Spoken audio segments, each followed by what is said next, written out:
Right, Karl. This is where he shines. This is where Karl gets. This is what Karl gets Mondays off for. Yeah. Okay, Karl. What is it? You want to explain this? It's the bit when I'm in a film and sort of edit me into it, so I'm like an actor in a major film. Yeah. We've done Kes, we've done One Flew Over the Cuckoo's Nest, Shining, stuff like that. This week, it's A Few Good Men.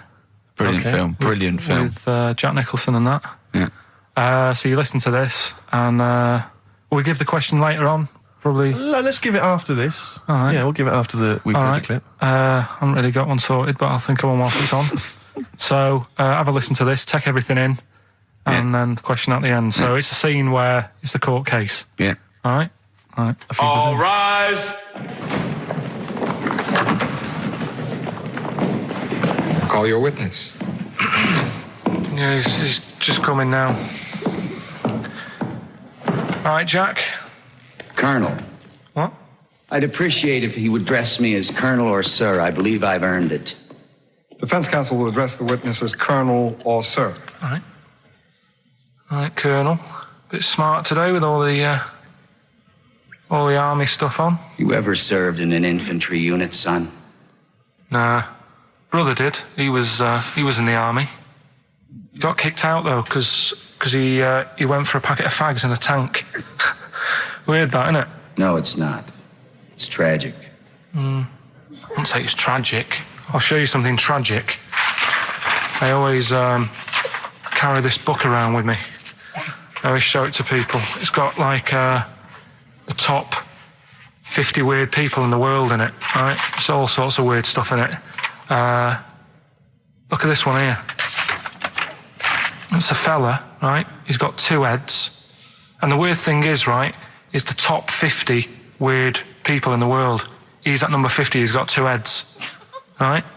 Makes you wonder what's going to be at number 1, doesn't it? Are these really the questions that I was called here to answer? No, but look at it. Imagine if you were his mate. You wouldn't get a word in edgeways, would you? If you maybe didn't have any friends. Probably right, they say, don't they? They say 2's company, 3's a crowd, so... Please tell me that you have something more, Lieutenant. Yeah, I got loads more. For this fella at number 36, look at him. 3 legs. Little fella with 3 legs, right? Guess what his job is? My answer is I don't have the first damn clue. Well, I'll tell you. He's a juggler. I beg your pardon? He's a juggler. This is ridiculous. I know it's ridiculous. You're probably thinking what I'm thinking. Why wasn't he a footballer? Be great at keepy-uppies and that. I'll answer the question. You want answers? Yeah, it's just that I'd like to know the truth. Because you can't handle the truth! Gentlemen. Well, I've paid for the book, so I think I'm entitled to know why I don't give a damn what you think you are entitled to! You better get somewhere fast with this, Lieutenant. What about this one, then? This lad here, he's 12 years old, he looks 48. What do you think? No. Why not, though? You said you didn't want to know any more about the juggler. You didn't say you didn't want to know I know what more I about said. I don't have to have it read back to me like All right. Lieutenant, do you have anything further for this witness? Well, just wanted to know if you thought Mr. Webfoot at number 42 should have took up swimming, but... Absolutely. And you'd say that now, wouldn't you? Forget it. Well, I don't know what to say, really. That's Karl Pilkington in the film A Few Good Men with Jack Nicholson, acting alongside Jack, and I have to say, giving him a run for his money. I think Karl is a really good actor. I genuinely think that. Should we put him in something? Yeah, definitely. Okay. Right, what's the question? What's his forte, do you think? Just sort of playing that sort of stuff. Okay. Deep stuff. Yeah, okay. Yeah, so we can sort that out. Think of a question there out of that little lot. You've not got one? Well, I've got... Who was at number 36? Whatever it was. What was it? Don't know. Let's. It was number 50. It was at number 50. Yeah, all right then. Okay. Yeah, who's number... what... Yeah. Well, yeah, what was odd about the guy who was at number 50 in the 50 weirdest people list? And just text in 83 XFM and put your address on there as well and that. What prizes are there, Karl? Loads of stuff. Yeah, let me just have a quick look. Oh, that's actually not bad. There's Lord of the Rings on there. Michael Palin's Around the World in 80 Days. If you've not had a chance to see that yet, it's been repeated about 80 times. Look Around You, which is an excellent show. That's Yeah, it's funny if you've brilliant. seen that. There's some other good stuff. It's not too bad. And also the relatively poor stand-up DVD, Ricky Gervais's live Animals show, which is mediocre. Can't give him away. Yeah. All right. And you can win all those prizes if you can answer which question again?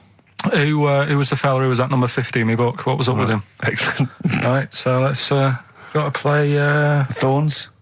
some Thorns. That's the most beautiful track. I can't get enough of this. You'll love it. You'll love this. Billy Bragg, the Sunday Boy on XFM 104.9. Ricky's laughing because he's just thrown something at Carl. It made him jump.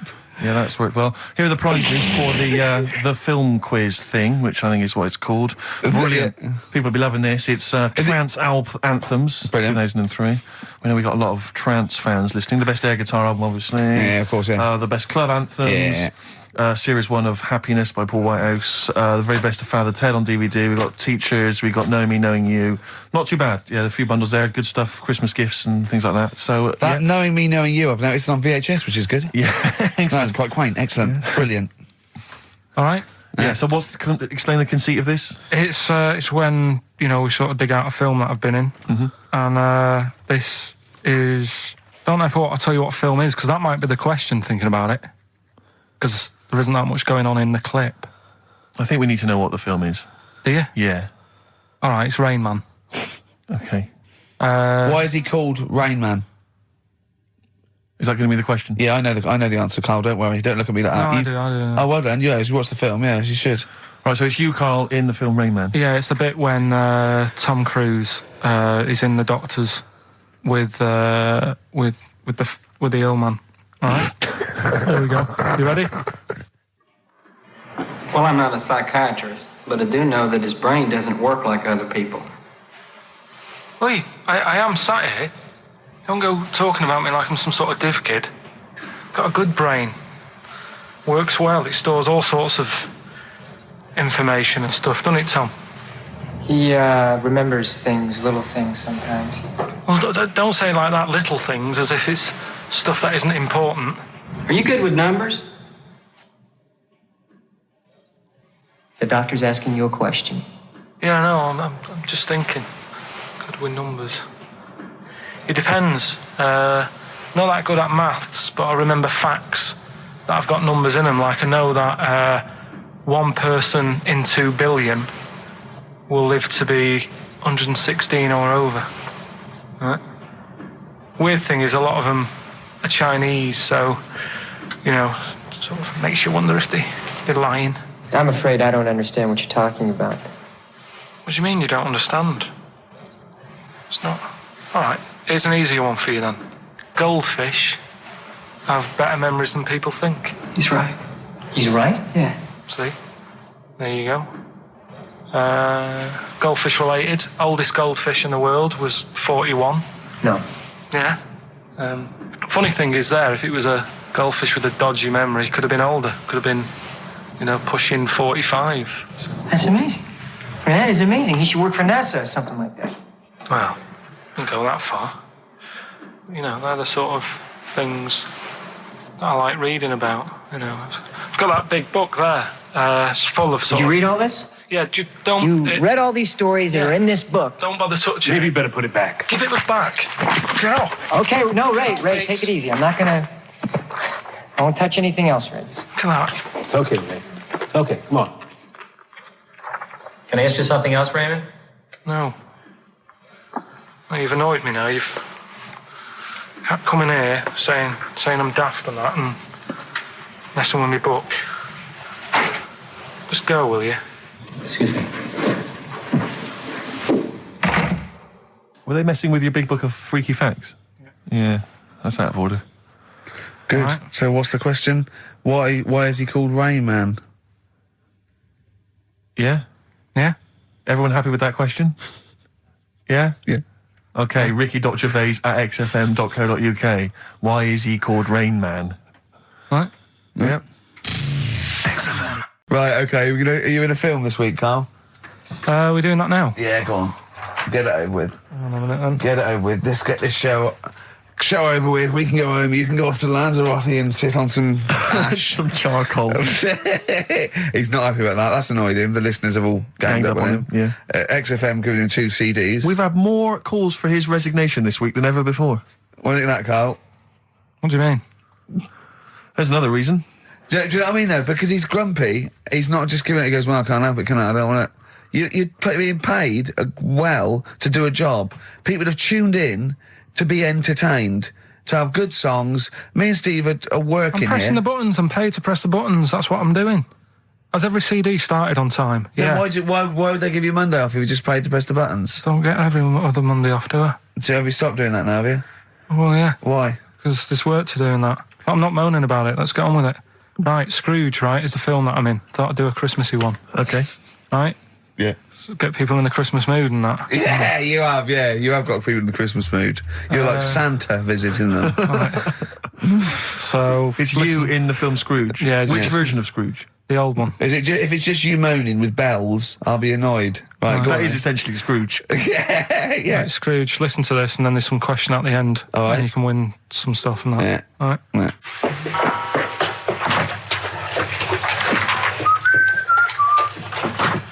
You're late. Only 20 minutes. What do you mean by coming in here at this time of day? I've just been doing some Christmas shopping, haven't I?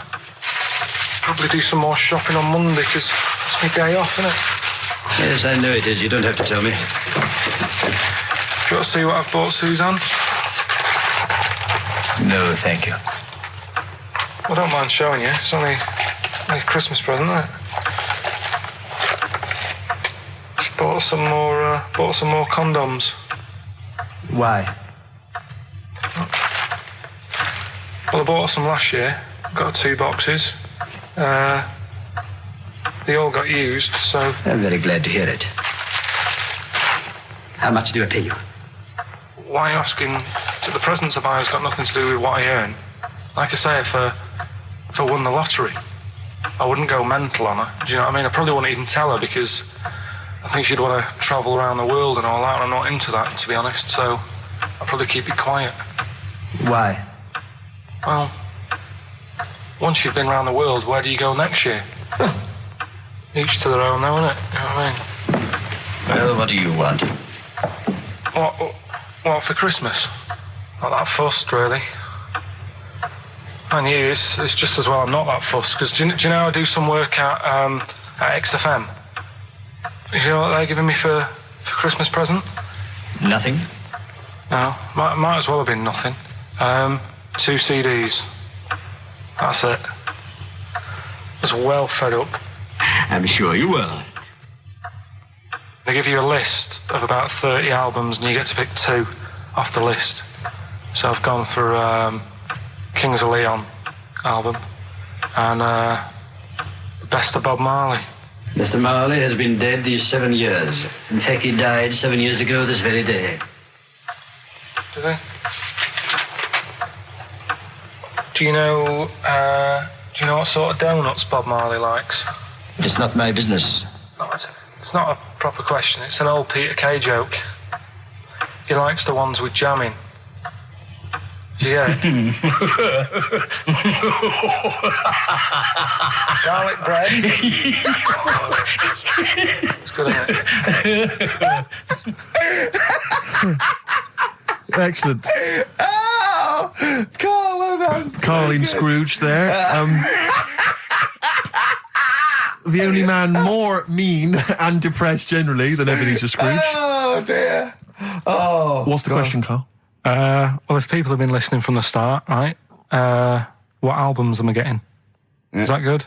Good, yeah. What albums am I getting from for working for this place for 6 years? All right. Ricky.Gervais at xfm.co.uk.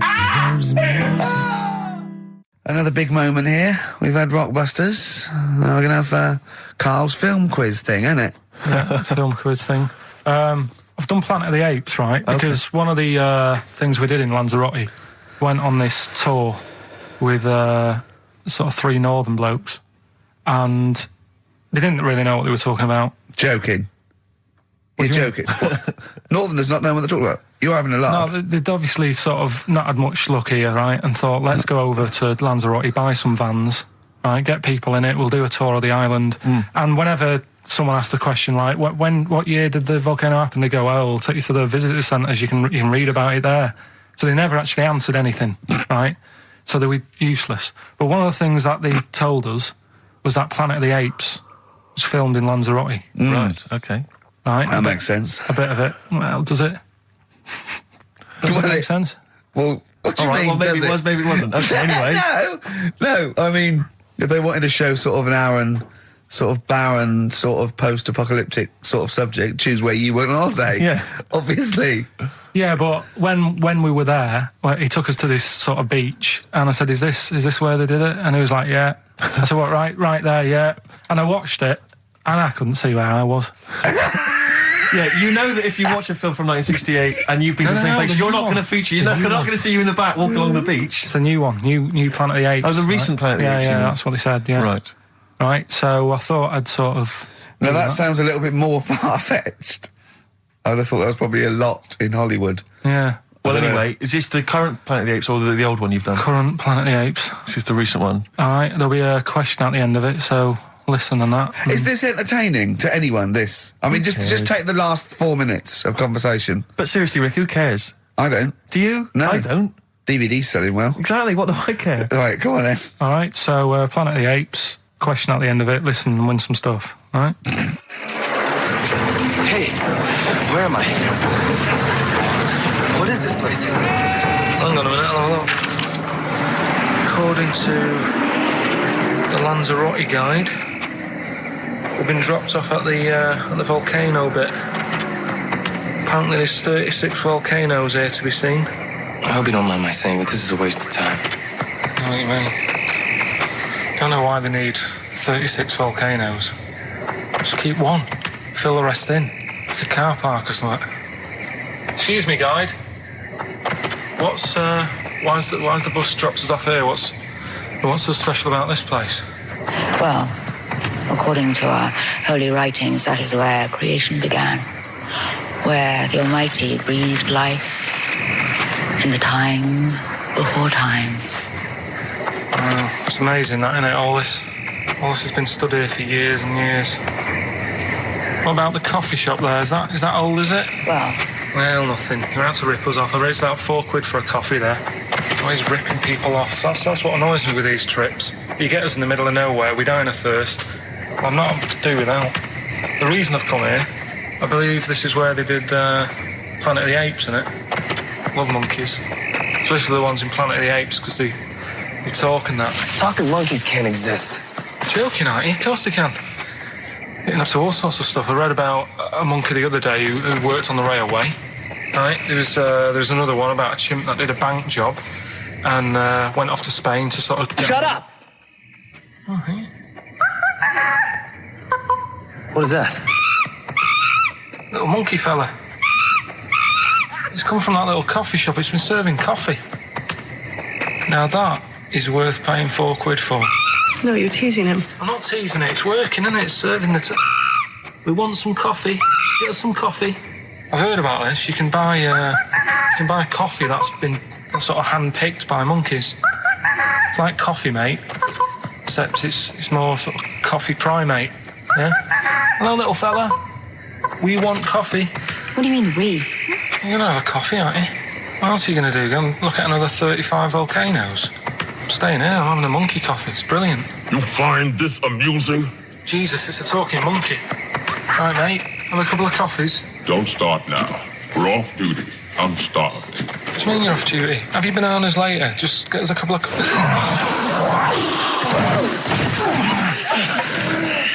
Right. I understand that you're tired and you've probably been on your hands all day. Just forget the coffee. You go and get some lunch. After you've got some coach, you lazy ass. You damn human!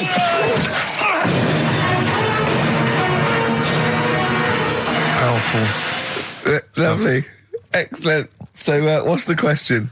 If you've been listening to the whole show, how many volcanoes do I think's on the island of Lanzarote? Okay. Yeah. I might have it wrong, what I've been saying, but it's roughly around that. Yeah, so what have you been saying? Yeah. Yeah.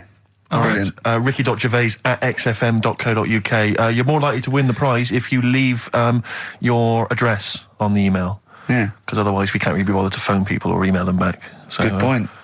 Put your address on there and you could win some crap. In a jiffy bag. And it's Ricky Gervais, Steve Merchant, Karl Pilkington hosting the final show.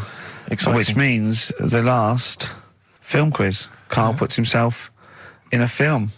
Claire's on next week, by the way, and then Adam and Joe. Sturgis, then Adam and Joe, brilliant. Adam and Joe coming back. So that's Excellent. They're excellent. Right. Matt Lucas said he'd do a show. Give him a call, and maybe him and Dave Williams. Yeah, big things of the might do that. Yeah, very good, wouldn't it? Yeah, it'd be all right. Yeah. Right, the film thing. This is when we get like a film, and I'm in it, right? So I'm doing. We talked, a bit about gay fellas and that today. Yeah. So we're doing When Harry Met Barry. Okay. All right. Yeah. And listen to this, and then there'll be a question at the end, and you can win some more stuff. We've got DVDs. Some more shite. Some more good CDs and DVDs and that. All right, let's hear it. So When Harry Met Barry. All right. We've got 18 hours to kill before we hit New York. Oh, yeah. Brought a few books just to kill a bit of time on the journey. When I buy a new book, I always read the last page first. That way, in case I die before I finish, I know how it ends. I read a book like that once. Not on purpose, though. It's just that all the chapters have been put in the wrong order, so it's a bit annoying. Got to chapter 1 before I realised. Are you finished now? Yeah, I bought another copy of it and read it in Lanzarote. It was all right. Good read. Listen, we're only staying in New York for a couple of days, aren't we? Because the place does me head in a bit. Oh, really? Yeah, it stinks, doesn't it? It's a really dirty city. It's noisy. It's funny, the people who live there call it the city that never sleeps. I'm not surprised with all the noise. I couldn't agree more. Listen, I know you're gay in that, right? What is the attraction with New York for you lot? Because it is like the gay capital, isn't it? They all love it. Even that Rod Stewart song, that Killing of Georgie, that was set in New York, wasn't it? Yes, it was. Yeah, well, that song was about a gay fellow, wasn't it, who moved to New York and ended up getting beaten up. Not a great advert for the place. You keep going there. Weird. Actually, I know why you like it. It's because it's a city that never sleeps, isn't it? You lot like going out late. You sort of run your life at a different timetable to everyone else. Are you finished now? No, I'm not being funny. I'm just saying. Just don't think you should live your life like that. Why not? Don't start getting angry. I think I'm entitled to throw a little anger your way. Especially when I'm being told how to live my life. Yeah, you're right. It is your life. And that's what I'm saying. Don't be dragging me into it. What? Well, you know I'm not gay, so why did you buy me a butt plug for my birthday? I'm not going to use it. What do you want me to do about it? I take it back, okay? I take it back. Right. Want to spend the night in a motel? No. Why not? Because you're gay and I'm straight, that's why. Why aren't you seeing anyone? Well, I'm seeing Suzanne again.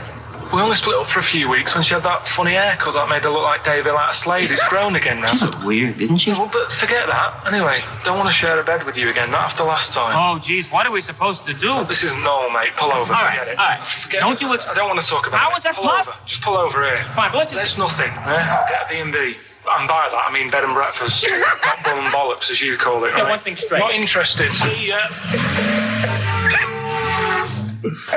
Oh dear. Excellent. Oh, little Karl Pilkington. When Harry Met Barry, it's a classic film. What's the what? What song was I talking about? That, Yeah, we know. New York What song and was stuff. it? Yeah, what song? Yeah, okay. Artist will do, or the song title, whatever. Yeah, okay. Email only ricky.gervais@xfm.co.uk. We can squeeze in a tune and then I hope Oh, the Monkey final News. Monkey News. Oh, Oh, what tune have we see got? what we How can long do. is it? 3 minutes. It's a nice one, though. Brilliant. Bit of Amy Man. Fantastic. What have we got now? Right, so we're looking into animals that we get rid of. I've spoken to someone about snails. I've spoken to someone about jellyfish and that. And looking at cockroaches today. She's an expert. She's just not just some random person. No, she works in a museum, a good museum. I said I'd give it a plug. It's the one near Knightsbridge. It's got dinosaurs and that in it. It's worth seeing. What, And this is Natural her. History Museum? Yeah. So, It's not sure. He's not sure. this is what happened.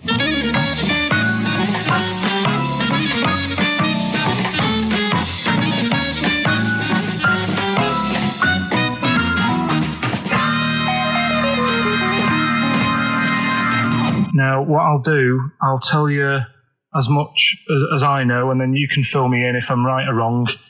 And then at the end of it, we'll get to the bottom of whether we need them or not. Okay. All right. So, first of all, the first thing that I found out is that they have 18 knees. That's not exactly possible. They're insects, so they have 6 legs. Yeah. And a knee is usually the junction between femur and tibia. That's sort of classic human knees and every other animal knee. So with 6 legs, you can only have 6 knees. Could somebody sort of got mistaken for seeing one that was a bit double jointed? I think you're grasping at straws or something. All right. Well, we might have to come back to that one then. Okay. They can hold the breath for 40 minutes. Well, they don't do that because they don't breathe in the same way as us. They breathe through little spiracles holes down the side of the body. So, no, they're not a very apt simile because the method of breathing is so different. What do you mean? Because insects have a totally different system. They don't have lungs in the way that we do, just breathing through one part of the body. They're actually breathing through every segment of the body all of the time.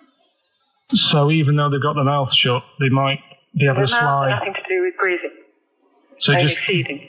So you see, maybe that's where someone's gone wrong. Someone's got hold of one and sort of taped its mouth up or something and got bored after 40 minutes and said, well, we'll call it right. That's a pretty unkind thing to do to an insect, even to a cockroach. Yeah, but it's all... You can't do that. Yeah, but... No. Pretty unkind thing to do anything, even a cockroach. Something else I found out. Yeah. They can live for a week without an head. Well, that's true if they don't bleed to death in the process. But the weird thing is, when I told you that they had 18 knees, you seemed a bit sort of like, don't talk ridiculous. But then we're talking about an animal that can live without an head. So there's a little bit of truth in that one, yeah? Yes. Why, when it was invented, has it got that facility? Say if someone said to humans, we could do that with humans, and, you know, if you lose your head in some accident, it gives you a bit of time to sort of go back to your family and maybe write them a note. You won't be able to have a chat, but write them a note saying, it was my own fault, and it was nice knowing you. Well, that would be a useful facility, I agree. But cockroaches are great survivors. I mean, they've been around for over 300 million years. They're one of the most primitive insects. All right. Well, I've also... is it true that they do a lot of resting? Apparently they can sort of rest for 75% of the time. Rest? Yeah, they just sit about doing nothing. It's probably true of a vast proportion of the world's fauna. Well, I mean, maybe the 25% that they are working, they're really giving it some, so it might make up. They're probably searching out food and, they can slow down considerably. You can chill insects in the fridge and they'll become very, very quiet. You might think they're dead. Yeah, but I'm sure, you know, if we were sat in a fridge, you know, we'd go a bit quiet, wouldn't we, you know? Well, you might not know much about it, of course. Yeah, but... You're not quite reading the right sources. Well, I've been using the internet. I'm sure there are many useful sources that you could find there, but some of those seem to have been a little misleading to you. So you don't agree with a lot of what I've told you there? No. So cockroaches, can we get rid of them? No. So we're keeping them then? I would say so, yeah.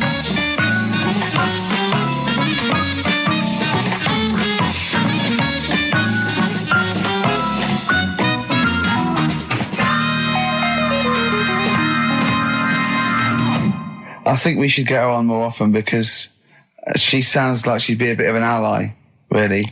Because she knew immediately that you were talking nonsense. She even said, I think you should be more concerned about your sources, which I've been trying to tell you for a year, right? The fact, I mean 18 knees, where did you get that from? It was on the internet. They can hold their breath for 40 minutes. I mean, I don't know what you read and take on. Mad world, don't it?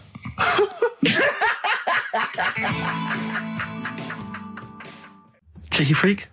Controversial cheeky freak of the week, where Karl finds a human being with some sort of congenital or imposed deformity, or So and we talk about that in a wry way. Do you think that's big and clever? No, but that's just it. It's never about taking the mickey out of someone, right? It's to make you think. I'll tell you what isn't big and clever. How lucky you are. A dwarf with learning difficulties. Nice. Yeah. Well, we'll explain it to you. See, you know the sort of things I find incredible. Go on. Mirrors. Shiny objects. Kettles. Yeah. Oh, God. Well, listen, remember the time when I tell you about the baby that had a baby? The baby that had a baby. The baby that had a baby. Yeah. It's happened again. No, it hasn't. Well, it didn't happen the first time. It was in the papers, I think, on Monday, in all the tabloids. So it's a twin where one has grown and the other one is still at a fetal level. No, it wasn't, though. It had grown. He was saying to his mum... Who was saying to his mum? The little kid who was 7 years old. And he kept saying... Yeah. He was pregnant. And he was pregnant? Yeah. I know. What do you mean? And he was saying to his mum, oh, God, I don't feel well. And, his belly was all swollen, and they thought he'd just been eating cake or whatever. And he was saying, I can feel something moving about. And they were like, stop messing about. There's nothing wrong with you. Eventually, I think he was in gym at school.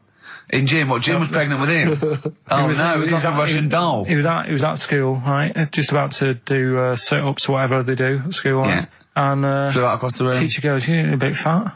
You look a bit pregnant.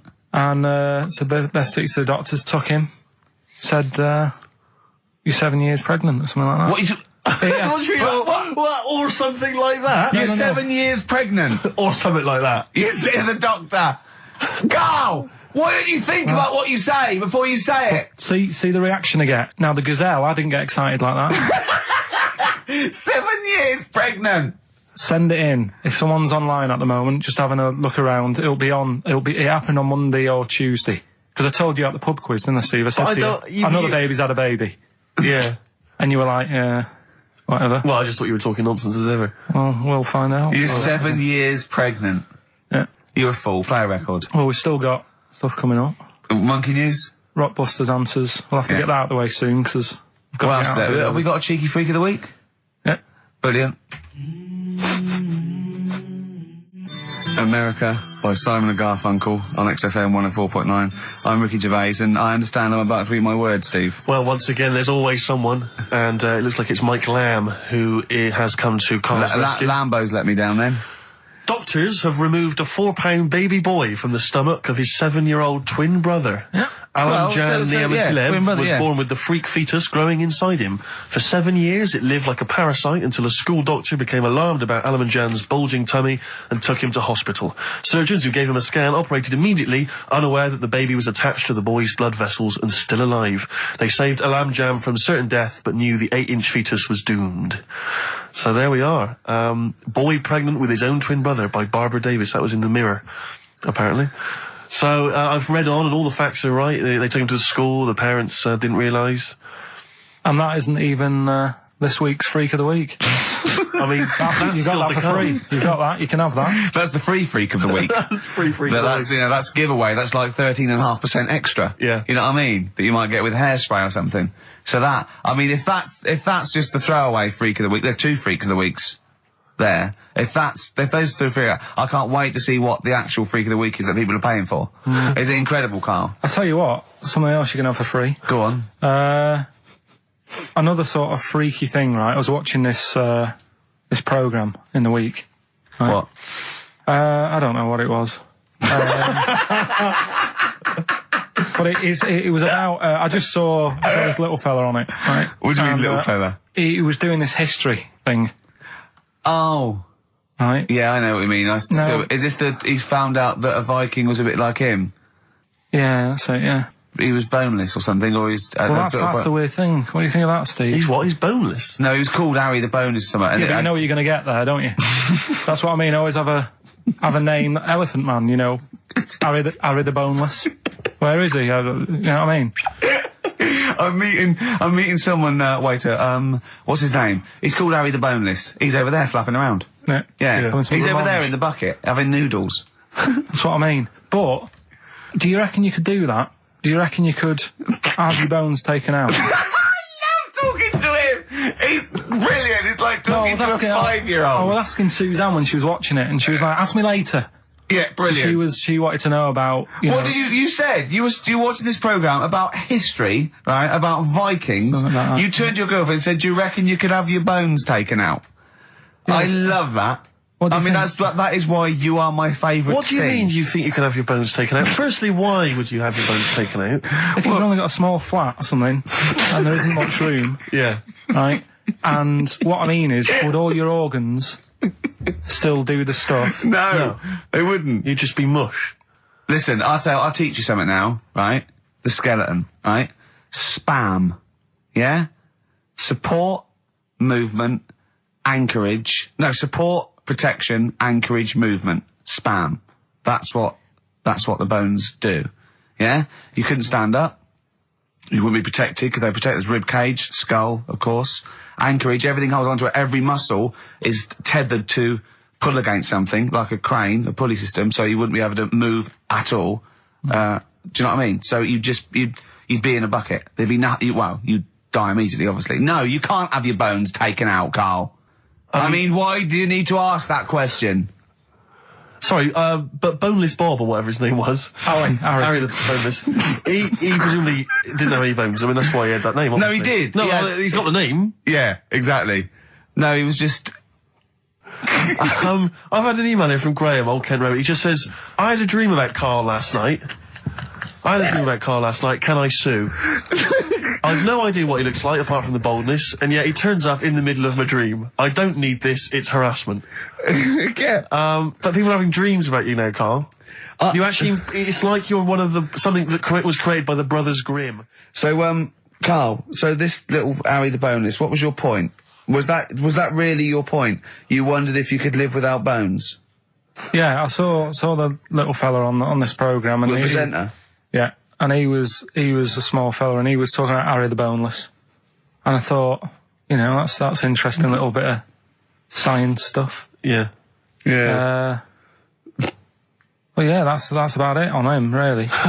All right, well, that's just another bonus cheeky freak of the week, isn't it? That's not even the freak of the week either. No.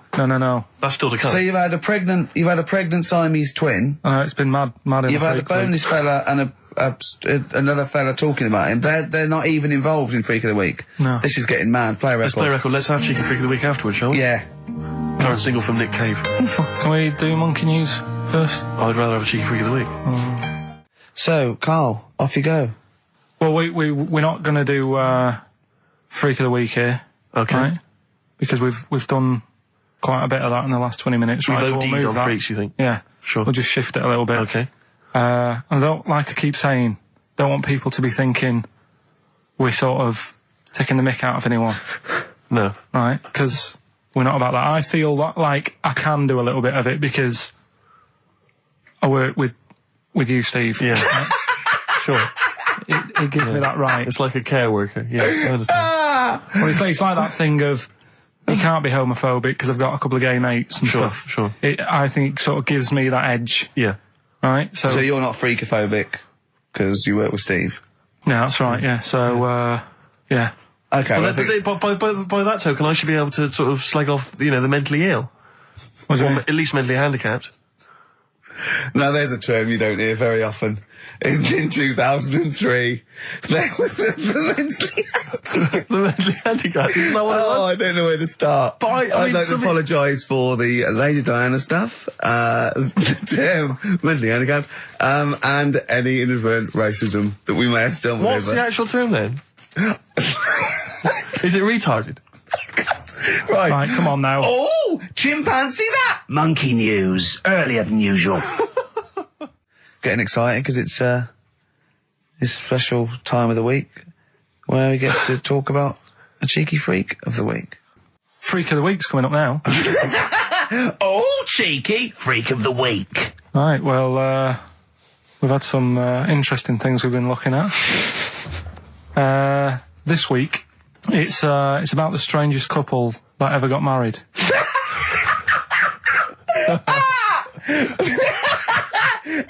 And we've had 2 sets of chimps, so it's stranger than that. Oh, it's not Dale Winton and Nell McAndrew, is it? It's not your parents, is it? Well, we're going back again to about, I think this is about 19... something like that. 1940. Yeah, whatever. Yeah, whatever. Yeah. Strangest couple, a fella, right? He had skin of a lizard. He had the skin of a lizard, okay. And the woman who he Which married... he used as a condom. The woman who he married. Yeah. Airiest woman ever. Right. And that was their act. They used to tour the world, and they'd say, you know, it's like, you know, a couple who've met, they're having a great life. Let's get them out on stage, here they are. And they'd what do you mean out. he had a skin of a lizard, first of all? That's what it said. He had some sort of some illness. So he was called Lizard Man, and you like that because it was a good description. I thought that's good. I'm here, hello, dude, we've booked a table for 2. Who are you meeting? I'm meeting Lizard Man. Oh, he's over there.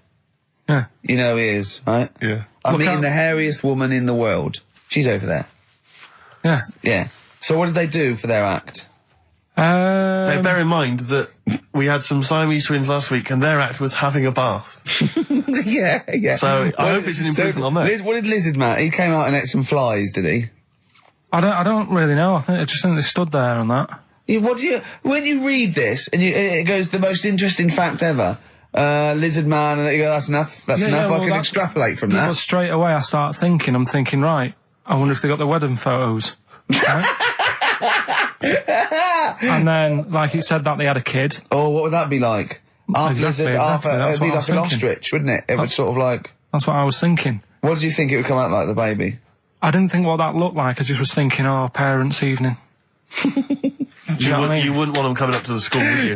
So little Johnny, who starts off relatively normal, he's quite good at, he's good at nature, isn't he? And his mum and dad come into the room and they'd be looking round, wouldn't they? Well, it's always like that thing at school when, like, you find out your mate's mum and dad are really old. Right, Have you ever seen that? Yeah. When you go, your gran and granddad bought you? Yeah. No, mum and dad. Yeah. And you go, It is weird. What's that we're talking about? He calls him mum. What was that? Oh, sorry. Do you know what I mean? Yeah, and that's always strange. But if you had Godzilla and King Kong as your parents, and they're always fighting. They're always fighting, and like you say, if you're in a school play or something, you wouldn't tell them, would you? You wouldn't want them coming up with a video camera. He didn't tell his parents he was in the... Well, exactly. You did Little Donkey, you didn't tell your dad, did you? And he came along and videoed it. Yeah. Kept it quiet, don't want them to know anything. But you didn't... What was it was meant to be playing? You had a little drum, didn't you? Yeah, I was doing... I had a little drum. I think it was meant to be playing We Three Kings. Yeah. But we started doing Little Donkey and I thought I can add a touch to this. Sure, you improvise. Started playing along. It was like the first remix, wasn't it? It went down well. But yeah, that's all I was thinking with the Freak of the Week this week. That's what I'm saying about Freak of the Week. It's to get people thinking, right? Thinking how lucky they are. That, they don't have to... comb their face. What are you talking about? What do you mean, Freak of the Week is to let people know how lucky they are? Just... What about the little freak you're talking about? What are they thinking? They're going, oh, he's talking about me. I'm a little hairy lizard man on a stick. Pop in, give us a call.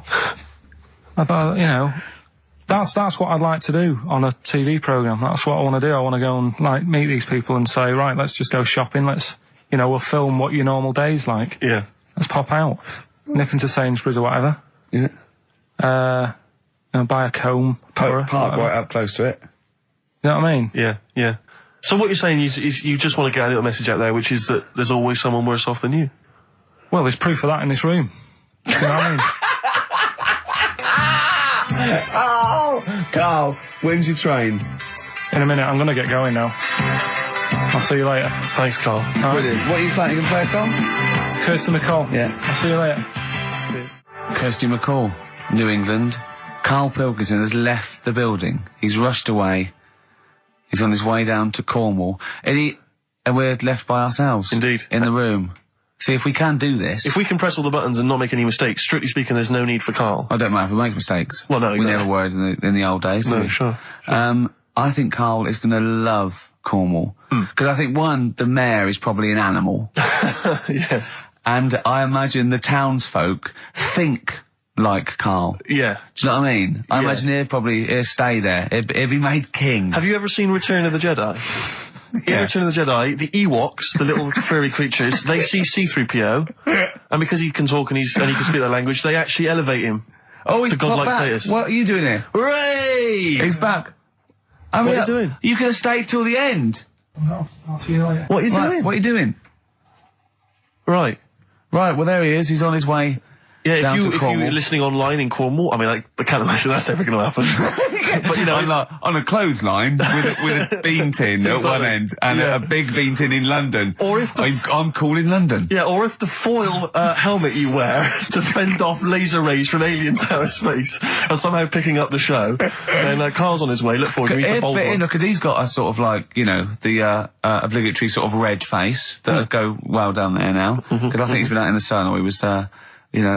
pre-boiled when he came in. But he's rushing down to Cornwall now, going from Paddington Station.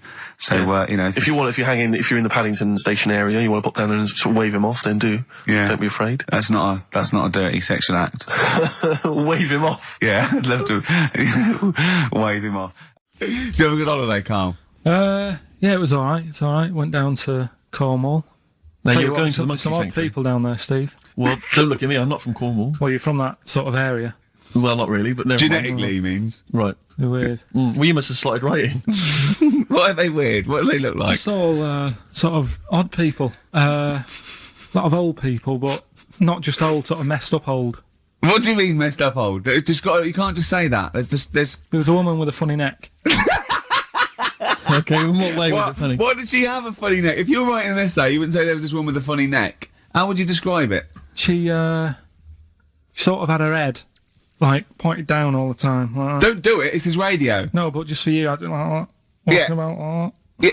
Yeah. Okay. Right. So brilliant. I don't know. I was saying to Suzanne, what happened? You know, what do you think? Because Suzanne knows everything. That's the good thing about her being with you. You just ask her what happened to her, and Suzanne goes, "Karl, I don't know. Yeah. I haven't been here before." Suzanne, your girlfriend, or mummy as you call her. Oh, sparks are flying. Yeah. I got a little bit of chocolate. Can you just lick a tissue and wipe it off? Oh. Well, she said it might have been like, because back in the olden days, they carried stuff on the... The olden days? What do you mean the olden days? This woman was probably, what, 50? No, she looked about 70. Yeah. But like I do on Cheeky Freak of the Week, right? I always turn it round and we get, like, something good out of it. Something positive, yeah. I said to Suzanne, I bet she finds a lot of money. Yeah! Always staring at the ground, yeah. Oh, dear. It was always good. So, maybe she just had new shoes and she was admiring them. Yeah. Did you think of that? Before you point the finger and judge? Or a necklace was too heavy. Exactly. So, you're back refreshed. Right, come on, Karl, we've got a lot to fit in now. We've insulted a lot of people. Only about 25 minutes to go. We've got monkey news, we've got rockbusters. Have we got a Cheeky Freak of the Week this week? Could cram it in, see how we do. Do we want it? Well, me and Karl got a joint favourite lyric now. I love you like a fat kid loves cake. Yeah. That's great, isn't it? I mean, I like it because it's funny and humorous and cheeky. You like it because it means something, don't you? You think that's the absolute truth. If someone was to say that to you, that would be the most romantic thing they could say in it, because it's... I don't know, I'm just thinking you know what it means. It's like the Elephant Man, right? The Elephant Man, that's what he's called. Again, you know what you're going to get. The fat kid loves cake. You've said it all, you don't have to say any more. I can't believe it. I'll tell you what made his day the other day. I love it. Jonathan Ross said The Elephant Man is one of the best films ever made. Yeah. Endorsed by a celebrity. I know. Well, by a film buff, really. It is good though, isn't it? It is a very good film, yeah. We have got Cheeky Freak of the Week. Right. There's been a lot of stuff going on this week. In the freak world? Yeah. Is it really? Yeah, there's loads. I mean, stuff that we can... The one that hasn't made it. God, this is what it hasn't made it, so we'll judge it on that. Go on. There's a woman, right? Do you know how, I mean, in a way, I thought Elephant Man, it was a bit tight because, you know, they sort of took him on a freak show, did a bit of a road show with him and stuff. Yeah. There's some woman, I think she's in India, like now, who, makes a lot of money because she's got 3 legs and, like, 7 toes stuff.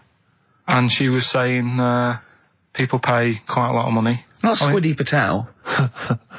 It's not that much money, like, compared to here, but over there, it's like loads of money. Sure. And all you do is, you go around to her house and you pay this lot of money, and people just go, oh, look at that. Extra leg. Extra leg. Right.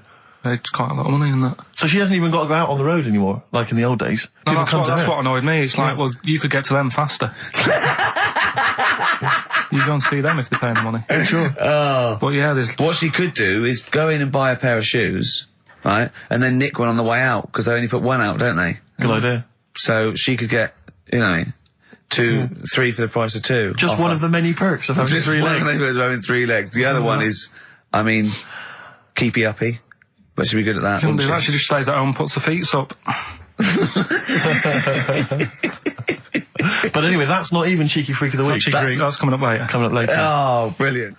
Steve, you're thinking of taking over as producer, aren't you? Well, I just think it's a shambles. I've asked for Cheeky Freak of the Week, and it appears that Carl's not ready. He's not prepared. No, I can sort of remember it. It's just, I like to have all the information. Contempt for the listener. You've just had a whole bunch of adverts and placebo in order to get it ready. We're having a chat and that. Right, do you want to sort yourself out in future? Yeah, this is what we were chatting about. Someone emailed in about they watched the £200 tumour thing, and when it was removed, it was carried away in a wheelbarrow, right? Karl said, what, even when she had it removed, she still carried it round in a wheelbarrow? And he went, I thought it's sort of like she'd become attached to it. You definitely are my favourite thing in the world. It's great. Look at the way he's looking back. But I think they're all the same. The people, I mean, I have had more emails about people saying I watched the £200 tumour and I shaved me arse than anything else. When we ask questions about science, Shakespeare, we talk, nothing. High concept. We talk about political issues. One person emailed in. They said I tuned into the £200 tumour documentary. It looked disgusting. I couldn't watch for long. What were you expecting? Yeah, that they might sing and dance, do a little show for you. Anyway, so these are really your listeners, Karl. Now, I think you know what I mean? You sort of, you find your niche, you attract your, I think me and Steve are pretty much just here. I think the people that we had in the early days, Rick, they've long since abandoned us. They jumped ship. They've got jobs. Yeah. They've got jobs. They're out now. They've been released. Exactly. Yeah, they're getting their life back together. Carl, what's the Karl. situation with Cheeky Freak? I've got like a couple of bits. Like I say, I haven't got the in-depth stuff that I know. Oh no, because usually it's it's pretty scientific. Exactly. Yeah. Do the jingle. We've come up with a new one, haven't we? The Freak, say chic. Cheeky Freak of the Week. Right. Well, couple of bits. I don't know which one to use as the main feature for this week. It's that good, is it? Well, there's been another one born. What? Little kid. Who won? 4 eyes. Insult. Just a guy who wears glasses. Come on. 4 eyes, 2 noses, 2 mouths. That's weird, isn't it? This bloke, did he also have 2 heads, 2 bodies? Sort of born sort of slightly separately? He wasn't stood next to a mirror? No. It's weird, that, isn't it? That's all you've got. I love that. That's weird. That. Imagine the doctor said that. Well, Mrs. Parks, kid's got 4 eyes and 2 noses. Weird, isn't it? Any clues? Yeah. Any clues? So that's it. That's all the information. Well, I'll tell you what, that shouldn't be the main one. Okay, I've answered your question. Like I say, what's the idea of this feature? What do I say all the time? Dunno. I always say, think about it. Think about what that would be like. Okay. What? Giving birth to him? No. Being, I think it's a girl. Being like her. 2 mouths. 4 eyes. What would that be like? Mad, innit? I don't know what this feature is. I don't know why. Is there another one? Is that, you said that? I mean, I hope everyone took the opportunity there during that silence to just think about what it would be like. I know I was. What? Could she talk with a mouthful? What? Is that allowed? Because she's got 2 mouths. Yeah. Would that be alright in her house? She'd be eating one, she can talk with one mouth and eat with the other, I suppose. Well, listen, the main one, right? You've thought about that, that's good. The main Cheeky Freak of the Week, I haven't got all the details. Smallest person ever. Right? How big would you say that is? Karl is now sort of like holding his hands up like a fisherman, long ways. That's about 1 foot. Right. Smallest man in the world. I printed the thing off and I can't find it. There's a little picture of him. Right? The odd thing was, But why have you asked me how, did it say, or was it a picture of him? I didn't really read it. Of course you didn't. Jesus. I just saw it and thought, oh, that's... What, you straight away assumed it was natural size? No, it was that big. But what do you mean it was that big? Little fella, like that. But why are you doing that? What? It was a page with a little fella. How do you know that was natural size? No, it was, because he said it's world's smallest man. And the funny thing is, I've read the first line, I always read the first line, it said world's smallest man. Well done. The weird thing is, he got an head like a light bulb.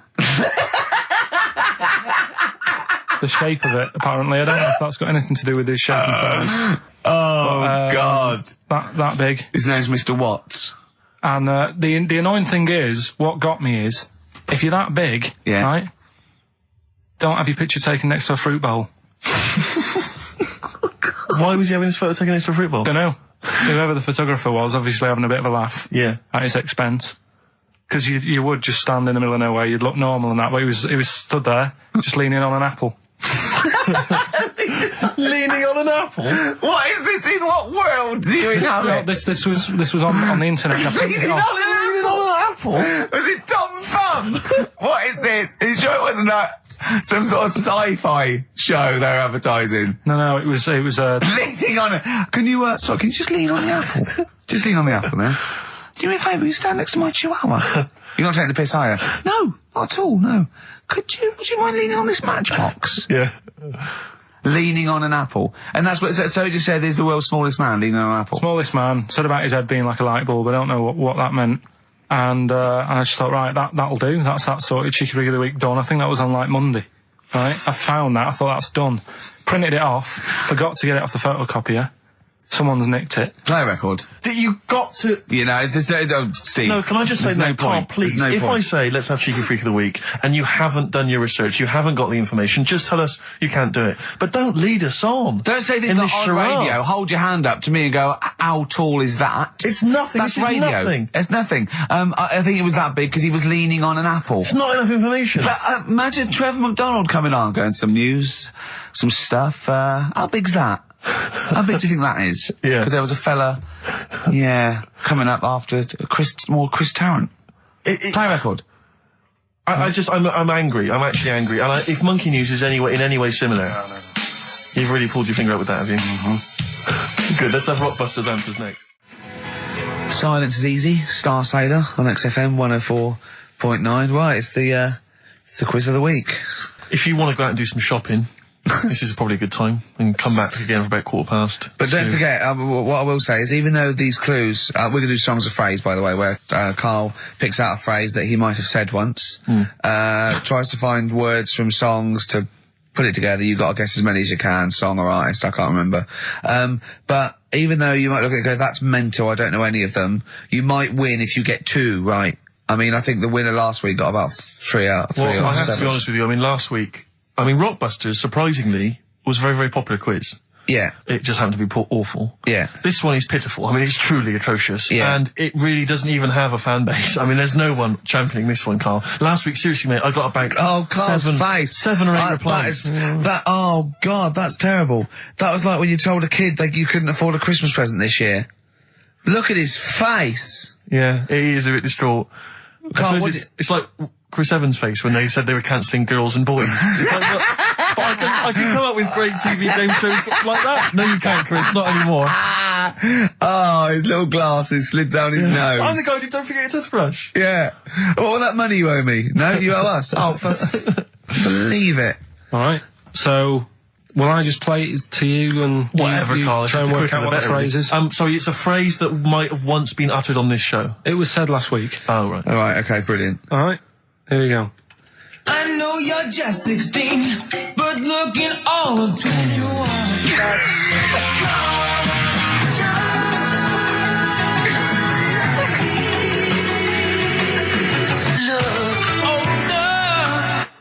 Right, I can't hear it. I know what that is. That's ridiculous. What was it? What it is it's something like, right, you're only 16, but you look 26, and the Chinese look older than they are or something, because he said that. The Chinese don't age well. That is mental, Carl. It's the most convoluted, ridiculous, racist piece of material ever to be uttered on radio. Play it again. I know you're just 16, but looking all of 21. That's...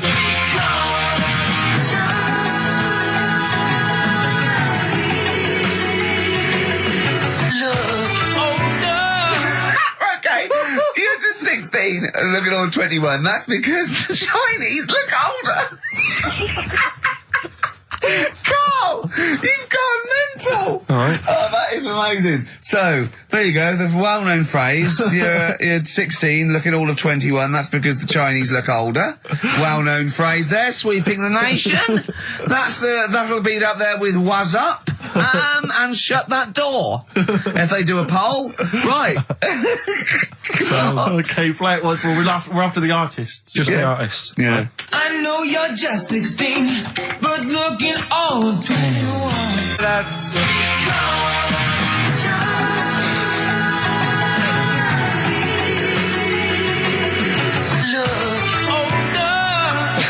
Unbelievable. All right, let me tell you what the prizes are. We've got, I assume this is the new album from Mower. Everyone's going crazy for Mower. I've not heard people stop talking about Mower. But there it is.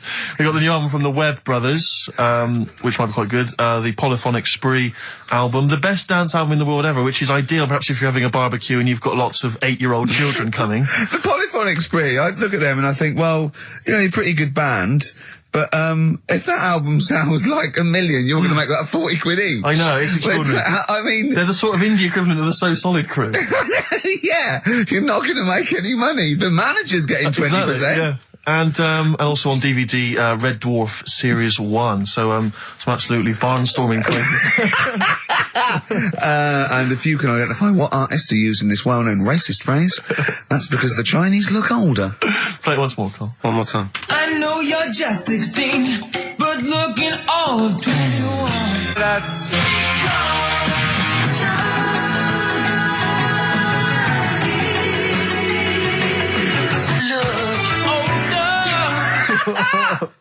Oh, Ricky.Gervais at xfm.co.uk. Play a record. This is radio. Panic, the Smiths on XFM 104.9. Well, we've done the first half hour, which is mainly genital related. Then we've kicked in with some racism. You have to guess what artist. It seems just a couple of emails just to update you on what's coming in here. Go on. Natasha has emailed us. She says that she's of Chinese origin, and at 27 she often got mistaken for 24. So your notion that Chinese people don't age well is obviously factually incorrect. Yeah, well, we didn't need... Thank you for phoning, but I mean, honestly, trust us, Natasha, we didn't need you to tell us that. We know Carl is talking absolute nonsense. Wait till you get to 30. Oh dear, now this is quite a nice email from Paul. He says, let Carl know that I have a Chinese friend called Oi. Imagine the confusing and amusing situations we get into. We're out and about in busy Soho. Does his surname come here? Lightning wit from Carl. Wait That's nice. till you're 30. Yeah, I know. Brilliant. But no, actually, we've had a surprising response to Songs of Phrase this week. Despite the fact everyone has agreed that it's a racialist, they've nevertheless had a go. So keep your answers coming in, because we may as well. You're a hit, Carl. You're a hit. What, have we still got monkey news? Yeah, I don't want to go. Oh no, we got to do, look, play a record, we got to do the results, and then we got to do monkey news. Could we quickly do the results? Well, you say we've got to do the results. There's not people hanging on for them. Let's do it and just knock it out there before let's play a tune, let's come out and do it. Eddie Hot Rods, yeah, surely. Carl, quick, the results, then monkey news. I need some monkey news, but I need the results first. Right, play it again and give the answers. Here we go. Songs of Phrase. Songs of Phrase. Name the artist. Name the artist. I know you're just 16, but looking all of 21. Hue and Cry. That's... Who's that? Hang on. It's not our fault. Well, that's Philip Bailey again. That's too little.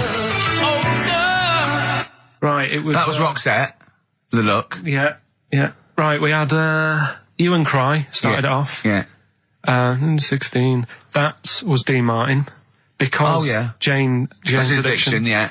Just because, yeah. Chinese Philip Bailey. Philip Bailey, that's second outing he's had. Last one, we used him for Chinese, where there was a hairy Chinese kid. He's never got so many royalties being used in racist game shows. Brilliant. Then Roxette and finishing with George Michael. Oh dear. So brilliant. Who's the winner? Well, the winner, actually, it looks to me like he's got all of them here, from Bognor Regis. It's Stuart Birch. Well done, Stuart, and you get that bag on tat. Bognor Regis. Yep. Oh, just need his address. Takes me back as well. Yeah, if you just email in your address, Stuart, and you can have those goodies. If you're not interested, don't bother. Do you want to do you want to set up Songs of Phrase? Yeah. Oh, God. If you've not heard the show before... I thought we weren't doing this week. I thought we weren't. No, we'll do it once, right? And then next week's the last one, so we'll do Rockbusters. That might be the last one ever, depending on whether Karl decides to come back in October or not. Exactly. I'm bored of it. I told you I'm bored of it. Why are you bored with it? I get bored quick with stuff. Yeah. I told Suzanne the other night, and I looked she was, that I haven't got rid of her yet. She's, you know what I mean? Things... Did you put on her soft music though first, didn't you? You didn't just like start getting that right. You know you're a very lucky girl. Sorry? Well, I usually get bored with you and that. Yeah. Oh, dude. You're lucky you haven't pissed off. Yeah. Do you want to open the champagne or what? Well, she was annoyed the other night. What's that on your ear? Don't worry about it. Where'd you get on it? We're walking to the pictures, right? To go and see Bruce Almighty. Sure. Why? And just something to say, innit? Yeah. So you were trying to sneak in the back. So on the way, cutting across Leicester Square, and those fellas who sell roses, he comes over. Do you want one? Do you want one? I said, don't do that. She's allergic to them. Right. So he'd go away. Yeah. She got all annoyed about that. Because she's not allergic to them. Well, she's not allergic now, but they're about £3 each. But the point of that, Karl, is not that she really wants a rose, it's that you're willing to spend £3 on her. Taking her to the pictures. How much was that? That was £8 each. Did you pay for it though? But didn't you ever... If I know you had her dressed up as a small child. yeah. Me and my son, please. Or you made her sit on your shoulders and wear a long coat. Yeah, exactly. Anyway, listen, Songs of Phrase then. You paid for her to go in and then you went and had a pint while she watched it. Yeah, there's no point in both of us seeing it, but tell me about it. Tell me what it's like. Oh, right, Songs of Phrase. So let's explain what Songs of Phrase is. You do it. Okay. Oh, really? If you think that Karl is bored with life, then you will be even more bored once you have heard this particular quiz. The gist of it is that Karl has taken a well-known phrase... Well, no, I'll stop you there. Not a well-known phrase. Something that he said once. On this show. Yeah, probably. And he's somehow compiled together a number of different songs which have somehow built up that particular phrase or sentence. If it's anything about Chinese people, Philip Bailey will be involved. That's all I can say. Okay, let's hear it then, Karl.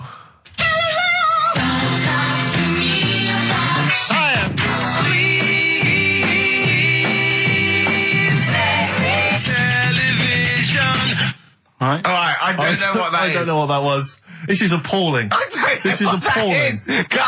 Karl, I do not know what that is. What is the phrase?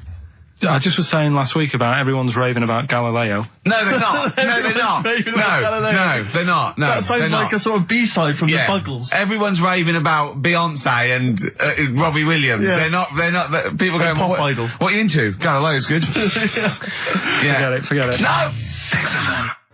Placebo, song for Karl there. That's Special Needs on XFM 104.9. I'm Ricky Gervais with me, Steve Merchant, Karl Pilkington. We were doing Songs of Phrase. Oh yeah, I forgot about that. Yeah. Oh god. So what is this phrase? What is the phrase, Karl? Last week we were talking about Galileo. Right. And I just was saying, years ago, I can't remember now, when was it? When was he doing his thing? End of the 16th century, I think. Right. And he was messing about, trying to find out about speed of light or something, is it? No, he did lots of stuff, Galileo. All I was saying is, Gravity, back then, surely everyone was saying, stop messing with that, make us a telly. You know what I mean? There was other things that people would have been happier with, sure, back then. So the phrase exactly is what? The well-known phrase is what? Galileo, it goes like this, doesn't it?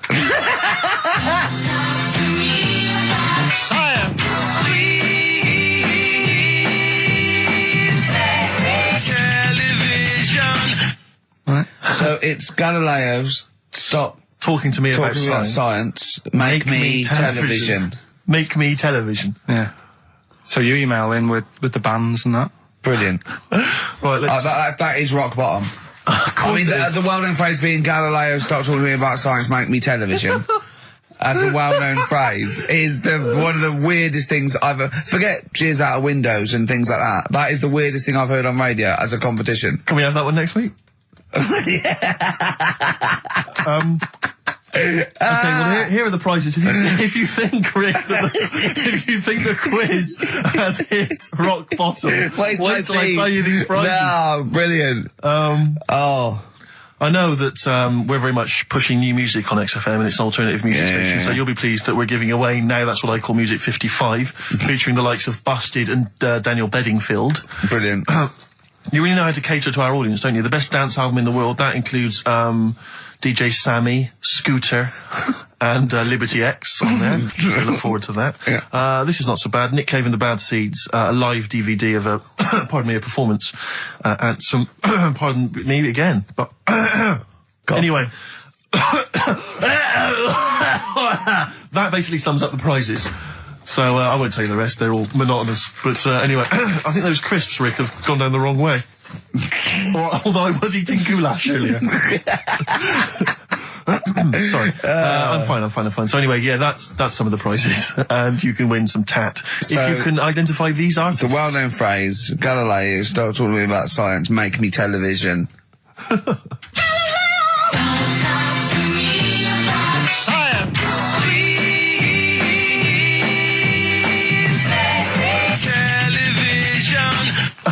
Just appalling. But easy this week, I think. Play a record, Carl. I mean, it's ridiculous. Ricky.gervais@xfm.co.uk. The Pixies. Answers rushing in, we should point out, for the quiz. Most of them agreeing that it's pointless. Some people have called it... It's songs of phrase, of course. Some people are referring to it now as songs of arse. Which is more than appropriate. But you'll be pleased to know that it's ending this week, and next week we've got the return of the even more pitiful Rockbusters. For the last one. That's back for the last one. We'd perhaps also need your petitions to Carl. If you want us to stay on the air, then you need to petition Carl, giving good reasons why he should stay, why this show isn't boring, or rather why he shouldn't be bored by it. I mean, you're bound to be bored as listeners, but obviously he's running out of steam now. What are you fed up with? You're just fed up with, in general, are you? I mean, you want your Saturdays back, do you? Just want a bit of a life back, that's all. But you don't do anything with your life when you've got it. Why don't you do this instead of, like, your day job? Can't. It's more important than my day job, innit? That's what earns the company money and that. Know what I mean? Well. So... Why don't you do a regular show then? Sack someone who's, quite frankly not putting in the way. I've done that. I did that years ago. What do you mean? Done it. Told you, I've done a lot of stuff. Boxing, done. Tick. Dancing, done. No, you turned up, the place was shut. Yeah, but... Dancing? When did you do dancing? That's when he went and said, I want to do dancing, and he went along to the place, and it was shut, and that was it. And he said, I didn't do it anymore. That's not doing it, is it? Boxing, he had a fight with one lad, then the lad beat him up, and he didn't go again. Oh dear, it's pathetic. Well, anyway, yeah, so this is basically our penultimate show. Next week's the final, and we're all looking forward to that enormously. Yeah. But that may be it forever then, and this all for one, one for all for one. The Three Musketeers, gone forever. Yeah. I, for one, will be pleased. Oh, I have to get some of these taped, because I like coming in and sort of, Incidentally, Rick, don't be afraid to nick as many CDs as you see fit on that last show. People have already nicked them. No, I know, but just take whatever you want. If that 4 Non-Blondes is still there, isn't it? I think it's still there. Because I don't want that to be nicked. Yeah. And I got a feeling, because I don't think there's any Smiths in the library, but there's quite a lot of Gina G. Really? What? What was that sigh for? Nothing. What? Ooh. Play a record. Monkey News is on the way, plus the results. This is radio. You've got to keep talking or playing music. Play some music? Yeah. I was going to say the winner. I don't think anyone cares.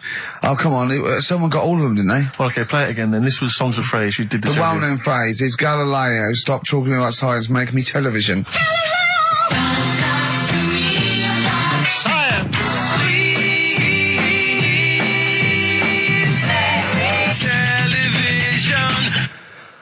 The most convoluted, banal quiz on any radio station ever. I mean, I'm including Moyles, Chris Evans, do you know what I mean? Simon Bates. That's worse than anything they ever did.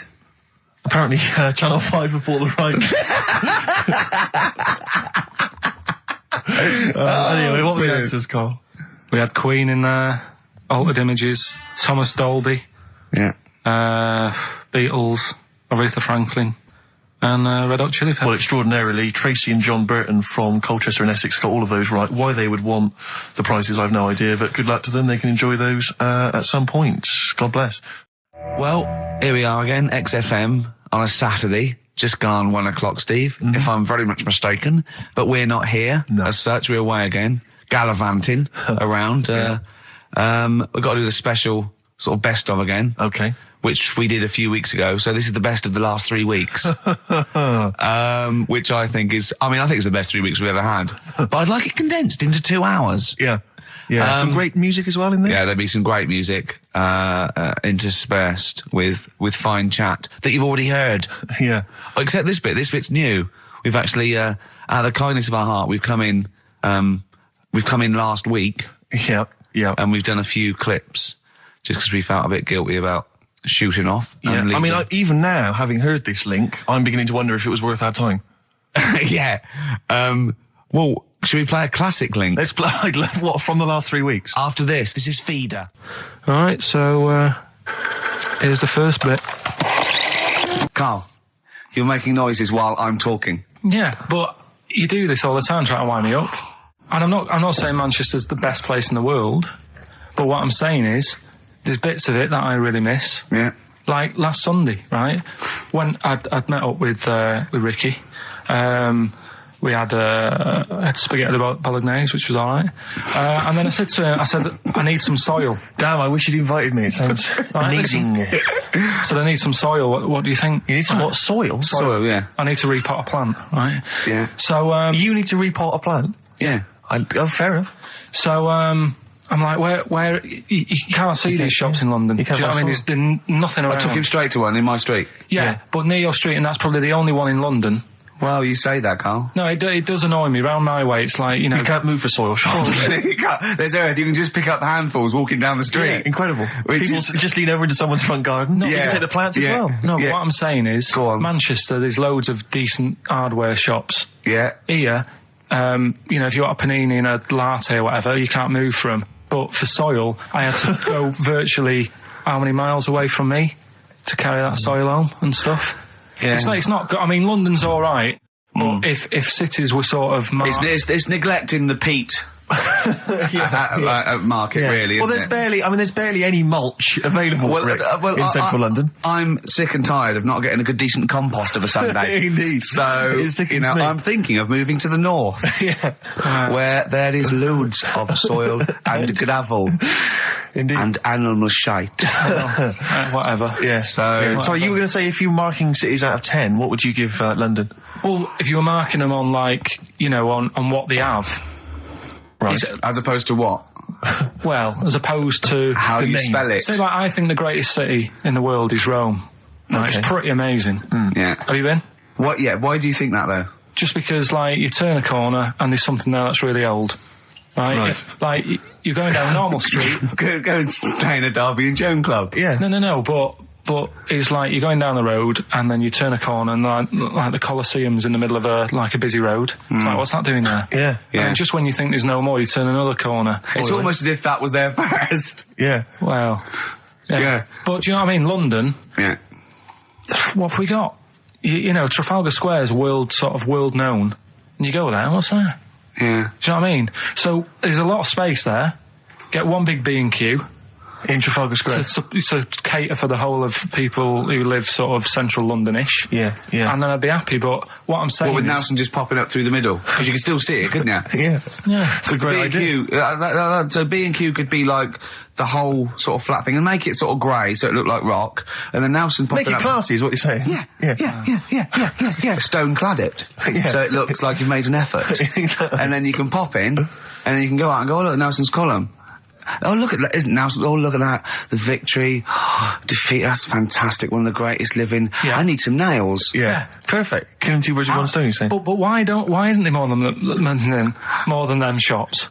Because when I went into yours, every time I've been in there twice now. The first time was to get a shower head. Right. And I went in there, couldn't resist buying something else. I ended up getting some super glue as well. Blimey. Hey, big spender. And then, last Sunday we went in there, got 2 bags of soil, not one, I bought 2. Yeah. And I bought some scissors to cut plants with. Secateurs. Well, you never know when you want, you might need more soil, I suppose. Well, I've got You've stocked out now. Where do you keep it, under your bed? Sorry, this isn't going out, is it, this conversation? It's not going out on air. I got a feeling it might be. You're joking. We better play a record. Okay. Play a classic. It's a long time since we've had any white van, Carl. For those that don't remember this particular hot feature, we basically ask Carl some of the questions that are asked of a white van driver in the Sun. They always have this on Saturday afternoons. Anyway, here's the first one. They're not fascinating, Carl, but I'm just interested on your take, really. Yeah. What do you make of Cilla Black quitting Blind Date after her husband sent a message from beyond the grave?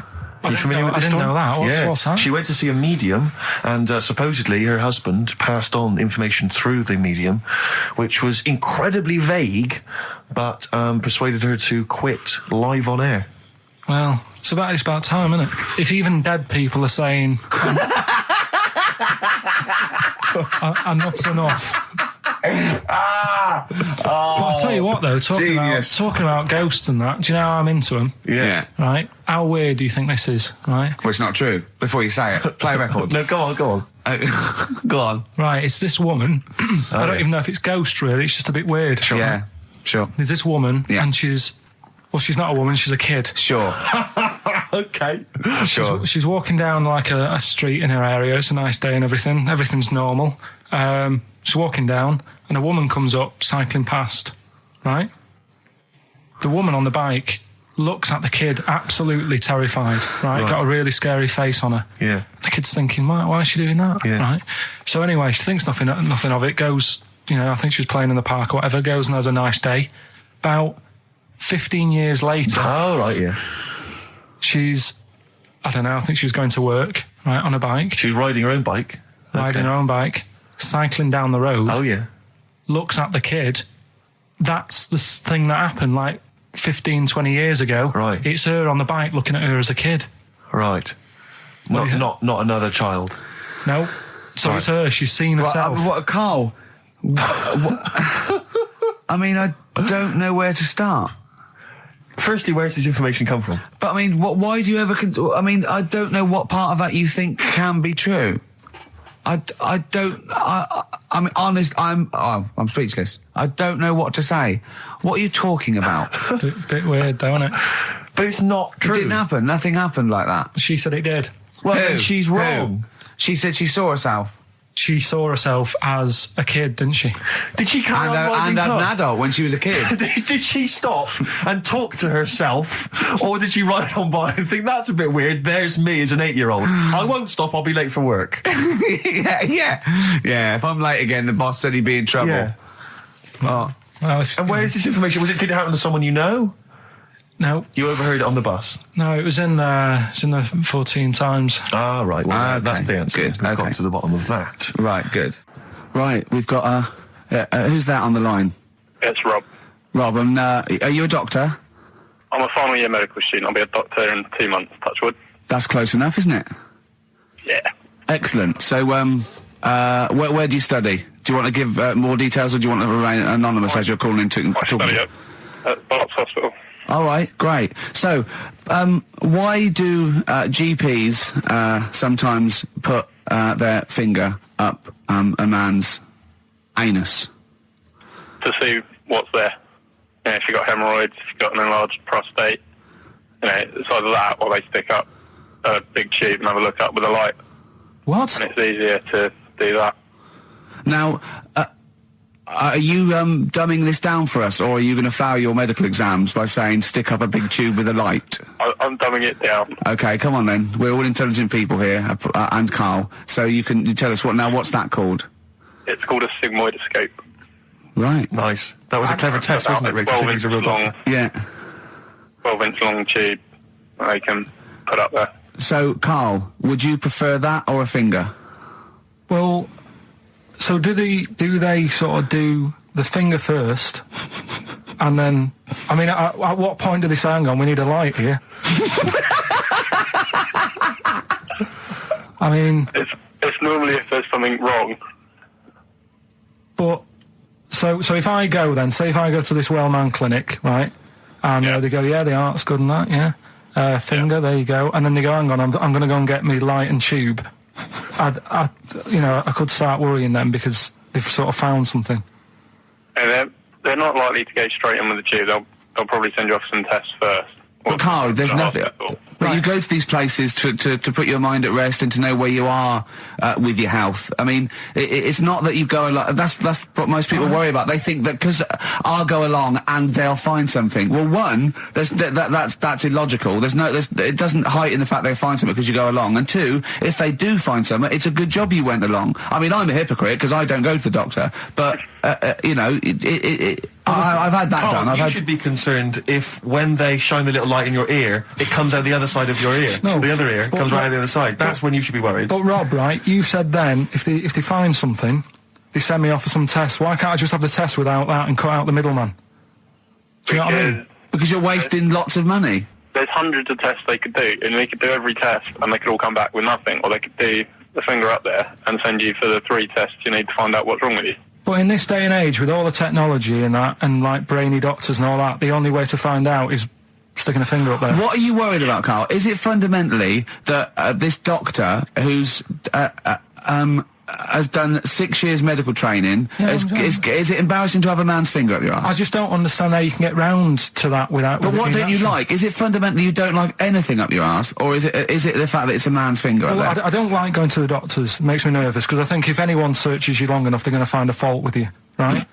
And especially if they're going that far into you. They're going to find something. And probably not. Well, you never... I just don't... I don't know how to get round to that sort of... that point where you get a... What do you talk to the doctor about? He's like, all right, nice day.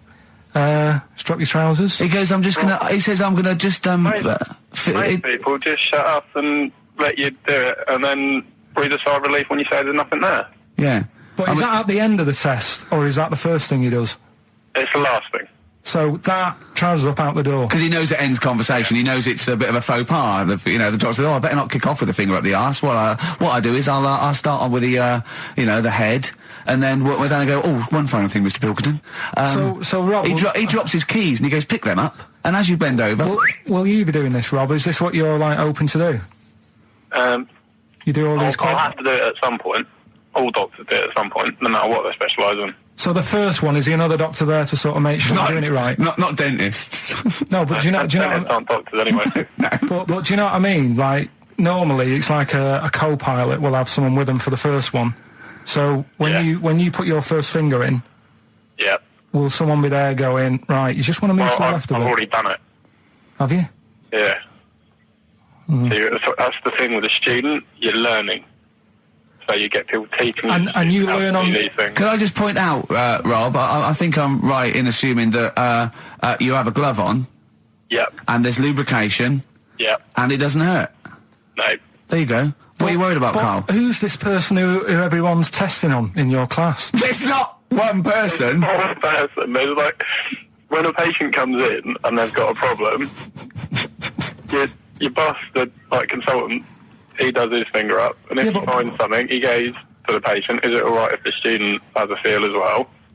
Then the student puts on a glove, puts the leave on the glove, and sticks his finger up and sees what he comes out with. Rob, I wish you could see Karl's face. I mean, his face when you said, and he says, can this fella have a go as well? He looked horrified. That he thought it was a free-for-all, like there's a queue of people trying on gloves and going, let's have a go. That looks good up there. What have you found? No, I mean, how come you had to sort of...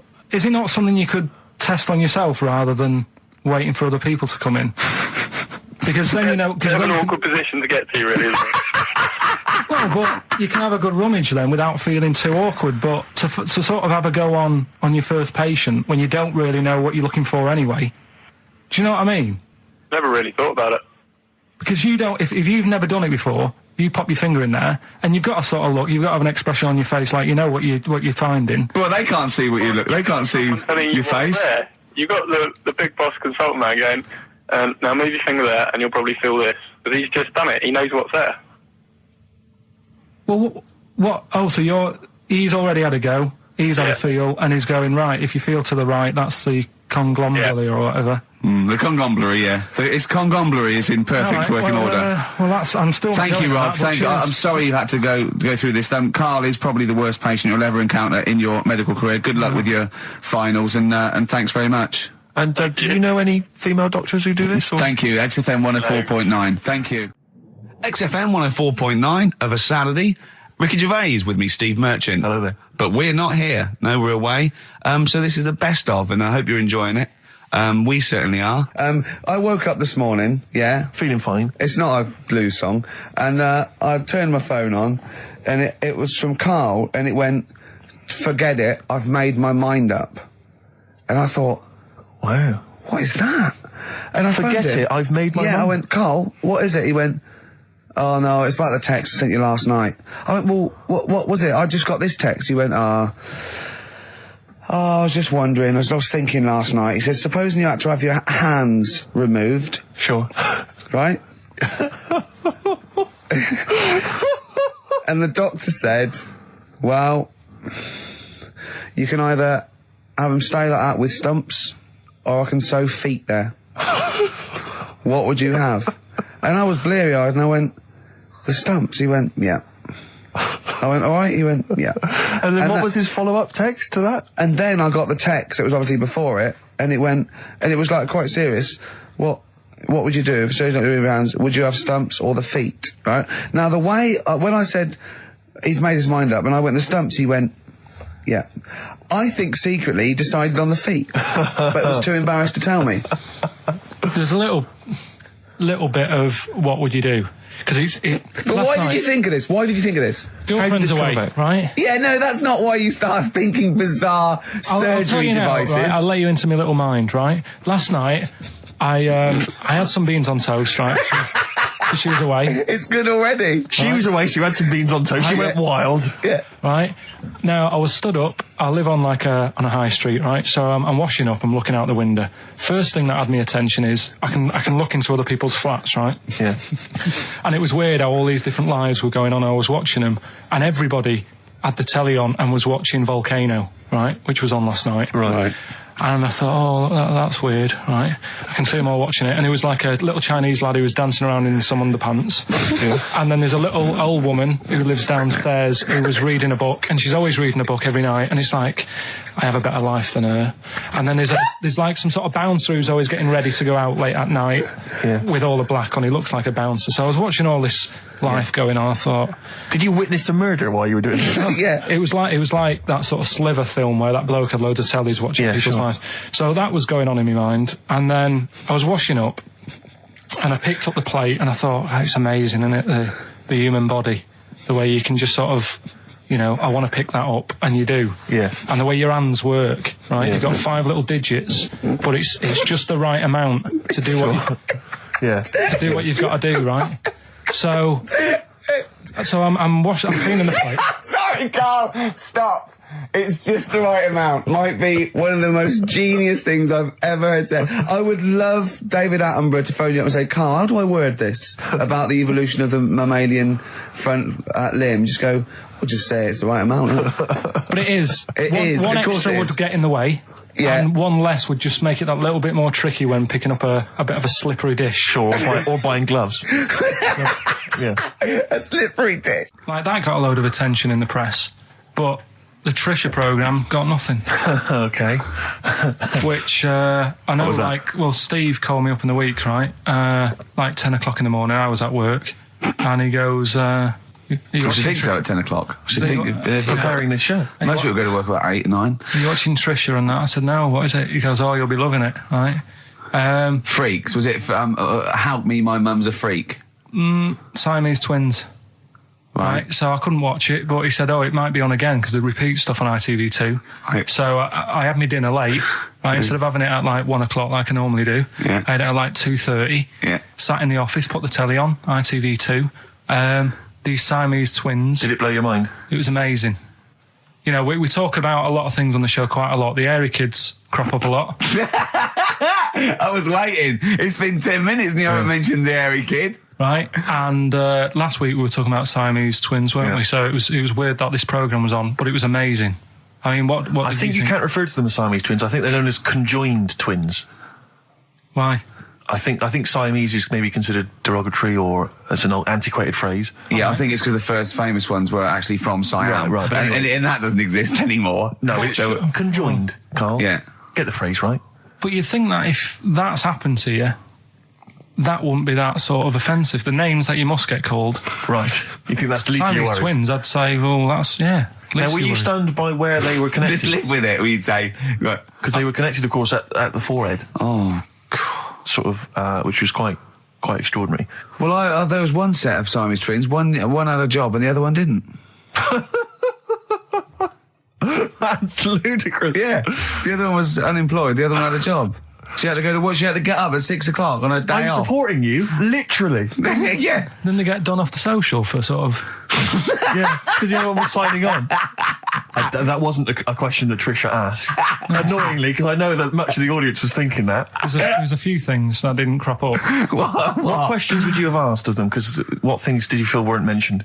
I'd love to just watch Carl watching amazing things. Exactly. Do you know what I mean? It's like early learning thing. Mouth slightly open. Yeah, mouth open at a dribble, looking round to see if anyone else has seen it. You know, I hate that. Like when a cat sees a bird land on the balcony. Exactly. It can't believe it's luck. I'd probably say, how do you buy her like a birthday present? A surprise gift, yeah. Because everything's ruined. Sure. Right? I'd probably ask... yeah. Well, did you not think it was interesting that one of them had a boyfriend? Well, that was a bit weird, wasn't it? Uh-huh. But what was the other thing that I was thinking when I was watching it? I was thinking if one got into crime and that was sent to prison... Right. What would happen? How would you handle that? It's brilliant. It is brilliant. If a chimp could talk. And what was the other one? The other thing was, what did he talk about? Because it's not as if you can say, oh, guess what I did today? Do you know what I mean? Yeah.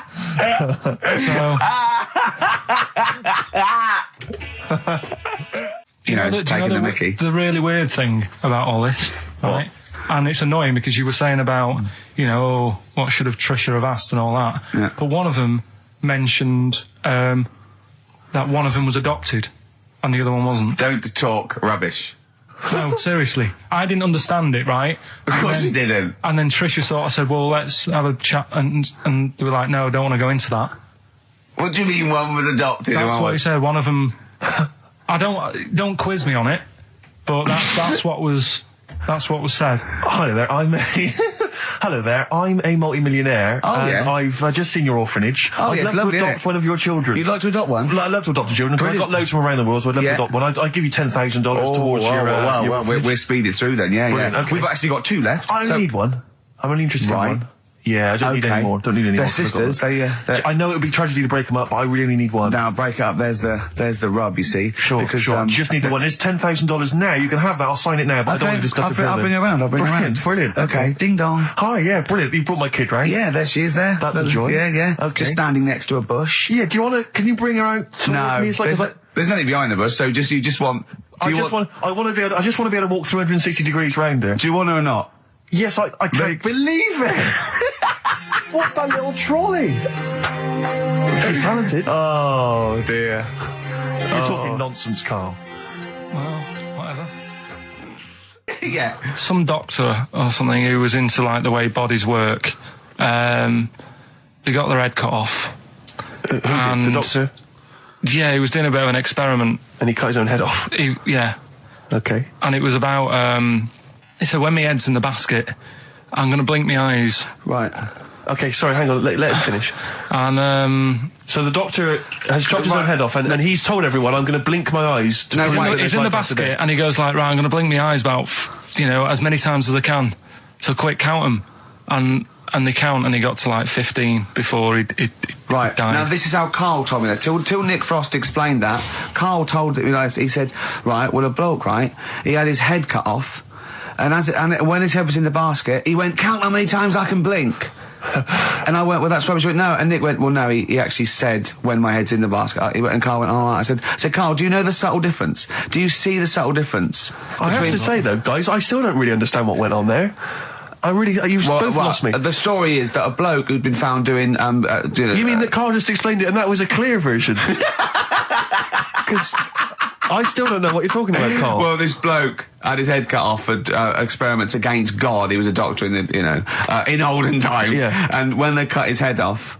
Why did they cut his head off? Because it was... he was executed. Crimes against... Exactly, he was executed, yeah. And he said to his assistant, when my head's in the basket, I'm going to blink, count how many times I blink and write it down as an experiment, right? Carl told it to me, like his head was cut off and he went in the basket. And when his head was in the basket, he looked up and said, count how many times I blink. Yeah. I love that. I love the difference in that story. Yeah. Both rubbish, but, one's possible and one isn't. You believe anything that you're told except when we tell you the truth. Okay, 104.9, Ricky Gervais, Steve Merchant. We're not actually here. It's the best of. Got some new ideas for you. Go on. Well, they've all been blinders in the past. Go on. Did you do any competitions when I was away? Did we? I think we did, didn't we? Did we give away a DVD? Did we? Yeah, we did. Yeah, go on. Yeah, right. Go on. Anyway. Well, I thought some... This isn't like radio, is it, as we know it? This is just people talking.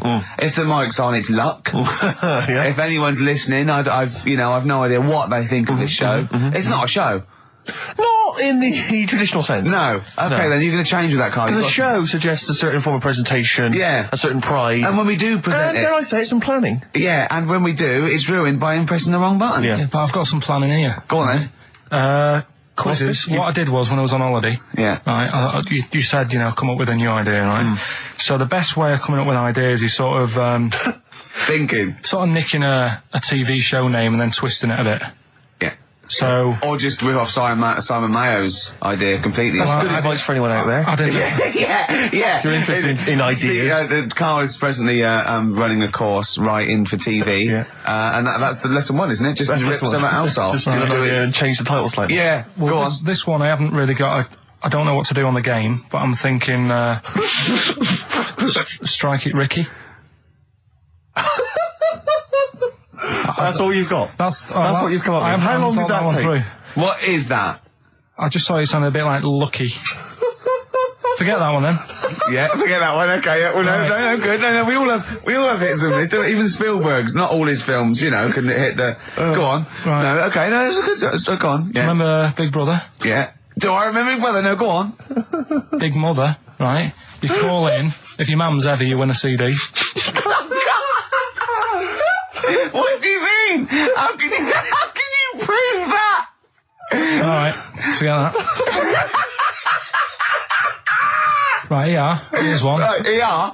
Good one. No. Yeah, no. The Price is Right. Remember that? Yeah. Right. The Price is Ricky? No. The Rice is Right. And what I do, I read from an Indian menu and a Chinese menu. You tell me whether you have pilau or egg fried. He's a genius, isn't he? He really is a modern... that one. Let's go into this one. Let's not cross this off right away. Go on then. You read from what? Well, I'll get a couple of menus from like an Indian and a Chinese takeaway. Yeah. And I'll go like, chicken korma. Well, could I just suggest that as it's an Indian, it'll be pilau, and anything you read out that is... Yeah, but you don't know which one I'm reading from. What, the chicken korma's Indian, isn't it? Yeah, so you go pilau.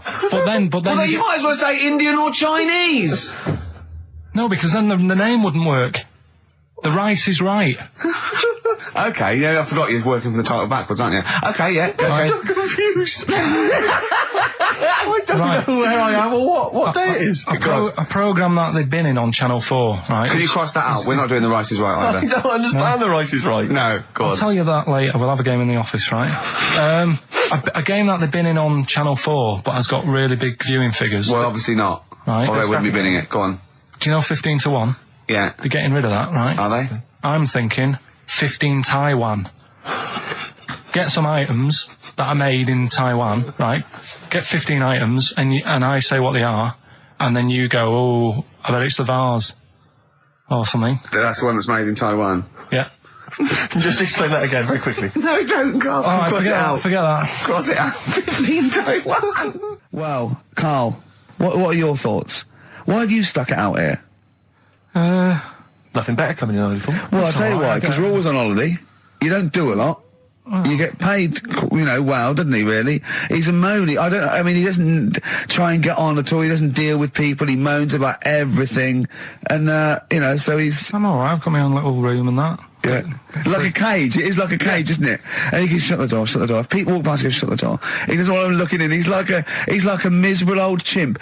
We noticed today how much he's simian, isn't he? He's very strange, actually. We maybe should try and get a picture on the website, because Karl's arms are particularly chimp-like. It's very, very strange. Because he's got that he's got long downy hair. It's and not the like long extended knuckles. Yeah, and his totally round face that sort of the chin goes back and the dome of his cranium. I think, quite seriously, I know we sort of share about 98.5% of our genetic material with bonobos and chimpanzees, but I think he's got a little bit more. Yeah. I honestly think he's a little bit of a throwback. Just his line, they just kept to this sort of really the ugliest one in the cave and the tree, and he really didn't come out of it. I'm not saying you are, I don't think you are. Yeah, you're chimp-like. No, it does annoy me. My hair annoys me on my body and that. Because I've got like hair on my little toes and that. Have you? And on the legs. Would you see your little toes? Can you pick things up with them? No, I've tried. Okay. Well, that's the finale of this week's show. We're going to see if he can play a record and put the fader up from a tyre while swinging in a tyre, just using his hairy toes. Yeah, I've sort of got hair all the way, but then it just runs out where it should be on the top of your head. Yeah. Is this part of the reason why you're always uncomfortable about being nude or around naked people? Is that partly the reason, do you think, because you look so grotesque? Well, when I'm on holiday, I don't really like wandering about without a top on unless like it's a quiet beach or whatever. Sure. So what would you normally wear? Need. I just have like a nice sort of light, summery, sort of linen shirt, maybe, just a few top buttons open. Yeah. But I don't like... The naked body isn't that nice anyway, is it? You know what I mean? Whatever it is, if you're a cat and you're shaved, you don't look that nice. Do you know what I mean? But with I think you'll find a cat is naked even with its fur on. Cats don't wear clothes. No, but what I mean is, a bald cat isn't that good. You know, it does me head in that I'm bald. I'm not, I wish if I could have hair, it would be nice, but that's life. Would you prefer animals to wear clothes like Mickey Mouse does? Or Goofy? You know that I don't like nudist and all that. We've done it. But don't you think sometimes you could sort of like maybe fancify it a little bit? Like if there was such a thing as an ape salon, and there isn't, Karl. There isn't, right? Would you give a orangutan a trim, maybe sort of his hair? Because some of those look like they're going bald, but they've got a comb over, don't they? They should just have a shave. Well, it's like that. That's what I did. Just take it back. And the underarms as well. Yeah, they've really got a lot of underarm hair. Even the women ones. Really? Yeah. That's disgusting. I know. I don't know. I don't even know why they breed. I don't know how they get they laid, some of those horrible old hairy ginger orangutans. Yeah, they are particularly grim, some of those. I know, yeah. The big ones. I know. Ginger ones. Yeah. You can't be happy, can they? What is that? Where did that happen, the ginger thing? Why do people give them, like, a hard time and that? Well, you just gave them a hard time then, so why did you do it? You were just buying in, were you, to people do sort of give... I don't understand why, but ginger people get quite a bit of stick, and I've never understood it. No, it's just, I don't know why. They do, though, don't they? I don't know, it might be historical, it might have been because... I'm sure they don't everywhere in the world. I'm sure it's probably... Oh, they are. They're always... I've said to you about even, like, ginger cats, they're always fat, because they're sort of sick of it, probably. Play a record! Wait. What do you mean? Ginger cats, what do you mean? When you see a ginger cat... They've been eating, like, because they're upset, they've been bullied. You never see, like, a thin, happy ginger cat running about. It's always overweight and looking a bit fed up. It's just a good point, isn't it? I wouldn't say it's a good point, Karl. It's a point. So last week, the Chinese don't age well. Now, anything ginger, including cats, are sick of it. No, but I'm just saying... Are you ginger? Would you like to take issue with any of Karl's points? 83 XFM is the text. You can text us. Maybe you've seen a thin ginger cat. I'm not having a go, though.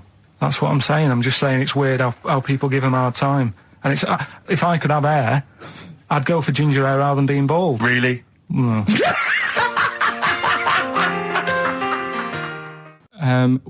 What sort? No. The Pope. Yeah. What semi-precious... Sorry, Mrs. Robinson, we're going to have to let you go. Yeah. Go on. You are the weakest link, Carl. Goodbye. Yeah, go on. The Pope. Yeah, the Pope. Yeah, we've got the Pope. Yeah, that's not strictly a question. He wears a... he wears a dustman's hat. He wears gore-blimey trousers. Yeah. Does he live in a council flat? Yeah, he lives in a council flat. He wears a semi-precious stone. What's the stone? The Pope wears a semi-precious stone. What is the stone? You mean, what is it called? Yeah. What is it called? What, has it got like a kind of papal name? I think it's like, is it a 18-carat one? So we got to try and get the carrot yeah. of the Pope's big diamond. He calls it Dennis. He calls it Dennis the Stone. Do they want the type of gem it is? Like, or is there some kind of papal name for it? Or do they want it like the Rosetta Stone? Or I don't know. I can't actually. Play a record. Play 2 record. Let's stop. Where's your head at? Basement Jacks. Right, okay, let's get this right. Have we knocked this on the head then? Is this not happening? Oh, here he is. Look. Here he is. Come in. How have you... Oh, God. I don't believe that. Oh, that's pathetic. I do not believe that. That's absolutely pathetic. Now, they won't believe this, will they? No. Right, if I say that Jonathan Ross just got his massive member out, and he is a big lad... Come and sit down. I've got your tickets, Mr. Gervais. Thank you. What's going on here then? I mean, why are you dropping off tickets? Well, because, in the spirit of the Comedy Awards, we like to have the rising young stars of the British Comedy Awards. That's right, yeah. And that's me. Well, we couldn't find any this year, so we've asked Ricky whether he would sit in the rising young star seat, and I wanted to deliver the tickets personally, so there's no excuses if he doesn't turn up later. Yeah. I always suspected that you were sort of pretty well endowed. Yeah. And now we've seen, it's on webcam. That was just one of my cocks. That's the one you're wearing today. Didn't we? Don't say that. No, This is meant to be the happening young station. What's going on? No, you can't say stuff like that. You can't. Just careful what you say. Look at after Judy and Clary. Take you to the wilderness and he comes back in a person life. 10 years in the wilderness. Happen to you. That's Jesus you're thinking of, isn't it? Just because you're on everything at the moment. I walked in here and I came in there and I thought this is the young happening place, and what do I see in here? 3 old men sitting What are you talking about? I'm only 28, 27. You're wrecked. You all look wrecked. Well, that's because we're always partying. I was looking for some youngsters. Where's the youngsters? I wanted to see some tight leather pants. I wanted to see some foxy chicks hanging on you everywhere. What is it? It's a bunch of old blokes and a bloke up there washing up in a sink. But look at him. He even dresses for radio. Look this at is him. ludicrous. It's amazing. Looks like I love the fact you were on the phone to Gervais last night, weren't you? Asking his advice. Yeah. On clothes. Look at him. He's going for the man down the DSS. I like that look. That's a nice look. Have you got a single pair of trousers that aren't elasticated at the waist?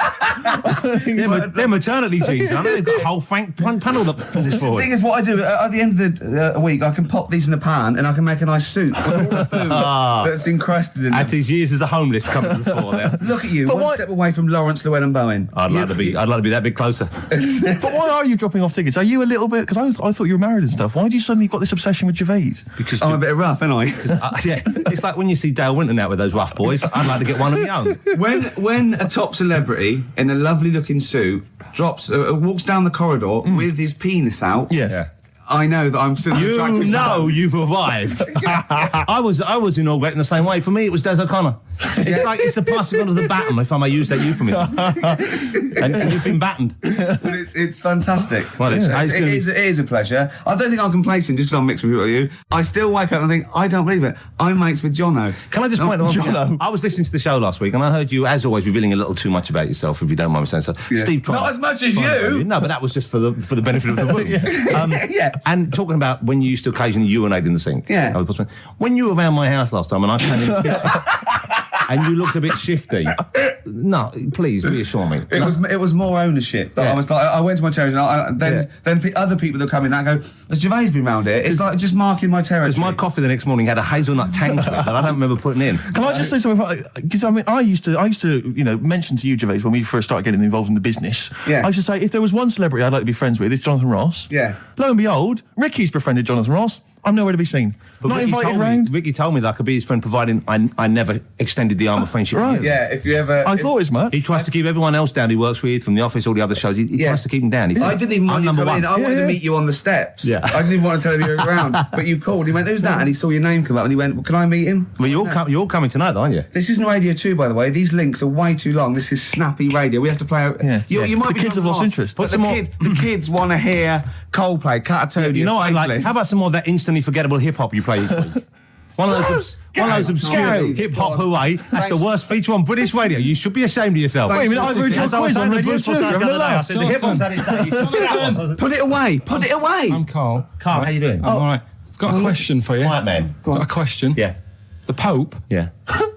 What semi-precious stone does the Pope wear? That is easy. Go on. Topaz. Is that the right answer? I don't know, I might have wrote it down. I'm really sorry, Jonathan. It's not what he publicly admits to, but I have to know because I was hanging out with him at the Groucho one night and he was saying, oh, look at this, look at that topaz, go and buy that, look at that. Vatican City. Look at that, we can make a nice ring out of that, he said. Didn't go anywhere, but thanks for asking. I better go, I've got to go and buy some winkle pickers. Thank you very much. Okay. Enjoy it. Stephen. Yes. Carl, I wish I could say it'd been a pleasure, but actually it was quite creepy. See you later. Thanks. This is the Best Of Show on XFM 104.9. I'm Ricky Gervais, with me Stephen Merchant. Yes. I hope you're enjoying the Best Of. I'm amazed that these are the highlights and that we've strung it out this long, Rick. But the good thing about this is, we're not here, we recorded this a couple of weeks ago, just the links, right? This has taken us about 10 minutes for the whole show. We get paid the same. Why don't we do this every week? That's a great idea. High five. Listen to this clip, it's brilliant. 100 reasons. If I could. Ladies and gentlemen, will you please welcome to the stage Pop Will Eat Itself? Carl, have you got like a sound effect or something of like, get the atmosphere cheering. If we're going to test? Cheering. We'll seek it out with. Have you got something there? Have a look on there. I'm just looking in the NME for the kind of forthcoming gigs of the smaller known bands, and it might be a useful place to just begin the. Ladies and gentlemen, peoples around the world, will you please welcome to the stage Chumba Awamba? Have you got a sound effect? We got one. Nice, yeah. Ladies and gentlemen, will you please welcome to the stage the Parkinsons? They're playing in Leicester this week, so I look forward to that. That's a good plug, isn't it? Let me see who else. If anyone wants to pop down to Leicester to see the Parkinsons. Ladies and gentlemen, please welcome to the stage Cyclefly.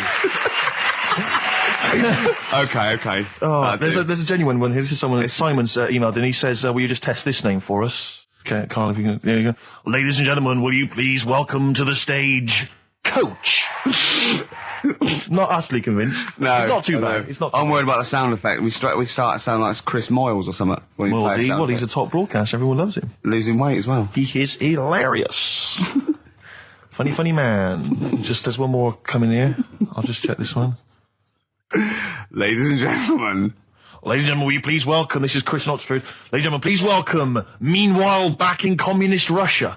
Is that a band? I assume so. I assume it's his band. Yeah. Steve, I mean, I will play great old tunes till the cows come home. We got to give them a little bit of Dandy Warhols and Air and Athlete. I know that, and they're great, they're good, right? But I wanted to play a Cat Stevens song, but I thought I'd better not, because I've, play that a little bit. And we quite like resurrecting old reputations, don't we? People like Elton John, who had bad faces, or David Bowie. People whose names now are largely laughed at in the serious rock or people circles. that people might not have considered. I thought Cat Stevens, oh no, Rod Stewart, I thought. Was he Rod Stewart? Many people now are thinking of the leopard hot pants and the ludicrous hair. I think I'm sexy and all those sort of old stadium sort of disco things, but he wrote beautiful tracks from Maggie May through, and I thought, hold on, two birds with one stone. What about a Rod Stewart song written by Cat Stevens? Wow. Is there such a thing? The first cut is the deepest. Let's hear it, Rick. On this album as well is The Killing of George.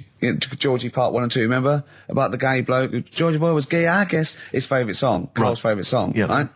And I was going, oh yeah, I remember that, yeah. I said about, and I said, did not intend to take his life. He just pushed it when he gets mugged and killed.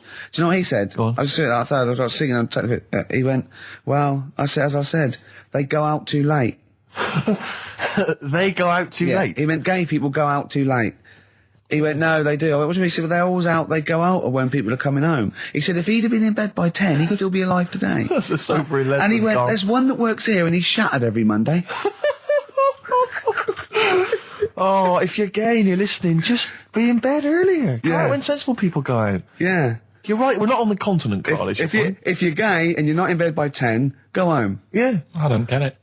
That blew me away, right? The fact that he got the name, he got the number. Spooky bit, right? I'm walking home. I called you up a couple of times and I left a message on your phone because it was just amazing. Not only was he good at magic, but his maths was brilliant. No, well, that thing adding up to 42 was like, how did he do that? I mean, we didn't even make a big deal out of that. He said that to me. He said, all Carol Vorderman's got is the maths. Do you know what I mean? Imagine him on Countdown. Yeah. He'd even know what they were going to write down. Do you know what I mean? So a bit of a wasted talent. I should see him again about that. I think he's... So I get into my flat, right, and what they do in my flat where I live, they put the post in like these little pigeonholes, right? And I don't normally check them out. I leave it for Suzanne to do, right? Sure. But this time, for some weird reason, I thought, right, I'll check it, see if we've got any posts. Open it up. There's only this. A letter for Miss Harris. Yep, there it is. Bona fide in front of us. A letter addressed to a Miss Harris. Well, does she live there? No, it's my address. She doesn't live there. Did she ever? Don't know. It doesn't matter. It's weird, isn't it? But we've never had. Normally, I think there was a guy who lived there called Yaki Shoki. Mr. 42. It was definitely wasn't an Harris, right? This is the first time we've had a letter for this woman. Yes. Right. But what are you claiming? Because Darren Brown himself admits that it is not paranormal, it is not supernatural, it is a trick. It's a trick. Is it? But he would say that, wouldn't he? Hitler said that. Play a record. Well, can we open this? No! It's illegal! No, but I'm thinking if it's a birthday card for someone's like 42nd birthday. Right. You can't open that letter. Go and put it back, or you cannot open that letter. Why not? You can't open someone else's mail because you think Darren Brown's supernatural. What if we steamed it open, then resealed it? No one would know. It's only a letter. You can't. You can, but I don't want any part of it. Carl, I think you should open it. No, you open it. I'm not opening it. It's against the law. You should open it, though. We won't open it then. They won't send you to prison. Forget it. You'll get off. Cure? Yeah. Bit of cure? There's no cure, no. I'm looking... Well, I'm tempted to open it. Well, do you want to, Steve? There you go. No, I'm not going to open it, but I think you should, definitely. 6 Different Ways by The Cure from the album The Head on the Door. We've enjoyed that. Head on the Door, Carl. Ooh, bit of a coincidence. Spooky, isn't it? It was only 4 weeks ago you were talking about a head and a door. Exactly. Has the door got a number on it? 42. Oh, dear. So we're not opening it?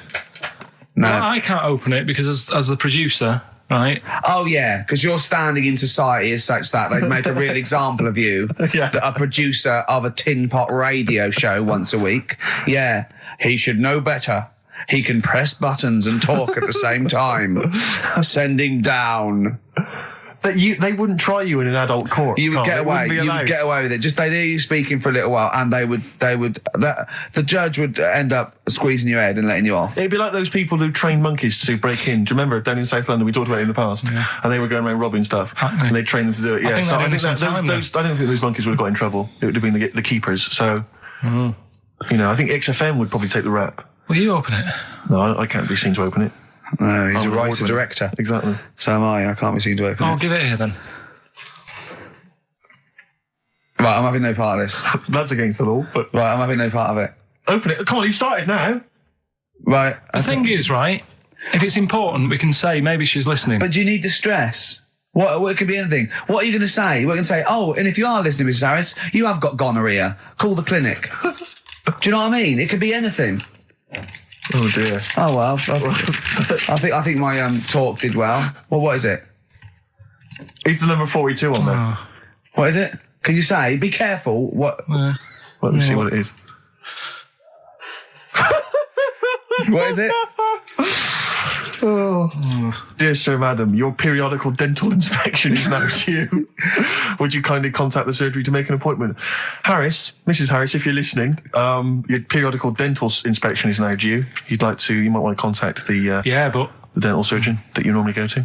She could have a faulty tooth. 42. 42. 42. I don't believe it. 42. 42. Oh my God.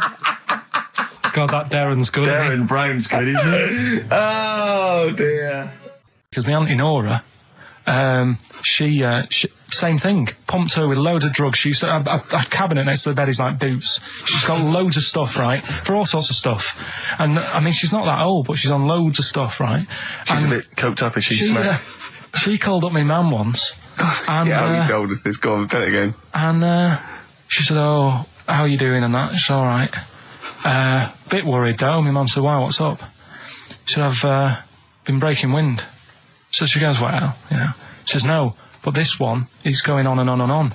And she was like, she was like, what do you say? What's like passing wind, farting for 5 minutes. one thing, not like, you know, trumping and then nothing. Yeah. Continuous drone of a fart. Yeah. I don't think she had. How big was she? She must be the size of a barn. No, she's not that big. She's good for her age. No, but I mean, quite slim. No, but fine for 5 minutes. Where's all the gas? Was she circular breathing? Was she sucking it in with her mouth? It was just, I don't know that much about it. But she called up my mum about 2.5 minutes in. Could you hear it in the background? 2.5 minutes in! 2.5 minutes in, she called my mum up, and it went on for a further 2.5 minutes. Oh. And she just stayed on the phone, did she? Where was... Well, can you hear that? Well... yeah. Did she hold the phone next to her arse? Listen to that. She was off the ground. Trying to work a tune down. she was actually hovering. She was 4 foot off the ground when they found her, the ambulance men. The cat's dead. Don't light a match! Don't light that cigarette! Yeah, it's like that advert. The kids come home from school, switch on the light. Yeah. There they see Granny hovering, turn the light on. Be careful if you have an elderly woman at home. Yeah. Drugs make you fart. So that's what I'm saying, you know, just let these people... What are you saying? No, wait a minute, what are you saying? I'm saying let people enjoy the life they've got left. No, you're not. You're saying don't put them in hospital, leave them at home to die. No, I'm not. Give them a Rubik's Cube and let them die. That's what you're saying. Yeah, I'll tell you something now, right? Steve, I'll tell you something. I didn't want to do it because it brings the show down, but she did die. Who, the blue-handed lady? Yeah. How do you know? Because I said to my dad, how's the woman next door? She said, oh, she went last night. They've got an old fella in there now. God. So, there you go. So, wouldn't it have been better to leave her at home where her friends and family can call and speak to her, even nip that round if they want, you know, with a cat, I imagine. No, it's definitely a cat now. What was that cat's called, that you imagine? Probably, I'm seeing like a big ginger one, so I don't know, something like, I don't know, maybe ginger or whatever. Maybe I had a budgie. But that's what I'm saying, just let them enjoy this life, because dying in hospital, I wouldn't like to do it. If I went to the doctors and they said, you haven't got long life left, I'd say, well, I'll stay at home. Yeah. And that's the point I'm getting at. Yeah. Right? If you can't do anything for them, let them enjoy the life. Yeah, a Rubik's Cube. Right, well, Yeah, you might want to try and... You heard about the hanging one, when the fella was... Sorry, mate, go on. When the fella was hung. Well hung? He was hung, and... hung? Sorry, what's hung? He was hung by a rope. So, isn't that... No, I think it wasn't he, a Chinese emperor? And wasn't he hung? Yeah. Sorry, he was hung. Some fella who'd done something, they hung him. And, they wanted him, it's not a word anymore, he was hung. Look, don't be doing that again, because you said squoze wasn't a word, and then I shown you a menu today that someone sent, and it said fresh orange, squoze. Inadvertent commas, and next to it was the word colour, spelt C-O-L-O-R. So, presumably either the American menu, right, in which case there's loads of American words that we don't use, or it's just a badly typed piece of work. Anyway, there was a bloke that was hung. He was hung and that, but he didn't die. Hung on that, he was definitely a Chinese. Hung on that, yeah. I remember him now, yeah. He didn't die, and they said, oh, just hang on a minute whilst we change the rope and that, and he stood there waiting, changed the rope. They tried to, you know, do it again, and didn't work. It didn't work, right. So, they got another rope, right? Didn't work. And then they had to let him go, because it's like there's a well-known saying or something from this thing. Yeah. Oh no, you should be a weatherman, because once again you've predicted wrongly. It's not a beautiful day at all, is it, Stephen? That was you two, XFM 104.9. Ricky Gervais, Steve Merchant, Claire Sturgis. Claire Sturgis in for Karl Pilkington. Karl Pilkington is on holiday as we speak. Where has he got? Mauritius, was it? Madeira. I think, with his girlfriend's parents. You remember last week he was worried they'd never been abroad, and her dad was saying, what's the way to pack tea bags? Yeah. Carl's going, you'll get him over there. He was going, "Put him in a jar." He goes, "Put him in a jar." I phoned him up in the week, just before he went, I think Friday, said, "Have a nice time." And, Sunday, and he said, "Guess what he's doing now?" What? He said, "He's packing margarine." Of course he is. Oh, bless him. My dad does that. My parents always take tea bags wherever they're going.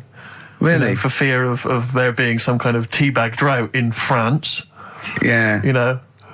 Is it wrong? But I mean, I don't know. Is it because of maybe English breakfast tea you can't get over there? So but you can. Can you though? I mean, you can get peach tips. You tea can is take probably the single most popular drink in the world. I know, but what about the fancy foreign teas, your Earl Greys and the like? Well, I don't know. Because I want good English breakfast. Don't bother me with Earl Grey. I don't know what that cup of tea is. It's not tea to me. It's laughable. It's weak. It's pathetic. Do you know what? Earl Grey with a little bit of skimmed milk isn't so bad. Oh, yeah? Yeah. Oh, and is your husband a fan? We've started. Eh? It's all off already. All It's right, all started. It'll go at each other. Sometimes sort of pretending, you know. Sometimes pretending we're not close mates. You know, yeah, close and friends, you know, and all that innuendo and that. Oh, smutty. Yeah.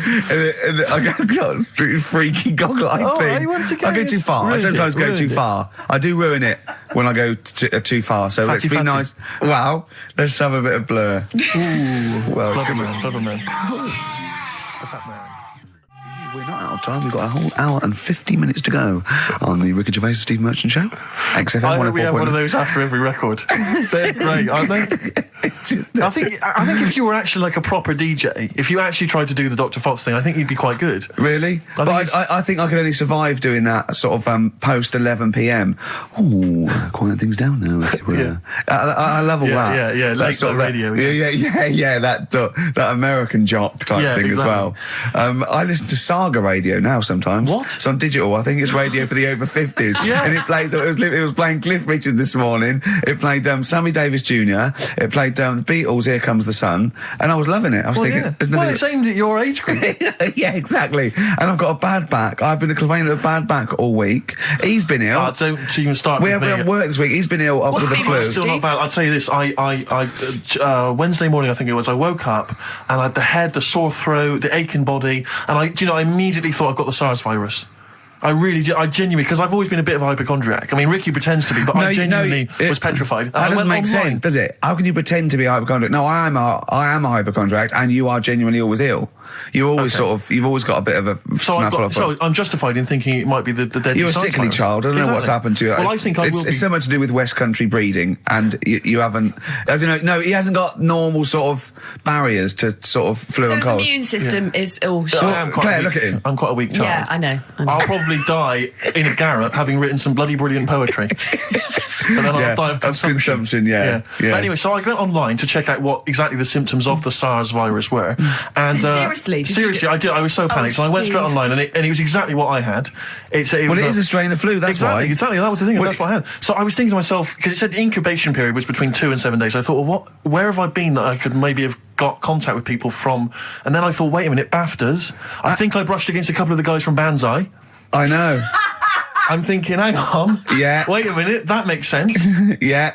And so I was suddenly getting a little bit eggy because, I mean, there was a lot of people. There's like 1,500 people at the BAFTAs. So, I mean, any one of them could be carrying it. Yeah. So I was really just panicked. But, I didn't immediately rush to the doctors. No. Because you've got to wait for ages down there. Dr. Shah's brilliant, but you've got to queue up for ages because it's down in Swiss Cottage where I live. And I'll tell you, there's some dregs in there in the waiting room. Oh, man alive. People who've just gone in there to read the magazines.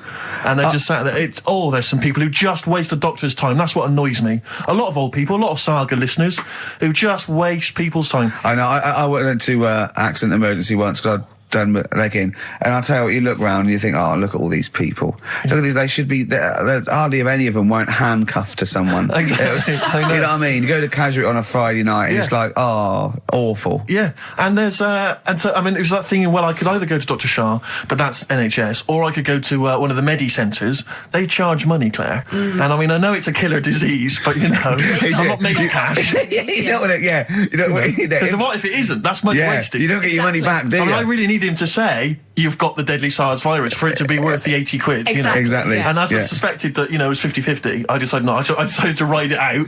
Yeah. And thankfully, so far, I've not You're died. looking all right. No, you're yeah. right. You're all I'm right. okay, so, you're all right. Yeah. Yeah. Well, that's lucky. So I noticed that I phoned him up. I said, I don't think I can work. And I mean, Ricky's a close friend of mine. I've known him for a time now, and I really consider him one of my best mates. But I'll be honest with you, you didn't rush round with a bowl of soup.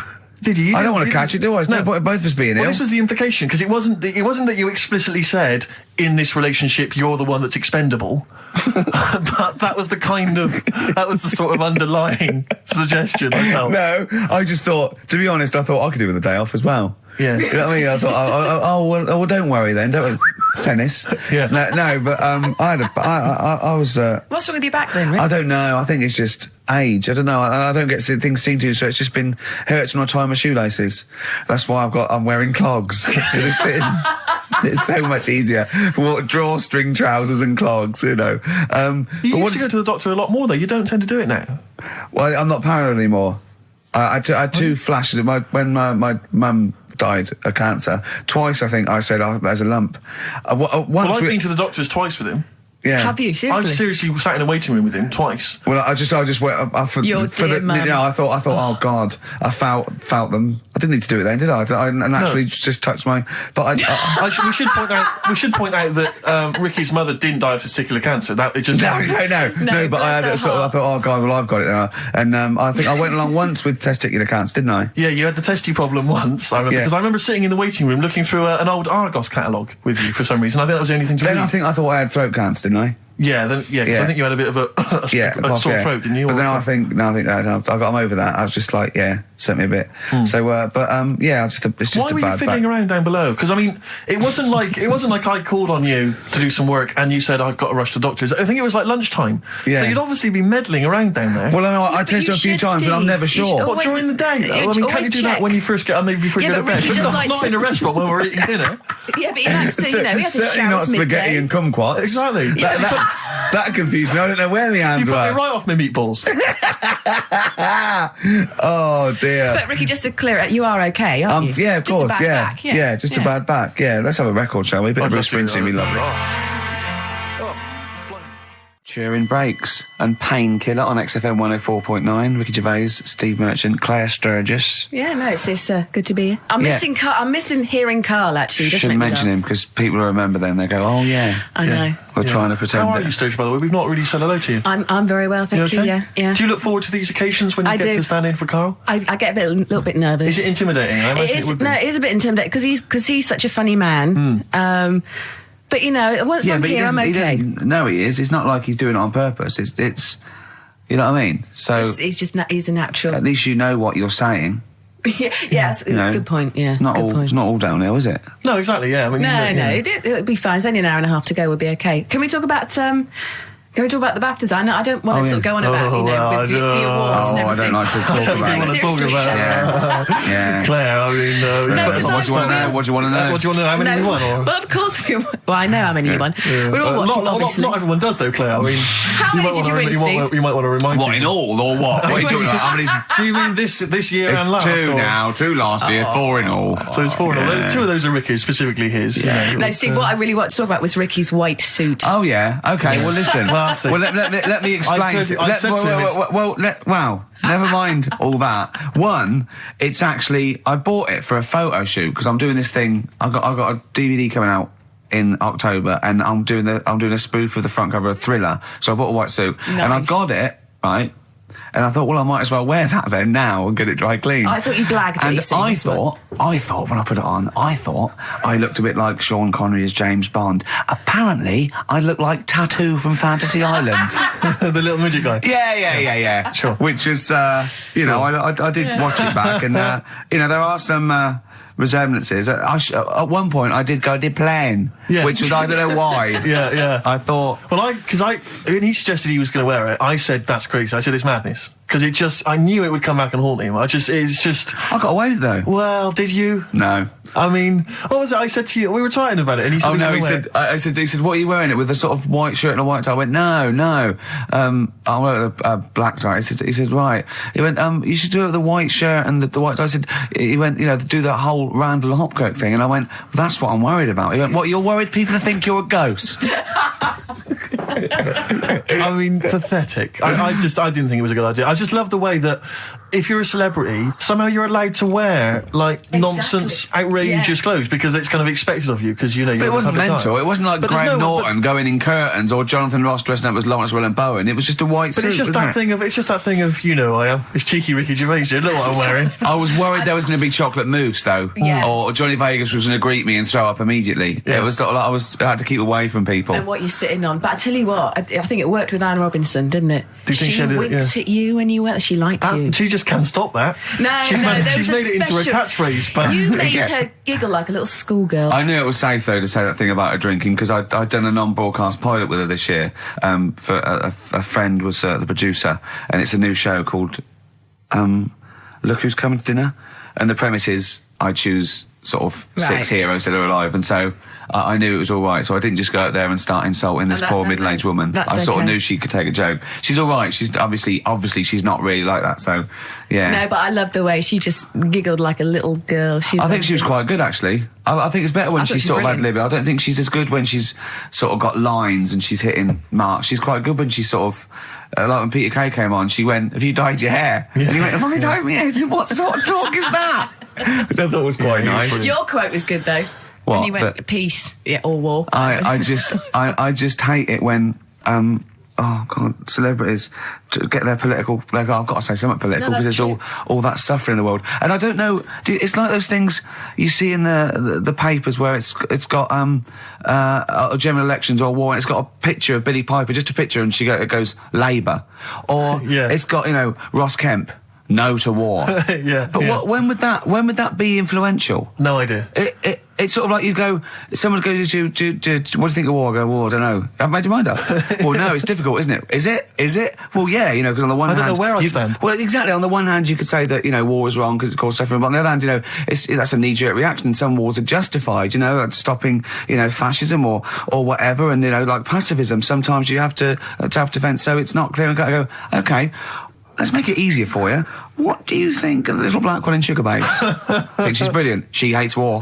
That's me. That's me done then. Exactly. Does that help sway your mind? Yeah, well, I don't know when it is influential. Do you remember when that young au pair was over in America and she got arrested for the murder or the death rather of that young child? I forget her name. Do you remember that story? Louise Woodward. Well, do you remember there was a whole section in the paper there where there was I think it was members of Coronation Street saying, "Release her, please release her." I remember you said you fancied her. Who's that? You said you fancied her when it was all happening. Well, he said I think he was the danger. There was an element of that. Do you know what I thought it was? I would love you to go out with Louise Woodward. The thing about Wooders, what's she doing now? The thing about Wooders is that she My suspicion was that when she came back and she'd been cleared of it, she hadn't been cleared of it. Yes, she was. No, she wasn't. Wasn't she? No. I don't think she. I think no, it was just she'd done her time, and it was. I think it was manslaughter. I think. Oh, really? I'm not sure about this. Teetering on the edge of getting. Well, no. Someone knows. Call up. We don't know this, so don't. Yeah, don't. I think you're right. Well, either way, it was a tragic accident, and she wasn't a murderess. That was the clear point, and it just struck me that nevertheless, there would probably be a certain stigma. So she was down, kind of Monroe's on a Wednesday night, looking for a dance. Probably there weren't going to be a lot of guys queuing up for her because they were conscious that, she had this certain reputation. Whereas Ding Dong, Gentleman Steve, I'm happy to step in. Do you know what? I'd let her babysit because she'd be so careful, wouldn't she? Do you know what I mean? She'd be on real best behaviour. Yeah. So maybe we shouldn't be talking about but I do wonder what she's up to now. Well, if you know...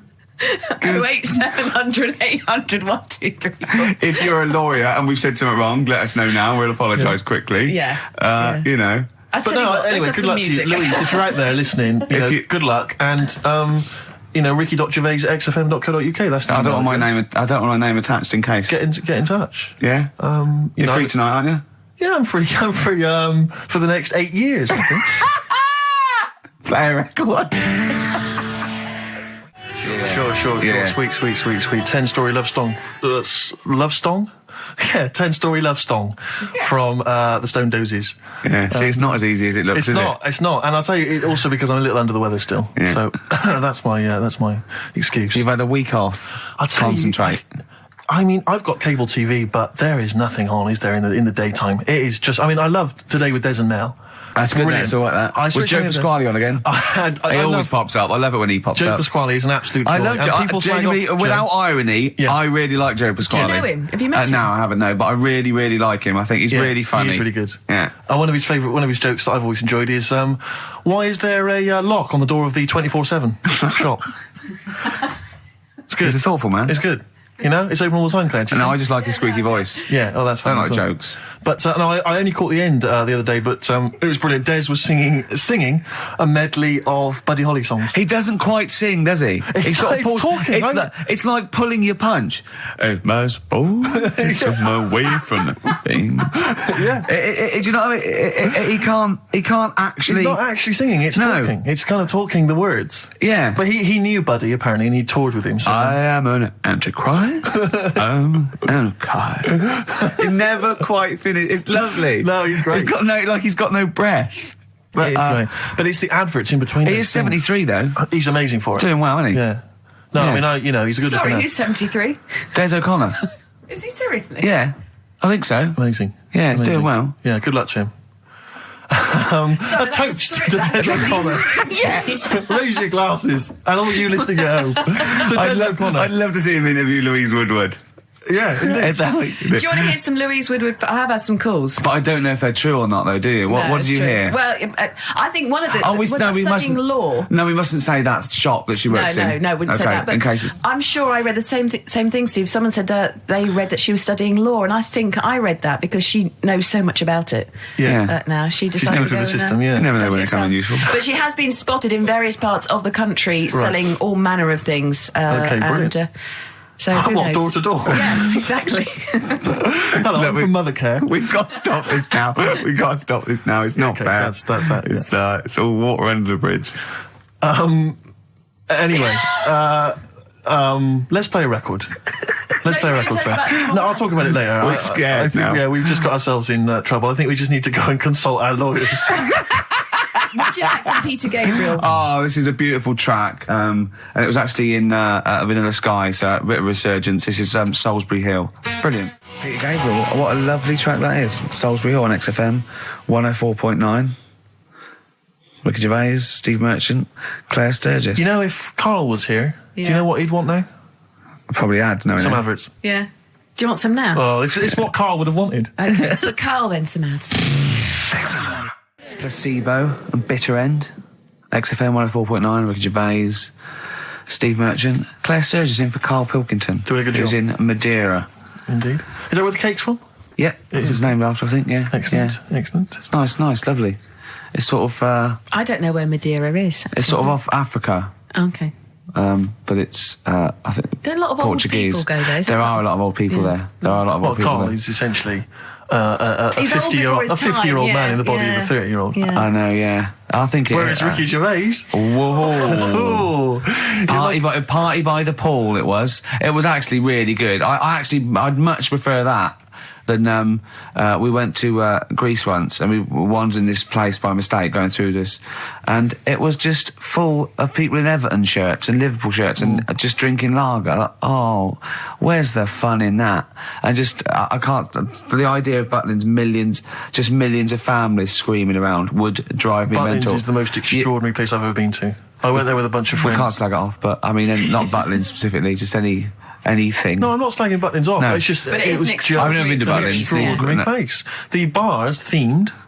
One bar themed in the Wild West style. Brilliant. But a tribute band to Status Quo playing. Really? It was extraordinary. So you walk in the swing doors, and there's Status Quo playing, and everyone else is all the staff dressed in cowboy outfits. And cowgirl outfits, serving drinks.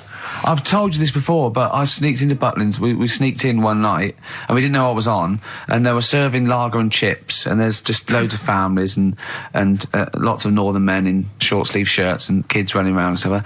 And So they just arranged the chairs in the sort of dance hall, and they went, and now, ladies and gentlemen, the entertainment for this evening is David Copperfield, not the magician. And it was the bloke from Three of a Kind. Of course. He came out, he did it all, he did all the jokes, he did all the, hello, how are you? Oh, you're nice. You know, to people in the audience. And then his finale was he stood on a chair because there wasn't a stage, and he did Classical Gas, seriously, on guitar. And then they went out, right, and he went, thanks for it. He went off, and they stopped clapping, and he came back on to get his jacket. Oh, dear. Oh, no. Yeah. Okay. There was also a girl-boy duo in blue satin called Joint Effort, which I was loving. And at the end, right, I think it was on a Saturday night, so people were leaving sort of the next day, or Friday night, they're leaving the next day, and the kids and that were sort of like going to Redcoats, and they were crying, right? And all the Redcoats and Joint Effort, and they did We Are the World. Oh, wow. Amazing. What an amazing night that was. Extraordinary. Yeah. They are incredible places. Yeah. Joint Effort. I don't think... I saw a documentary, I'm sure I saw a documentary, which is finding out what the likes of David Copperfield are up to now. Yeah. And he was a thatcher, wasn't he? Wasn't he mending roofs? I think so, yeah. I think you're right, I'm sure I saw him saying... They said, would you not want to be back on primetime TV? And he said, do you know, I think I prefer mending roofs. Well, I'm not sure. Well, he's probably the same as David Van Day with that advert when he said he got to the point where I prefer to sell burgers than records. No, you didn't. You never preferred selling burgers, David. Have you watched any of the Reborn in the USA? I love it. See, absolutely love it. I missed it, and I'm gutted. It's Hadley or Cox. It's Hadley or Cox all the way, I reckon. Who's Cox? We close our eyes, we never do him. What band is that? Go West. Go West. Oh, right. Yeah, he's probably the best singer in a sort of stand-up cabaret And how way. does it work? Do they get voted out as they go around? Yeah. So it's Sonia's gone, isn't No, it? there's two from the studio audience, two are nominated, the lowest people, and then Britain, people in Britain vote one back on the bus. Can I just ask why they're doing it in the States? Why didn't they just do it in this country? Well, because it was meant to be relaunch their career without prejudice, I assume. Okay. And also as an excuse to go to America, I suppose, and people not know him. Although fame is creeping in. I think a lot of people recognise Tony Hadley. Yeah. Particularly when he sang True at karaoke. Yes. Is he as good as ever? He's fine. He's a bit dramatic, but he's all right. Now, from your sort of your brief pop phase, are any of these faces familiar to you? Did you ever bump into them? Oh no, but no, no. You never hung out with Hadley, or no, we all lived in the same house. Yeah, you did. Didn't you have a run-in with Bucks Fizz? Oh, yeah. No, did you? Once when we were going up to do a TV show, and A&R man had just forgotten about us, and we were there. We were at the airport. We didn't have the tickets, and so Bucks Fizz, who were doing the same show, and I remember they tried to smuggle us through. They had sort of like them and their crew, and they just like showed us the tickets. They went through, and they went, "Well, like that would work." And I went, "Oh, okay, sorry." The two girls stand in the lobby, whip off their skirts. Everyone was sidetracked while you legged it through. Well, I was on the shoulders of Bobby G, and wearing a really long coat. Yeah. And I went, "Bobby," he went, "Yes, I am taller now." You're not taller in the flesh than you are on top of the pops. Yeah. And fatter. I wasn't fat then. You weren't fat then, no, you're right. Yeah, no, but I love it. And the other thing I've been watching is American Pop Idol.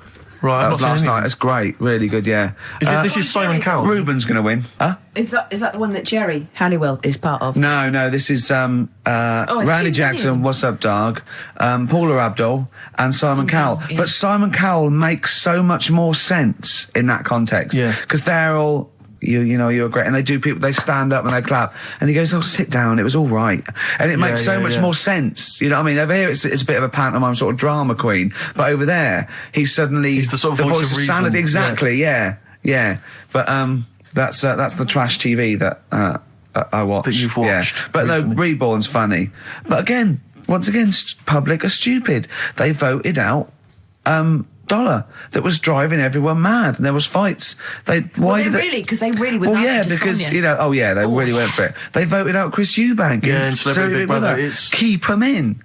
I don't think the public should be allowed to vote on TV shows. I don't think they know what's best for them. It does strike me that, like, in the golden age of EastEnders, if people had said, "Do you want to vote out Dirty Den, they'd have gone, yeah, he's nasty. I know, yeah. It's that do you know what I mean? confusion, either with entertainment and punishing people, yeah. They should keep them in and then make them lose. Yeah. Yeah, so you've had all the best of both worlds. What about the new Celebrity, I'm a Celebrity, Get Me Out? Now, who's in that? The one? Daniela Westbrook. Yeah. Catalina, that model. Yeah. Don't know her. Yeah, exactly. The one Anthony Worrell Thompson, why? Why does he want to... You've got someone to cook, ain't you? Well, that one from Changing... Yeah, no, girl from Changing Rooms. Yeah, Linda Barker. Yeah. Oh, Phil Tufnell. Who? Phil Tufnell, cricketer. I'm going to put some money on him to win. I reckon he's going to win. Because apparently he's sort of funny and nice and everything. And, yeah. Would you ever do any of those? Absolutely not. No. I genuinely think if you were in the Celebrity Big Brother house, immediately you would be voted out. It would be before the public get a chance to vote. Yeah. The housemates would have got you out somehow. Yeah. They'd have left. Or they'd have left. Yeah, I might win. I might win by default. They'd have all climbed over the roof like that guy Sandy. Yeah. They'd have all climbed out like within the first 10 minutes. I saw Sandy the other day actually doing still on the run. Is he? Just climbing over. Get off my roof. I got really excited in Selfridges. Does he look like a wombat up close? No, he's really good looking. Shut up. No, seriously. I saw him in the hat section at Selfridges because he's a personal shopper telling us they look gorgeous. Jane went there specifically to meet Sandy. No, just for like, yeah.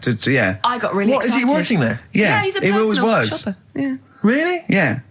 Does he sign autographs and stuff? I'm sure. No, he calls himself Alex now. What? Yeah, he's not allowed to call him Sandy. Selfridges wouldn't.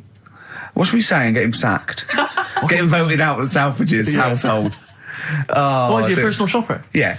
That's just to me the epitome of indulgence. If you've got money to spend on a personal shopper, that. Oh, I'd love to do that. Man alive! No, is that someone who pushes your trolley? No, you just say. Can I get one of those in Waitrose? No. It's like asking an assistant. You go, I need some black trousers and some brown shoes and this range, and they go okay, and they go and get you a range, so you don't have to go. It's not like but I still love it. Yeah, but you have to pay for it. It's not. No, you don't pay for the service. You pay for the clothes if you buy them. It's really? not. Yeah, it's not like Lady Di having Harrods opened for her. So I could walk in there and get Sandy, of course from you Big could. Brother, to just do some shopping. In fact, I'd love you to. But could I get him, like, once he's finished in Selfridges, could he pop to the Co-op for me? No, he can't do that. No, he can't do that. What? No. Seriously? So there'd be people queuing up, wouldn't there? Well, why? Selfridges, you can't. People don't go and shop in Selfridges for the sake of it to meet Sandy, do they? No, but to get a personal shopper, why wouldn't everyone have one? I don't understand why everyone wouldn't do it if they're not charging you for it. Oh, Steve, you and me later on. I'll tell you this, I don't think people realise that, Rick. He's going to be inundated now. You know when you go to Selfridges, you will not be able to buy that suit you got for £97. It's a lot more expensive than that. What? You can't you can't get shoes for £29 in there. I'm not bothering. No, exactly. You see, that's where you're going to come unstuck. It's not worth I'd love a great record now, Claire. Okay. I'm going back to Bristol this weekend. Oh, yeah? I am going to be. I've got £100 to spend, so I'm looking to get a 3-piece suite. Yeah. Dinner suit. Yeah. Who knows? A wife. Well, possibly. I think my sister's back. Neil Young, Man Needs a Maid. What a great track that is. Well, we got some ads again, so don't worry about that. Oh, great. No, after that, though, the brand new single from Radiohead. Okay. I'm excited. Yeah. Love Radiohead. I've not heard it yet. I'm sure it's wonderful. I haven't heard it yet, but wow. Imagine how disappointed I've been. He's not. You put your neck on the line. Yeah. So. And we got tickets to give away to a new Spike Lee film, which is we've both seen 25th Hour. It's good. Which is great. So look forward to that. Yeah, that's all coming. Plus, I would imagine a bit more chit chat. A little chat and some other great records. Some Happy laughs. Yeah. Happy end. The new single from Radiohead. What do you make of it? I love Radiohead, so I'm prejudiced, and I like just about everything they do. I still play the Bends regularly. I had to replace it on CD because I wore it out. Really? I just think it's amazing. I think they're great. They're coming in, aren't they? Yeah, well, they're coming in a couple of times. I think Phil and Ed, who are my favourites, are doing Zoe in a few weeks. And I think Tom York is going to be doing John Kennedy on Exposure, doing one of those album playbacks where he comes in and talks about each track. He's so shy as well. Yeah. He came into Udo once, and he was just so shy. He hated it all because people were looking at him. And, he's great. He's brilliant. A toast. Funny little fella. Radiohead. Happy Easter, Tom, and all that. Don't eat too many eggs, boys. Oh, calm down, you crazy guys. No, we were talking earlier about the fact, because I've been ill this week, and so I've just been lying on the sofa, dosed up, I was a bit feverish as well in the week, and I at one point I had a real kind of movie. If I'm ill, I like to be like you're ill in the movies, and I was tossing and turning in bed. I had the fever. I was waking up. I was sweating, all sorts, and I keep waking up really early, and I'm sort of watching daytime TV for hours, and the adverts that you see in the daytime, I mean, because we do actually work. A lot of people think we just doss around all day, but we do actually work, and so I don't get to see TV in the day much. And the adverts, it's not adverts you see at night during. I know. They're incredible, and it's like. Was it for surgical stockings? Well, a lot of them are either aimed at people who basically are waiting to die. Right. It would seem. Or I love that advert. Waiting to die. Well, they are a bit like that. I mean, there's a couple. There's one with Christopher Timothy. He sat in a pub on his own, just having a pint in the afternoon. I think this was before he. Became a doctor. He's having a pint on his own, looking through the job ads. He's had a good career, any vet, doctor. I think he's always wanted to play a lawyer. Yeah. And he basically says in so many words, I can't remember it verbatim, but he basically says, you're probably getting on a bit. You're not going to be around forever. You could drop dead tomorrow. Have you made provisions for your children and your family and your wife? And I think you at home were supposed to go, oh Christ, I haven't. Oh. And I was feeling my testicles earlier. They are a bit lumpy. Yeah. Oh no. I had to bend down quite low to feel them. Exactly. So, I am getting on a bit. Exactly. In fact, what I do now is pull them towards me and kick them up like Beckham with the ball. Yeah. And on the way back down, I have a quick feel. Yeah. And then, or when the kids come to visit. Yeah. And, stop playing with Grandad's testicles. Where have you put them? Where have you put them? We've put them on the mountain. So, oh, you little devils, go on with you. Do you want a Werther's original? And that's another advert you see constantly, Werther's originals. So they've got those, and then they've got the adverts which I always love, which are adverts for any kind of Claims Direct or any of those things. It's just invariably there's a reconstruction of an accident that might have happened, someone tripping over a paving slab. There's one which is particularly chilling of a guy who I think he's with his kid watching football, and he's thinking to himself, I bet he's thinking, I wish I could join in. And it flashes back, and there he is up a ladder on a very shiny surface with no one supporting it, frankly. He's asking for trouble. Frankly, I blame him. Yeah. And then it topples for no reason. I don't know why it topples. Right. Wind, let's say. Yeah. Whenever I see it, I always think... I hope he never walks again. Well, he falls off it. Did he smash his face in? Did he fall on a spike? Because if he's going to go up that ladder on a shiny surface with no one holding it, right? Did he fall? Did he crack? Did he fall backwards on his head? The little... Worse still, Gervais. Right, did he do the splits and crush his nuts? No. Worse than that. One. He made a considerable lump sum of cash thanks to the efforts of one of those claims companies. Eh? Oh, no. All right. His negligence has seen him £3,000 richer. Steve, was there a yokel with a pitchfork looking up as he fell on it? Nothing. Oh, he fell off. I think he must have bruised his ankle or strained a ligament. That's not enough. That hasn't taught him anything. Well, it's not taught him a lesson. In fact, if anything, it has encouraged him to just be more foolhardy in the future. Because if you're going to dish out $5,000 willy-nilly to these people, these lunatics, these oafs...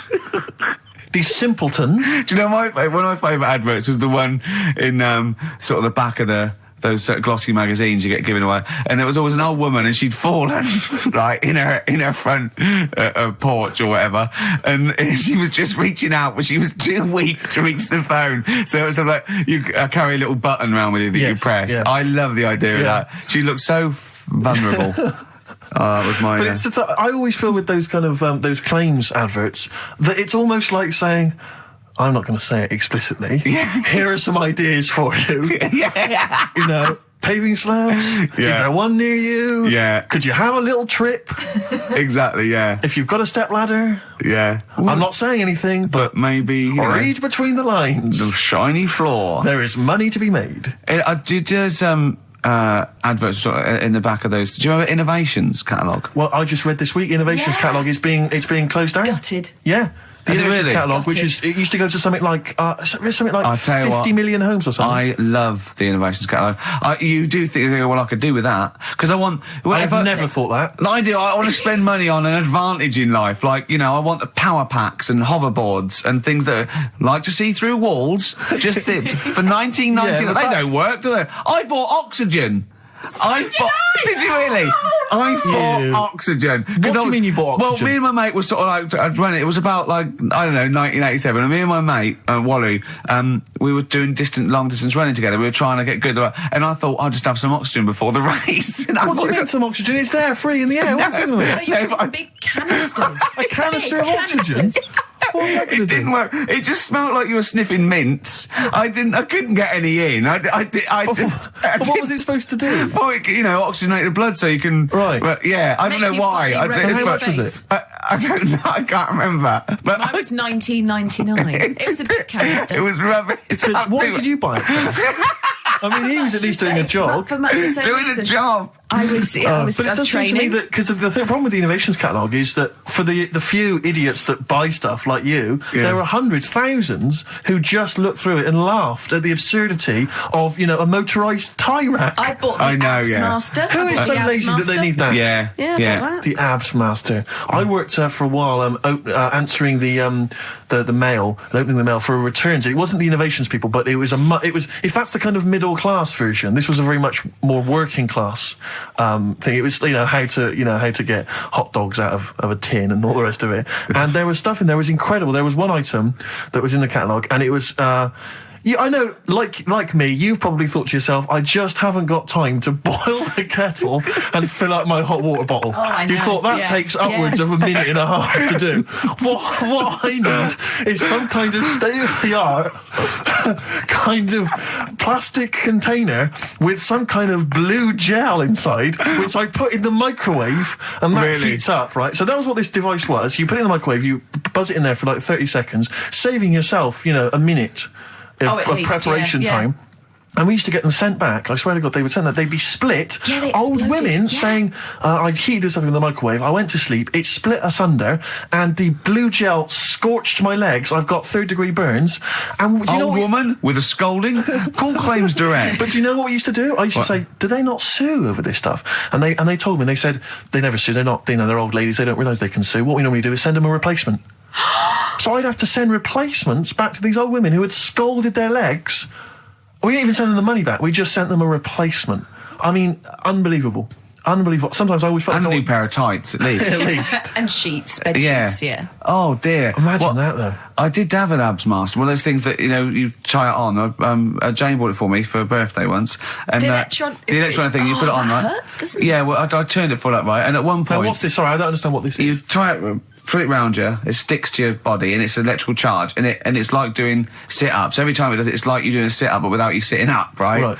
And at one point, I had it on, I'd done it for a few weeks, and at one point, I was laying on the couch in my pants with this on, watching telly, drinking a bottle of wine and eating cheese. She said, I don't think it works like that. I thought, if this works, it's the greatest invention of all time. So it's like you can eat, and it's kind of working it off for you as you're eating. I know, yeah.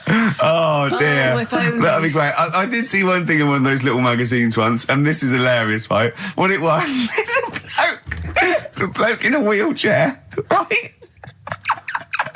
And then there's another one of him, and it's raining, so he's got a cagoule on that covers him and his wheelchair. Oh, no. And just his little face.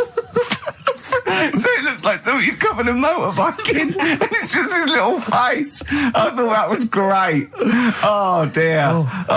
Innovations is finished. It's over. Great. It's all over. Should we have a record? It'd be lovely. A toast to the innovations. A toast to innovations. You have provided nothing of much use for 15 years. Happy Easter. Happy egg. Well, that's it. That's Merton's embarrassment, not mine. He bought that in. He wanted to play a little bit of Pink Floyd. I went, well, yeah, it's a great track. It's a great track when it plays all the way through. It is playing all the way through, isn't it? Is that a bootleg? Well, it is playing now, but, do you want to run the risk? Stick with it? Well, it's a great song. Okay. We'll get back to you. Toast to Pink Floyd. Pink Floyd. Happy Easter. I mean... Are you sure that's not part of the song? Because, Pink Floyd, you know what they're like? These they're newfangled tricks. Newfangled sort of trickery and that weirdness. I mean, it's a shame. It is a shame. It is a great song. Yeah, but it's too annoying. We've got to stop it. Yeah. Are we putting a pay to it? Oh. It's gone. Yeah. I'll switch it off, Claire. Yeah. I don't know, because that always plays fine on my home system, so I don't know if it's something that Sturgis has done. You haven't got your big greasy thumbprints over it, have you? What were you eating earlier? Because I saw you eating a huge hog roast as I came in. And throwing the bones behind exactly, like Henry VIII. Okay. Nothing changes, Ricky. Oh dear, never mind. Well, see, the problem that's ruined the whole show for me. It was going so well. What worries me, Rick, is because this show is so carefully planned. Yeah, that's left a minute and a half gap. That can throw us all out. Timings. Adverts. Do you think that's adverts? People love them. Great. Forget about tomorrow. Wise words unless you're talking about pension plans. That's Feeder on XFM 104.9. Wise words. Steve Merchant, Claire Sturgis. Competition time. I haven't got the usual competitions of songs of phrase and monkey news and the other Carl nonsense. You know, I'm not. There's no cheapest chimps. There's no cheapest chimps this week. I'm devastated. It's back next week. It's back next week. I don't know. Although let's do a quick cheapest chimps. Okay. So, chimpanzee that. Cheapest chimps. Do you know how much a chimp is, Steve, to buy? Really, no. 55 grand. Okay, the competition is this. We've got 5 tickets. Five pairs of tickets, to give away to the new Spike Lee film, 25th Hour. And I've seen this, and it's really great. It's got Ed Norton in it and Philip Seymour Hoffman. Really, really, really good. It's an 18 certificate, so you can only call up and get into this free if you are over 18. Or unless you look 18. Yeah, let's face it. As long as you look 18. Exactly. Yeah. I don't think they're going to ask for ID on the door. Yeah. But if you look like 14, then there's no chance. And you probably get some fags and beer as well on the way. Exactly. Yeah, but if you're 16, 17, you look old enough, you've got a bit of facial hair, go for it. Yeah. Or wear a long beard. Yeah, whatever, yeah. No, we're not going to condone that. Please be 18 years or over. Yeah. It is an illegal offence. Exactly. Call 08700 800 1234, and as it is such a great film, we're going to do the competition is this. Do you want to go to this? A, yes. B, no. So C, I'm not sure I can make it Wednesday. Any chance Thursday? D, I think I'll wait for it to come out on video, you know. E, I don't really like Spike Lee. I'm a racist. Call in. So hang on, we should just point out that it's Wednesday at 6 o'clock. Did we make that clear? Yeah, Wednesday at 6 o'clock. Yeah. A, yes. B, no. C, Wednesday's no good for me. D, I'll wait for it to come on video. E, I don't like Spike Lee. I'm a racist. Yeah. What is it? 08700 800 1234? That's the number, yeah. Okay, bother Claire with that. The answer's A, by the way. Correct answer. Nice if you want to go, that is. Yeah. But tell the truth. I'd love to have some more music. Yeah, sweet. I feel some Smiths. Oh, classic. Yeah. Reel Around the Fountain. Good choice. Smiths, Reel Around the Fountain, XFM 104.9. Well, we've given those away then. Yeah, it went very well. Have you got enough now? You don't need more? Yeah, got them all, yeah. Everyone said the correct answer. Good. They would love to go. One person, actually, who was it? It was Tom, said C, but his sister Sarah would love to go. So good luck to Sarah. I hope she's over 18. Yeah. Yeah, because otherwise that is illegal. Here's to the rules. Cheers. Happy Easter. I don't know why I'm just in a mood for toasting things. I think it's because it's Easter. Yeah. And we know what that means, don't we? God bless him. Eggs. Go on. Absolutely. Well, we were chatting about the Innovations catalogue, and it just because I've just been flipping here through the TV magazine, which comes free with the Sun, and is there anything on the back? A plate or a figure? The white trash that must buy this rubbish. I mean, this one. I don't know how you describe that. There. Oh, classy, isn't it? Oh, it's a porcelain doll of a young woman. Looks like Ginger Spice with her hair up in a blue dress. Yeah, it is strictly limited to 9,500. Oh, am I going to get one? Well, why did we waste time with the show? Shouldn't I have been calling? Well, look, it says. How much is it? Well, she can be yours for the special half-price offer of just £94.50. Is that all, really? You're not winding me up, are you, Steve? You're not winding me up, because if I look at it, it's 940, because I think it should be. I will go mental, because I would love that porcelain piece of shit for 100 quid on my shelf. Hang on a minute, Rick. Let me just read you some of the write-up. Who buys that? Do they think it's art? It's classy. Well, hang on, I think this blurb will change your mind. Go on then. Okay, well, I'm just... Okay. Her name is quite simply Dearest Rose. I'll have it. And she's portrayed here holding a beautiful... Well, I mean, of course it's going to be Dearest Rose, isn't it? Let me read it, it's not going to be... Her name is Bert. Dearest Rose is portrayed here holding a beautiful bouquet of roses given to her by her lover. She has gently plucked some of them and placed them in her chestnut hair. Oh, She's wearing a gown. Oh, that's filthy. She is as well. She's stuffing them on her head. All right, go on. She's wearing a gown of beautiful turquoise silk. Her skirt flows to the floor, and from beneath it, you can see her dainty shoe just peeping out, decorated with a tiny handmade rose. That is brilliant. And it is beautiful, and it's and you can pay £9.45 a month for 10 months. Yeah, and that can be yours. And I think you'll agree, it is just beautiful. I mean, the best one I've ever seen. There was one that was a doll. Right, like a realistic doll, a horrible, scary doll, and it was something like, £100, and it said, "Call your family and tell them it's a girl." And I just imagined this 45-year-old woman with bunches and rouge on her hair, still dressed in her ballerina outfit, going, "I've had a baby, mother." "You haven't?" "I have, it's a bloody baby." "Why do you hate me?" "It's a doll." "Why do you hate me?" I mean, I know. What sort of people are they preying on? Well, that's one. Just had a baby. Sorry? Call the doctor. Call the doctor. Don't call the doctor. I've had a bloody baby. Well, I remember seeing one which just was extraordinary. I mean, again, I'm thinking specifically of the people that buy it. It was about 3 foot tall. Yeah. It was, I think, again, made of porcelain or possibly plastic. It was a baby. It was like a kind of 1-year-old baby. Like, that was the design. Wearing a Harley Davidson biker outfit. The leather cap, the jacket, the nappy. Rather like Marlon Brando did in the Wild Bunch. Unbelievable. Oh, dear. I mean, the scum. I saw recently, I was flipping through one, it was wedding rings. There was a selection of exclusive wedding rings. Imagine getting down on one knee and giving your beloved a themed Lord of the Ring wedding ring. Oh, that is brilliant. Will you be my wife? Better still, my troll. Oh, dear. The scum that must be that they're preying on, like you say. I mean, unbelievable. It's those sort of houses that I remember going into as a child sometimes when you met a friend from school, and you'd go into their house, and it was like a shrine. I remember some people kept the polythene on their 3-piece suite. Yeah. There was some when you weren't allowed in the front room. Like, we couldn't go in the front room, and it's sort of, you look around and there's all these dolls and that, and it's just like, oh God, scary. What in God's name happens in this house after dark? Oh. You know what I mean? But the people who keep the polythene on their sofas, it's like, who are you waiting for? What day are you going to use this? Because I'll tell you this, the Queen's never coming to tea. Tony Blair's not going to pop in and out covered in grease. No, exactly. In dungarees. Exactly. I won't sit down. You can sit down. Yeah. You can sit down, Tony. I've been waiting for 40 years. Look, I've had a baby. It's not a real baby. It is a baby! Is this door locked? Why do you hate me? Oh, God. Call your friends and tell them it's a girl.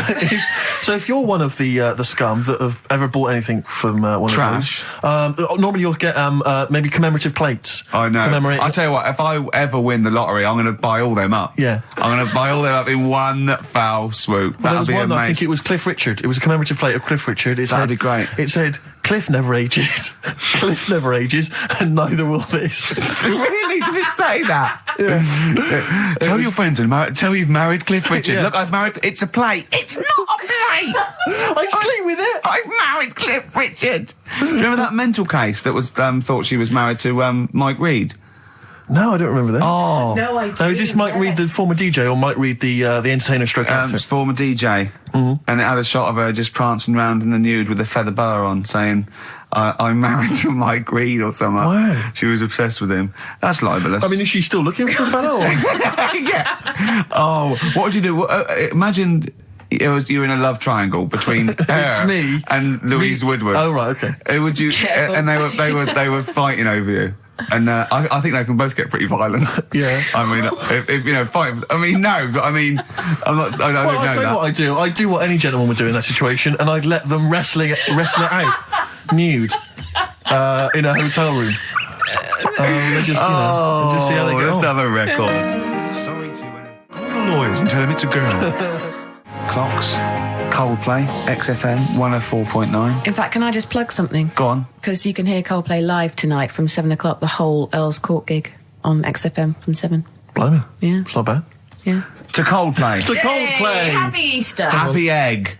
Well, that's about it from us, isn't it? We got, to be honest, I didn't miss Karl at all. I didn't miss Karl. In fact, I felt we worked harder. We did a better show without him. I think he's dead wood. Well, I think that we should, tell him that we don't need him. If he turns up, it's fine. If not, you know what I mean? Yeah. Because that will wind him up. Oh, he'll be livid. If you could send, could you send Karl emails saying, to Ricky or something, because he gets all those, doesn't he? Or to Karl, saying the show was better without Karl. Yeah. Can you please do that for us? We'll tell him the truth. He'll hear it. He'll come back and hear it. So we know it's a wind up. But I just want to see his crushed little face Monday.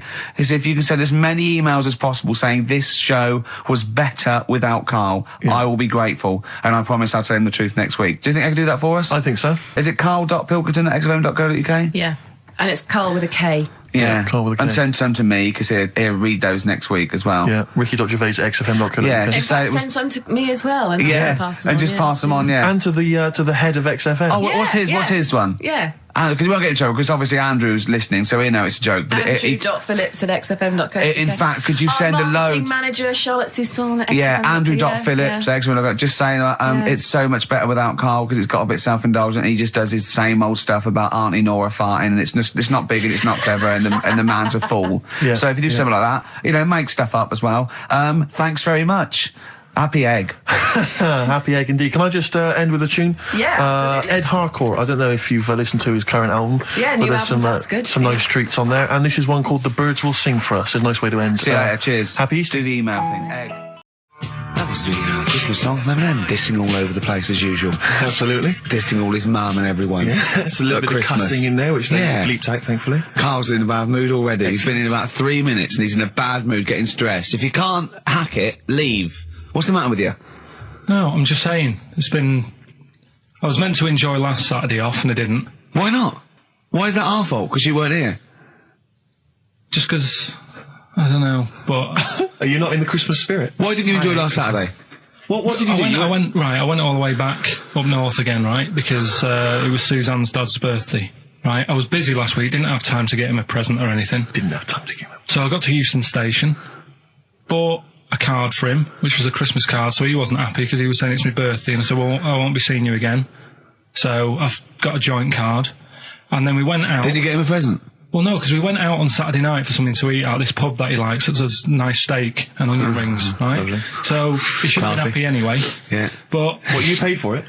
No. But he should have been happy anyway. Suzanne paid for that because it is her dad, right, not mine. So I said, all right, what can I do? I said to her. So she said, just buy a few drinks or something. Anyway, I didn't get around to getting drinks. I can't believe it. Didn't get around to getting the drinks. Right, so I said, right, I'll pay for the cab. Right. Oh, what a lovely Christmas gift that is. Yeah, £2.50. I paid, it was like £3 there, £3 back. So £6 you spent on him? Well, no, I spent more. See, that's what he said. He said, get the Bolton back, can't you, for that? He said, oh, you've spent on me £6 for my birthday. I said, no, I haven't, because I gave the taxi driver a tip. I'm a little bit worried about his attitude as well. Because even if, that is a stingy present, but you don't say... Well, let's be honest, that's the worst Christmas gift ever, because, you're pretty bad, like we discussed in the past, but at least you spend a bit of money. Yeah. It's just thoughtless. Yeah. This is nothing. I know. You haven't given him any time. I would... And I knew my demographic. They loved it, my family. They couldn't believe their luck. Well, a tenner. You spent a tenner on him? Well, the cab fare was £6. But the thing is, I don't think he's saying that. I think it's the fact that this is like, frittering away in either day life. He would have loved to, I'm sure he would have been appreciative of a lovely £10 gift that you cared about and bought. A book, he probably likes Fly Fishing, doesn't he, by J.R. Hartley. If you'd have bought that, he'd have gone, that's what I was looking for. Or what I was looking for, Karl. Bloody hell, Karl, you little balls twat. That's just what I wanted. So... All right, so just calm down. So what have you got planned for Christmas? Is this what, are you doing the same approach with Karl, Suzanne? excellent. You've paid me milk bill for this week. That were nice. I'm spent this year. So have you planned anything for Suzanne, or are you just... Yeah, I'm taking her out Christmas Day for something to eat. Well, does she know that? Was that? She's working today, so so right, okay. So what Christmas gift have you got? That's it, I'm taking her out. What, you haven't got a present? No, because we spent a lot. Don't forget, that's half yours, though. You're not going to just be sitting there watching her eat, going, "Oh, I'm hungry, but I spent all." You're going to be eating as well. That's half yours. So she's got nothing to unwrap. He's looking like a cat who's been hit. She's got nothing to unwrap. There's nothing. She's going to hand something over to you, because I've met the woman. She will. She'll hand something over. You'll open it. You'll love it. I might get something today. You shouldn't take me to begrudgingly persuade me to do it. God. Yeah. Right. So yeah. Well, I'm gonna try and stick in some Christmas songs. We're not playing all Christmas songs, but I brought in a couple. So this is Christmas, John Lennon, The River, Joni Mitchell, Fairy Tale New York, one of the best Christmas songs ever. Oh, what about a bit of Pretenders? That's a good one. 2,000 Miles. Let's hear it. It's the best of. You've been voting in all week, sending your emails. So here's the clips that you wanted. Karl Pilkington in the chair now. The talked about. The acclaimed Educating Ricky. Right, well, just in case anyone's new, doesn't normally listen, basically, I'm educating Ricky. Do a bit of research in a week, find stuff, news, history, anything that's interesting. 3 stories, I give them a nice little headline. You take your pick. Between now and 3, you're going to learn 3 things. Yeah? Yeah. So, the headlines are... I'll be no buying one of them. Give us that again. I'll be no buying one of them. Nice, okay. Yeah. We've also got hippopotamus. Okay. And can you believe it? Can you believe it? Well, I'm going to go for hippopotamus. Hippopotamus? Right, well, this one, it's... I'm not going to take the credit here. I heard Christian talking about this on Breakfast, right? Because it's a good story that happened. Basically, I don't know if I told you about it last week when we were having our spaghetti, but I think you did. Right, I know what it is. I know what this is. Okay, I've not heard this. Right, there's a little midget. Right, there's a circus. I'm loving it already. Circus going on somewhere. I think it was in America. And is that present day or old times? I'm talking like in the last 3 weeks. Okay. Right? Little midget, circus, really packed out show. People are loving it. Steve, you'll ask the same question I did, I know. So there's a little midget jumping up and down on a trampoline. What's circus is? Right? Pay good money to see it. So everyone's clapping and he's getting carried away. Because he can't believe it's that. He can't believe they're loving it. I didn't know they'd like a little person on a trampoline, but they love me. But you know what it's like when if there's a crowd of people sort of encouraging you to sort of go higher and stuff. Yeah. And I'm sure he knew it was getting out of hand. But he was jumping and he was coming down the road going higher, and he's going really high in the air, right? So he's doing this. Crowd are clapping. There's a hippo, right, just sat next to the trampoline, getting ready to come on and do his act. Oh, right, I thought he was in the audience. Getting ready to do his act, Steve. Yeah. So he's a ventriloquist. What do you mean he's sitting by the trampoline waiting to do his act? Because why does he sit in the dressing room and they go, 5 minutes, Mr. Muss, 5 minutes, Mr. Muss. So anyway, right, so the hippo's there. He's getting annoyed, is he? Because the midget's he's going, how can I follow this? How can I, this is really annoying. They're going to be, no. So he's thinking, he's already done the trampoline, my pogo stick out, he's never going to work. Yeah, go on. So there's a hippo waiting. See, it's a great story, and I just know he embellishes it or it gets slightly wrong. Go on. So there's a midget jumping up and down. The hippo's getting annoyed. The crowd are going mad. The midget's loving it. Can't believe his luck. Although you think he probably knows he's dicing with danger. Yeah. So next thing you know, they're all saying higher, higher. He gives it one big, like, heavy sort of landing on the trampoline.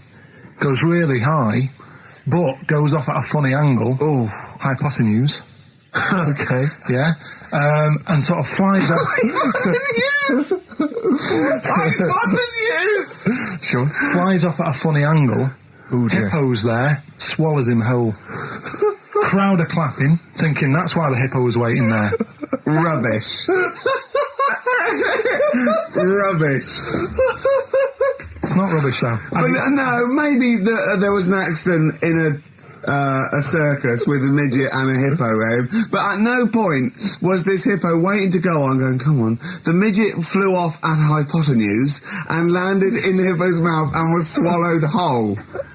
This is what you embellish it. That is great. And I have to say though, Rick, when I heard midget, trampoline, hippopotamus, I was thinking accident waiting to happen. Yeah. So Yeah. Maybe. I mean, it is that you should never put those three together. Never. It's a recipe for disaster. Everyone knows that. Midget trampoline the hippopotamus. Are you mental? You're asking for trouble.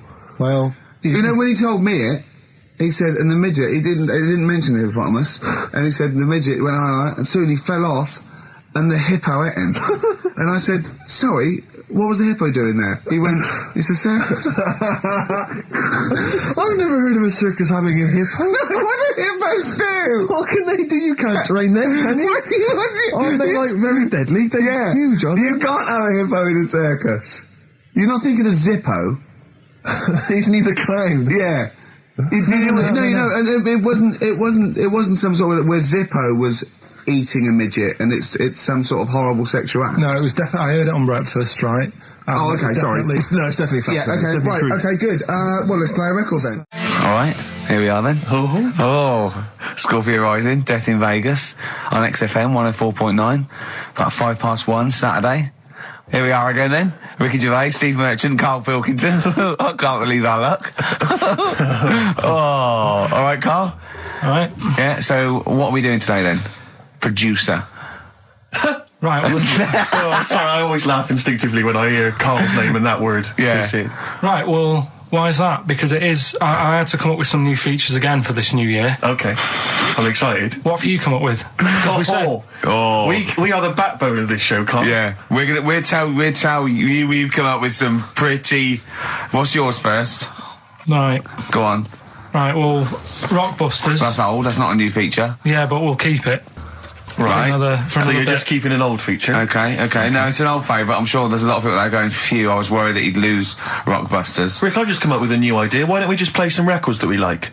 There's a new idea for 2003. Yeah. Oh, do you know what we can't, Steve? Because the library's out of order. Oh, yeah, the record library. We can't get in there. We're not allowed to get in there. We had to scrounge something from Capital Gold. So anyway, right. Go on. So we got Rockbusters. What are they doing with the library? Are they getting some records in that we want to play? Is that their new idea? I know. Let's get some records in. Yeah, they're thinning out the Gina G. Yeah. 4 non-blondes. Goodbye. Give that to Foxy. Go on. Sorry, Karl. We'll do. We started Do We Need 'Em in 2002. Do We Need 'Em? Do We Need 'Em? Yeah. We'll continue that. Got a new one, haven't you? Explain that later. Yeah. Right? Yeah. And then the new stuff comes in. Ooh. Right. As always, I like to sort of get words and tweak them and stuff. Sure. Yeah. So I was thinking of either doing something with. There's a lot of weird rituals, isn't there? A lot of weird rituals? Yeah. There's weird stuff going on around the world. Okay. There is, yeah. And I was going to tweak that to rituals. Okay. Right. Again, starting with the title, the pun first, then working out what it is. And I found some weird stuff. Right. So it's specifically just stuff that goes on, like rituals. There was most of the weird stuff I've heard about happened to you in Manchester in your early years. Well, in India, apparently it's good to have a flat head. So again, just flirting, just bordering on the racist, but never really gets there. Always. Well, because there's no intent. There's no hate. It's just clumsy. It's just stupidity. Yeah. Exactly. Go on. What do you mean? What do you mean? It's good to have a flat head. What do you mean it's good to have a flat head in India? We'll talk about it later. Brilliant. That's rituals. So you've hooked a few people. You've hooked a few in. Go on. All right. So we'll have that later. So it's essentially like Educating Ricky, only it's specifically about rituals. Is that strictly speaking what it is? Okay. I suppose so, but then again, you could say radio is all the same because it's people talking. Okay, Karl, brilliant comeback. Yeah, brilliant comeback. Not all talking nonsense, though. Well, so that's where we're different. Go on. Also, right, I like teaching you stuff. Yeah, and you've done well. So what I'm thinking is, rather than just touching on a topic, sort of giving you a few bits of information on one topic. This is what I'd like to do, because the last thing you taught me, I remember, was there was a blind girl, she hit her head and she could see, and that's all I got. Yeah. So if you could go into that a little bit more, that would have been educating me. Well, today we're featuring stuff on World War 1 and 2, right? Oh, so that's that little title for all this little thing is, what do you think of that then? What do you think of that then? Play a record. So Rick, can I have just sort of a joke? Go on. What's the similarity between Lord of the Rings and this show? They're both rubbish. Travis, Level come through on XFM 104.9, Ricky Gervais, Steve Merchant, Karl Pilkington. etc. Got some great tunes actually lined up. Excellent. I've brought in some Amy Mann, some Neil Young. I play my favourite Clash track. What have you got for us, Steve? I got a dynamite hip-hop tune by The Roots, which I think you'll enjoy. Love it. Got a little bit of Joni Mitchell, maybe swing that on later. Oh, excellent. I nearly brought in some Joni Mitchell. Good job I didn't. Yeah, exactly. It wouldn't have made any difference. It wouldn't have made any difference. No, we would have probably played yours, and then I'd have been told to... Go away. Carl, what have you got lined up for us as the producer?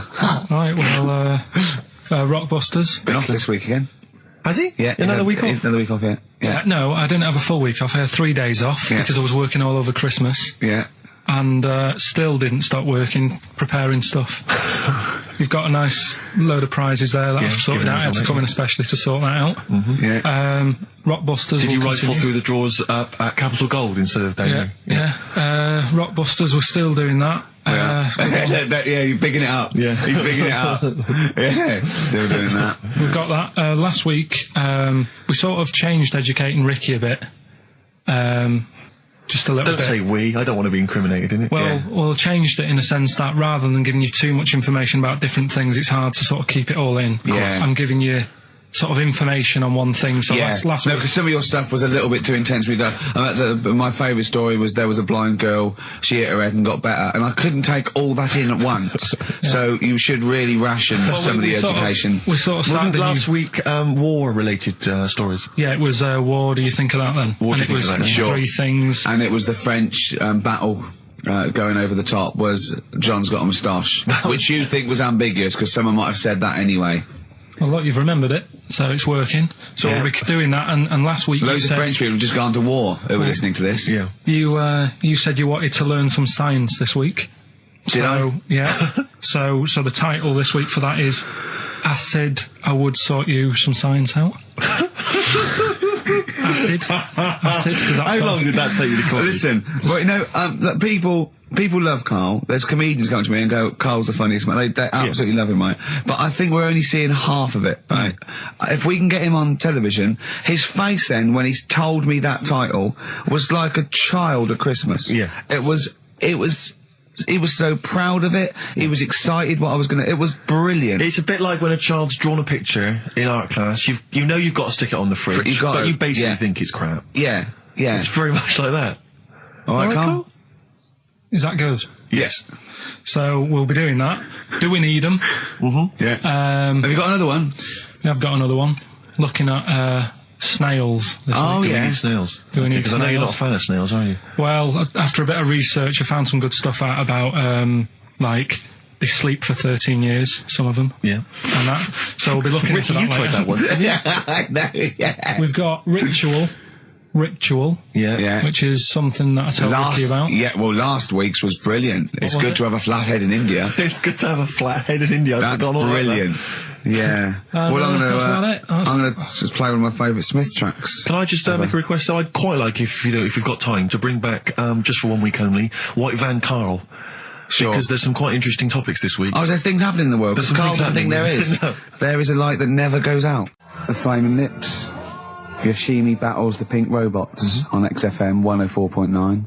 I'm Ricky Gervais. With me is Stephen Merchant and Karl Pilkington.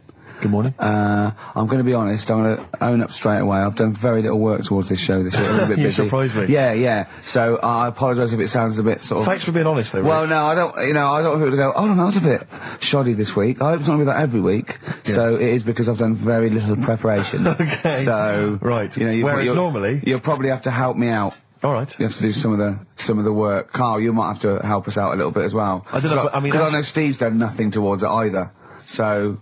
the onus is on you a little bit here. I love the fact that it's still listed as either Ricky Gervais or Ricky Gervais and Stephen Merchant. Essentially, we don't need to be here, really. No, but I know now people listen for Carl. Everyone I've spoken to, people on buses, to comedians like Ross Noble mentioned you the other day, and they go... people on buses? I've never been on a bus for years. You haven't been on a bus for like 12 years, have you? People on buses. I don't know why I find that so funny. I just know the idea of you being on a bus. The idea of you handing over your fare. They're shouting out from the window. Right. They're going, I love Carl. Right. Yeah. I'm walking along. How much is it on the bus? 20 pence. No, come on, seriously, how much is it? One adult for Terminus, please. I love the fact, they do that thing where, like, if they're interviewing Paul Newman or someone famous... No, it's quid, isn't it? It's a quid. They always say, how much is a pint of milk? And that's supposed to prove if you're sort of still in touch with your roots or whether you're too big a celebrity. Yeah. You've got no idea how much it costs on the bus. Quid? It's not a quid. 120. No, it's not 120. Pint of milk, about 50p. 30p. Oh, brilliant. Wow. Because, it's fascinating because you gave this stuff up before you became a celebrity, didn't you? You were always... lazy. Because people always say to me, like, Ricky seems a bit obnoxious. Who says that? No, they say, No. Who comes up to you and just says that? The guy on the tube did it. I swear to God, he came up. He said, I was watching an interview with Ricky. He said, he's not a nice piece of work. I went, he said, no, I've got friends like that. And it's like they're always talking, they're a bit irritating, and you sort of let them off because they're your mates. But I was going, well, hang on a minute. He went, well, two things, it's sort of my job talking, and being interviewed, essentially you do have to talk. Yeah, so about yourself. If that's his only criticism, then I'm not too bad. No, he didn't think you were funny either. In fact, he had a whole list.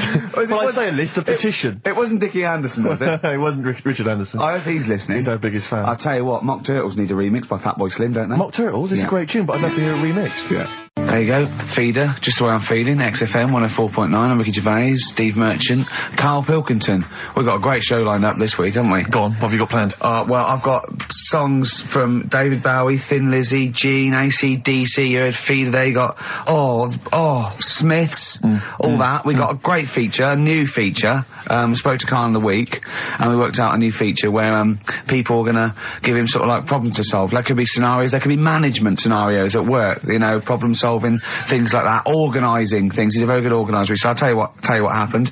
He's dropping Do We Need Him because he's getting fed up with scientists. He thinks there's a conspiracy and they're getting together and they're never going to lose an animal. Right. So he's just fed up with that. Rockbusters, we've got some great prizes. Well, have you seen them yet? Nah. Be careful. They're not going to be great, I just peeked in and all I'm going to say to you is Fools and Horses Christmas special? Not the little one with the little car. With the little car, yeah. Brilliant. That is excellent. Karl, what have you got to say for yourself? Hold on, it was a rollover, wasn't it? Because you really mucked up Rockbusters last time. What was he doing? It was saying FP for the whole thing. No, FD you were saying, and it was Frida Payne. Have you written the clues down this week? Because that seems like an obvious way to improve this. Yeah, I'll write the clues down. A week before he couldn't remember what the answer was. Yeah, yeah. Yeah, but, you learn by your mistakes and that. You don't. Well... So I'll give you a little taster. We were having a pizza in a pizza establishment. When was it? Wednesday or Thursday? Yeah. And he was going, I'm a good organiser, I'm a good problem solver. Give me any scenario, right? Obviously he didn't say scenario. And I went, okay then, so you're the manager of this place, and there's a couple there, elderly couple, they're about 60. They've had a lovely meal. He went, yeah, right. I went, but the gentleman, he's got a little bit of a heart condition, he takes a pill after his meal, as he should, after meals. He's only taken Viagra. Oh. And now he's stuck in. Wedged in? Wedged in. We've all been there. It's gone, and it's stopping him getting out from the table. Yeah. So what would you do? He went, what? He's stuck in because of his dick. I went, yeah. He went, right. He said, I'd use the situation, I'd make cash. I said, you're not going anywhere, do you want a pudding? Entrepreneurial. I like it, Karl. And he went, so that's that sorted, I've got the job on that. Next, I went, okay. You won't believe it. Next day, there's a little problem in the toilets. Two gay men were having sex and they got stuck in each other. Yeah. He went, right. I'd say, is it the same fella as yesterday with the Viagra? If so, why was he let in again? He was on the door. Yeah. I went, it's not. It's too different. He goes, right. Does his wife know he's cheating on him? Yeah. He went, right, I'd go down. I'd go, and then he went, I'd say this isn't a restaurant problem, call an ambulance. Strictly speaking, not a restaurant problem, no. But am I right? Huh? Am I right? Well, I don't know. Would you give me the job if say, like, you were the boss of that restaurant and you... do you know what I like about this? At no point did he say, Gervais, why are you being so mental? Yeah. Why would someone get stuck because they took Viagra by mistake and two people get stuck in each other? But you've heard the stories from his past. That is a perfectly legitimate situation to find yourself in. You grew up in his part of What would Manchester. you do if there was two fellas with big heads and webbed feet and they had a horse in a... Well, what I'd do is... What would you do? What did you do when you first saw them? What, saw the lads with the big heads and Yeah. We should very quickly remind people, if they didn't listen to that particular show, they had webbed hands. Yeah. Did they, or webbed feet? Well, they had webbed hands, right, and big and heads. enormous heads. But it wasn't related. But they weren't related. I know to they each were other. completely No, but I'm saying that the webbed hands isn't due to the fact they've got a big head. No, sure. It's two different things. We're just unlucky. Yeah. No, hold on. If they weren't related and they both had webbed hands and big heads, I'm saying there was a condition that was related that had those two. I don't think there was. So what do you think the chances of that are? They're not related, and he goes, "Oh, you got a big head and webbed hands as well." Yeah, just a coincidence, isn't it? Yeah, I honestly don't think it was related. Right. Because I've since seen the same problem again on another kid with a big head. His hands look good. Right, so do you think the big head is just a separate issue? Yeah, it's a totally different illness. It's like having a headache and a cold at the same time. Right, so not always connected. But the weird thing is, right, looking around in the week at weird stuff on the internet, there's this woman who's got a big head. Oh, yeah. And, she was fed up with it because when she was walking down the street, it was so big, she couldn't hold it up. Right. She couldn't hold it up. Oh God. Okay, shut up. So when she was walking, her eyes were hurting because she had to sort of look up all the time because her head was that heavy. Her chin was sort of balanced on her chest. Right. And she'd have to peek up, yeah. So she goes to the doctors, and this was after years and years, and said, I thought I could put up with it, but I can't. How big was her head? It's big, Rich. I don't know if it was like big, because there wasn't a picture. I don't know if it was just big or a lot of bone.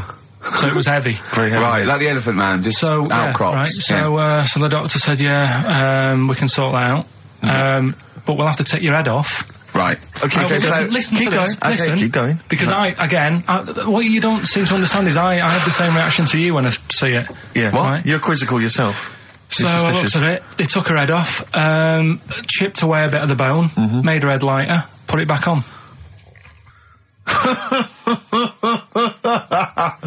Right, play the Smiths. They took a woman's head off. Yeah, this is asked by the Smiths. And if you'd like to ask Karl something, details coming up soon. Badly Drawn Boy, Born Again on XFM 104.9. Here we are then. Ricky Gervais, with me, Steve Merchant, and Karl Pilkington. Raring to go. He's a bit grumpy, Karl. Woken up at 8 o'clock. Because he's from the north. Yeah, because he's in London. Yeah. And London's rubbish, right, isn't it? Oh. Working you can't even get a Band-Aid in London, can you? Or grouting. In Manchester, I could walk to the next shop and definitely get some Flash, or maybe some Vim. You can't get it down here. You gotta go to a trendy bistro, haven't you? Karl, why are you grumpy? I told you before, I'm just a little bit tired today. Because he had to get up, but the builders next door woke him up. No. He's always going about his hours. Those builders probably got up at 6. Yeah, but I can understand builders who get up early because they're building outside and they've got to get the job done before it gets dark. But he's working in someone's lounge. If it gets dark, put the light on. It's not a problem. So why is he starting work at like 7 o'clock in the morning? Well, because the builders get paid by the day. And if you get a builder there and go, I'll just do 11 till 3, he's not going to go, I'll tell you what, love, just give me 40 quid. I didn't do a whole day. It's a day's work, isn't it? So you want to get the most out of them, don't you? Plus, he probably wants to finish early so he can have a good night out. Yeah, it's a Saturday night. You know what I mean? He wants to... Yeah, he wants to get at least 15 pints in. And he was cheery. I bet he was whistling and, dancing around and tapping, So I don't know how you can be annoyed at that. Why don't you get earplugs? I don't like the idea of earplugs. Why? Because I live in a flat, so it's not as if I'm looking after my house, right? I know. Already, I've lost you. No. That wasn't even a whole sentence, and I don't know what you're talking about. No, but what I mean is... What? If you live in a house, right, you know that you've turned the lights off downstairs, you know you haven't got a frying pan on, right? Right, okay, so, not really. Keep him going. But I live in a flat, and I don't know what the other people are like. There might be some daft people in there who don't... Imagine that. Right, who don't turn stuff off. Now, if I have earplugs and the fire alarm's going off, I'm not going to hear it. I'm going to have a good sleep, but who knows what could happen? So I don't like earplugs. It's not safe. Okay. If you live in a block of flats. But I think you'll find, because I've used them, I think you'll find that a fire alarm will cut through I the wear them earplugs. sometimes if it's noisy or I want to go to bed early or something, and I hear my alarm clock, and it goes beep, beep, beep, beep, beep. It's all that right, loud. Okay. Well, and a fire alarm is deafening. All right. So we've talked in the past about snails who sleep for 13 years. No, you have. That's never been confirmed. In fact, the expert hadn't heard of it. Well, they do. Okay. I read it on different sites. Okay. So how much does it take to wake them up? Got you. What do you mean? Well, they sleep for 13 years. Yeah, but it's probably. But I don't know what you mean by sleep. It's not the same sort of pattern that we have in a mollusk, is it? There's different. What is sleep? It's when you're sort of shut down, but they can estivate. They can actually literally shut down. No, but they didn't say that. They said they sleep for 13 years. And I mean, have you ever had like more than 10 hours sleep? Yeah. Feel really groggy? Well, no, I feel good after 10 hours sleep. I feel rough. I just was thinking what a snail would be like. Be like, oh. Be even slower than normal. Be even slower than you. Play a record. Well, anyway. Email in if you know what on earth Carl's talking about. Ever. Chilly weather, why not put on a cardigan? That was the Cardigans. And for what it's worth, a lovely tune there. That's a joy. We should definitely talk like that more. XFM 104.9, Ricky Gervais, Steve Merchant, Karl Pilkington, alright? Alright. Yeah? Well, we got a jam-packed show today. We got so many we got more features than Carl's got on his face.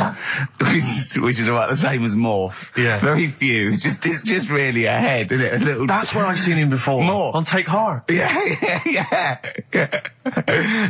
We've got Rockbusters. That's have we? Still going no strong. more feelings on that. No, but he's said he's going to buck his ideas up.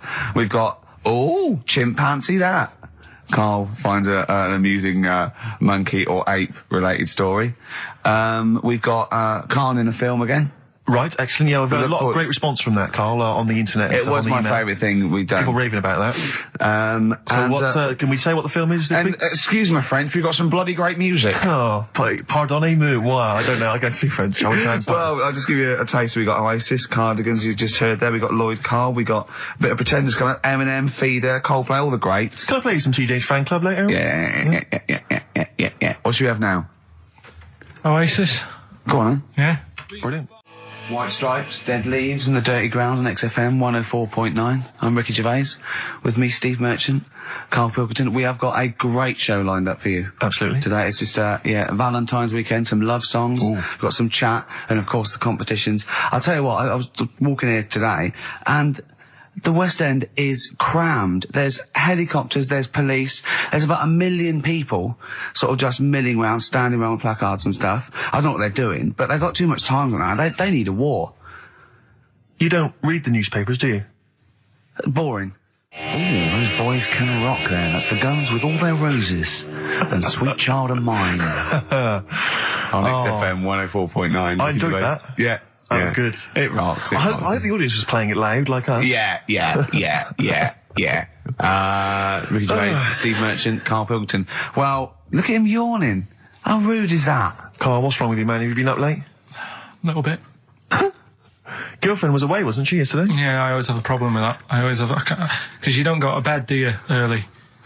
Do you know what I mean? You sort of think... I just always find that thing that if, you're used to living with someone... Yeah. One of you will go, let's go to bed, then you'll go, all right. But when you're on your own, you go... You just forget to go to bed. I just stay up. Okay, stop eating now, Carl. You've had all the food. That's just a plate. All right. Okay. Yeah. No, I stayed up and watched... there was a thing on about Dracula. Right. What, Dracula? And I found a flaw in it. Go on. Not the fact that he's the living dead and he's... No. And drinks blood to stay alive and he doesn't reflect and he can in mirrors. mirrors. Well, and you can... Go on. The mirror thing, you can't look in mirrors. Can he? Well, he can look in mirrors, but he can't see himself in a mirror. Yeah. That still doesn't work.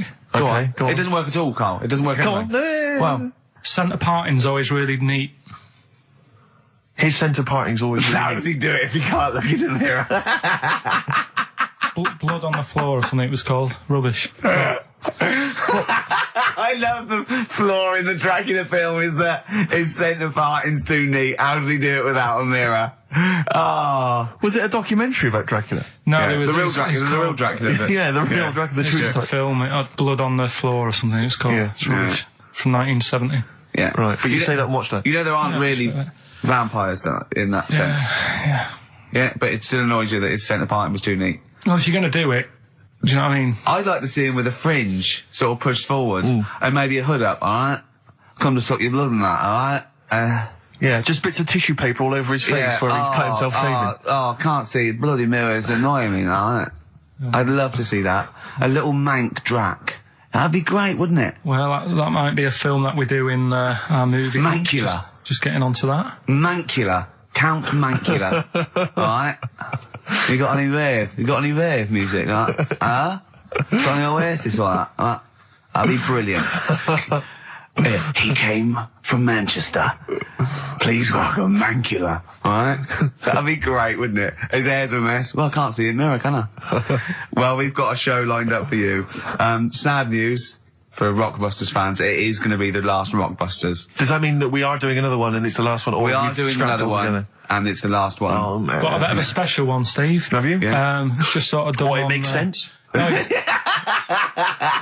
First time only. No, it's done on accents because I'm running out of like clues and that to use. Oh, is this as good as the Jamaican one? The trout spinners. The trout spinners. That doesn't work at all. A bit like that. Okay, so go on. What's the gist of this one? Well, it's just I've been the sound effects bit that didn't really work out. So there's 3 sort of cryptic clues. Yeah. And sort of cryptic, yeah. It's done on accents, and I've sort of worked down the country. So I've got a northern one, I've got a Brummie one, and I've got a Cockney one.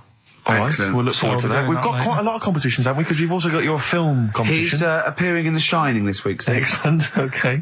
We've also got, chimpanzee that. More monkey news from around the world. Monkey news. Stay tuned for that. But there's one that I thought we could phase in as we phased out Rockbusters. It's an old favourite. Carl, it was before your time.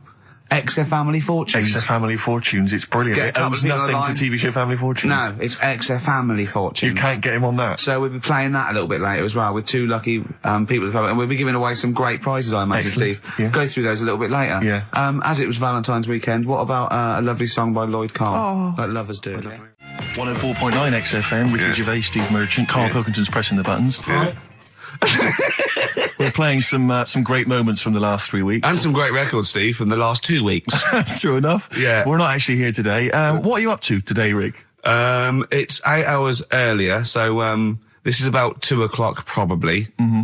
So it's about 6 o'clock in the morning. I'm still in bed, mate. I'm asleep in my hotel room. Now, where are you? We're in LA.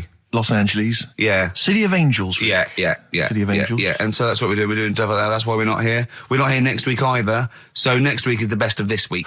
What?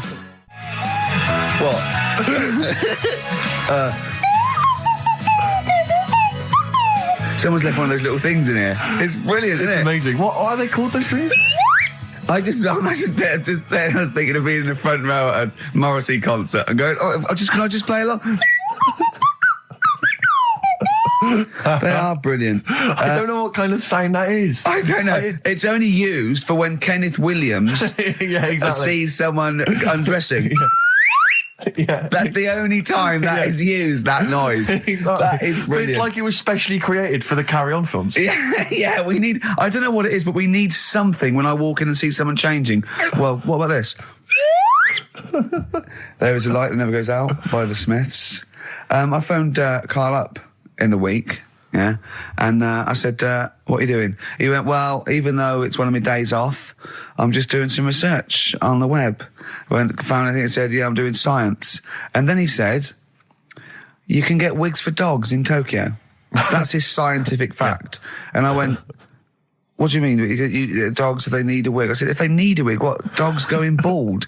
And he went, like, this is fine to him. He went, it's a stressful city, Tokyo. The world's all right with Carl. He's always got an explanation. I've only ever seen him confused once. When in Edinburgh, he looked out of his window one day and he saw a bloke putting a parking ticket on some rubbish. Yeah. And that genuinely confused him. Yeah. He couldn't work out, could you? It's a bit weird, isn't it? And the woman breastfeeding her 8-year-old child, you didn't like, did you? I don't like that.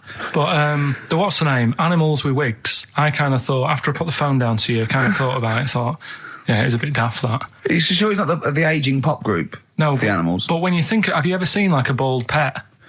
No. It's weird. What do you mean? Because my mum, we had a cat, we used to get through loads of cats because we lived on a... Oh, God, it started early today, isn't it? What do you mean? It's only 10 past 1. What are you doing? No, running a restaurant? We lived on...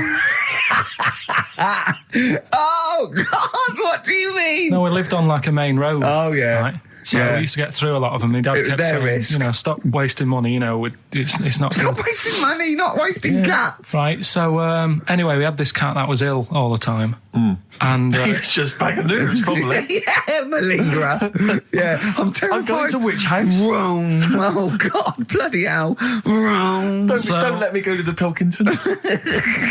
And he, for some reason, it kept being sick all the time. Right? Yeah, that is nerves. That's definitely nerves. So my mum thought, I've had enough of this, and she shaved it.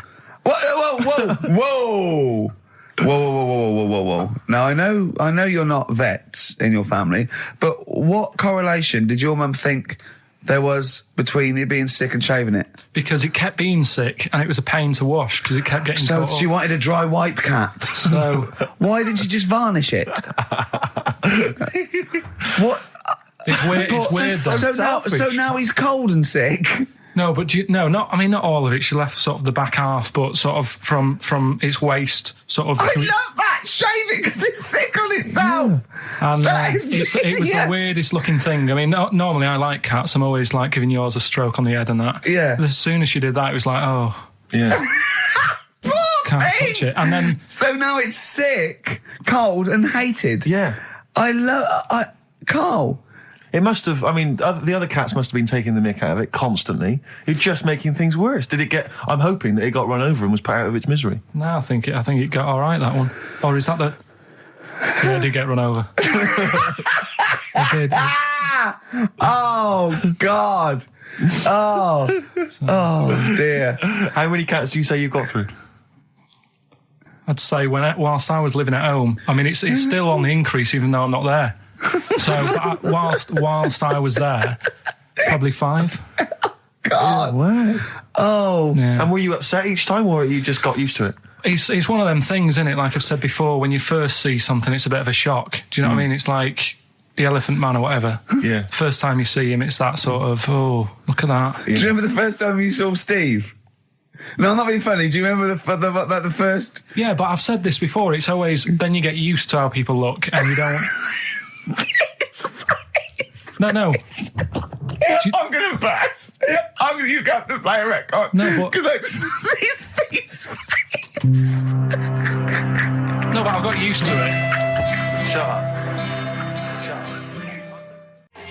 Well, here we are again, XFM, on a Saturday. Just gone 1 o'clock, Steve, if I'm very much mistaken. But we're not here as such. We're away again, gallivanting around. We've got to do the special sort of best of again. Okay. Which we did a few weeks ago. So this is the best of the last 3 weeks. Which I think is, I think it's the best 3 weeks we've ever had. But I'd like it condensed into 2 hours. Yeah. Yeah. Some great music as well in there. Yeah, there'll be some great music, interspersed with fine chat that you've already heard. Yeah. Except this bit. This bit's new. We've actually, out of the kindness of our heart, we've come in last week. Yeah. Yeah. And we've done a few clips just because we felt a bit guilty about shooting off. Yeah. Even now, having heard this link, I'm beginning to wonder if it was worth our time. Oh, dear. You know, I've said in the past to you, Rick, that my grandparents, so I love them dearly, but it's like for the last 30 years, they've been waiting to die. I know. It's like they just sort of, it's like, the novelty wore off of life. Life in the 50s. Yeah, they got kind of bored of it. Life, in the 40s, it was brilliant. All sat around the old Joanna as the bombs fell, singing. They loved that. The 50s, that was great as well, because that was the post-war years. It was, it was a bit tight in the pocket, but it was all right. Everyone pulled together. And then the 60s came along, all the crazy music, the funny hair. Let's stay in bed. Exactly. They basically stayed in bed. And it was one Christmas when my grandmother said to my dad, what do you like for Christmas? What do you fancy for Christmas? And this must have been, I don't know, 20 years ago. She said, what do you fancy for Christmas, Ron? And he went, well, I could do with a nice big kind of warm winter overcoat. She said, don't worry about that. Don't worry about that, because your father will be dead soon. It's what you can have his. Meaning my granddad. Well, I'll be honest with you, my father's still waiting. Which is good news. Good news for my grandfather. Less good news for my dad. He's freezing. He's freezing. He finds out, how is he today? He's fine. Okay. Oh, I'm freezing. It is such a weird mindset, that. I think that, to me, is what sums up people from that older generation, the 40s and 50s. And it seems to me that you've got that kind of mindset. It's like you were born in the 30s. And whenever you talk of your childhood, it's like you had like a baked potato to take to school. And a hoop and a stick is a Christmas gift. Thing is, I think that that sort of generation, it seems that the man is dependent on the woman. There's a total dependence. Oh, absolutely, If she dies, he's done. Yes. He's done for. He'd just pine away. If he dies, she's got 30 years of pottering. Absolutely, yeah. Do you know what I mean? And going to, like, you know, the youth club and the church. I know what you mean, yeah. It's sort of like that. It's sad. Of course, it's sad for them, but it's sort of not the end of their life. No, sure. And it sort of is the other way around. I don't know why that is. Yeah. It's terrible. That's a little melancholy thought for I know, Christmas I've really brought it. You brought it down. You've brought it down. I've brought it. This isn't a nice show at all. This is terrible. Well, we're going to have people just killing themselves. What? Well, I didn't really want to make it a Christmassy type show because I don't really like it. Oh, he's done it again. What, you did Christmas once, didn't like it? No, my dad always said... Oh, right, steady on. Dad said Christmas morning was for, like, you know, for me. So he used to stay in bed. So he never... That's brilliant. That's a great thing to say, isn't it? Yeah. Christmas morning's for you. Run wild. Do what you want. Just don't bother me. I'm going to Honolulu for 2 weeks. That's great. Dad, it's Christmas. Do I have to do anything? No. So my mum used to get up because she used to like to see my face light up, you know, when I open my presents. And then... to give fireworks. And then I'd have to go to my bedroom from about 6 o'clock onwards because, like, my mum and dad were into having big Christmas parties and I wasn't, like, old enough to go. Right. So they'd say, right, you know, you've had your fun there, you go up to your bedroom, stay in there. Really? Yeah, I remember one year, right, I got a train set, that's what I wanted. Yeah. Right? It's brilliant. Playing with it all day. I thought, I don't mind about the party, I'm happy staying up here playing with this. Brother comes in, he's had a few, right? He's going, yeah, give us a go on your train. How old is he? He's a bit older than me, so he might have been like, let's see. Well, let him be 18. Yeah, probably about 18, 19, and how old were you? like that. I had a train set, so I don't know, about 14. Something like that. Yeah. Right, so I'm playing on that, loving it and stuff. And then he comes in and goes, oh, give us a go. He turns the transformer up to like 14. He went really fast for about 5 seconds, broke it, and then he went back downstairs. Wow. So Christmas, I hadn't even got Sounds Christmas like Day. the Conservative government with British Rail. Satire, that is. Rick, I just thought that there's satire. If there's any satirical shows listening or magazines... It doesn't work in any way because there's the analogy falls down apart from there being a train. Think it through though. British Rail was trains. Yeah. And the government broke the trains in many... Well, they didn't break them, like, not officially breaking them, but they kind of... It does work. It's perfect.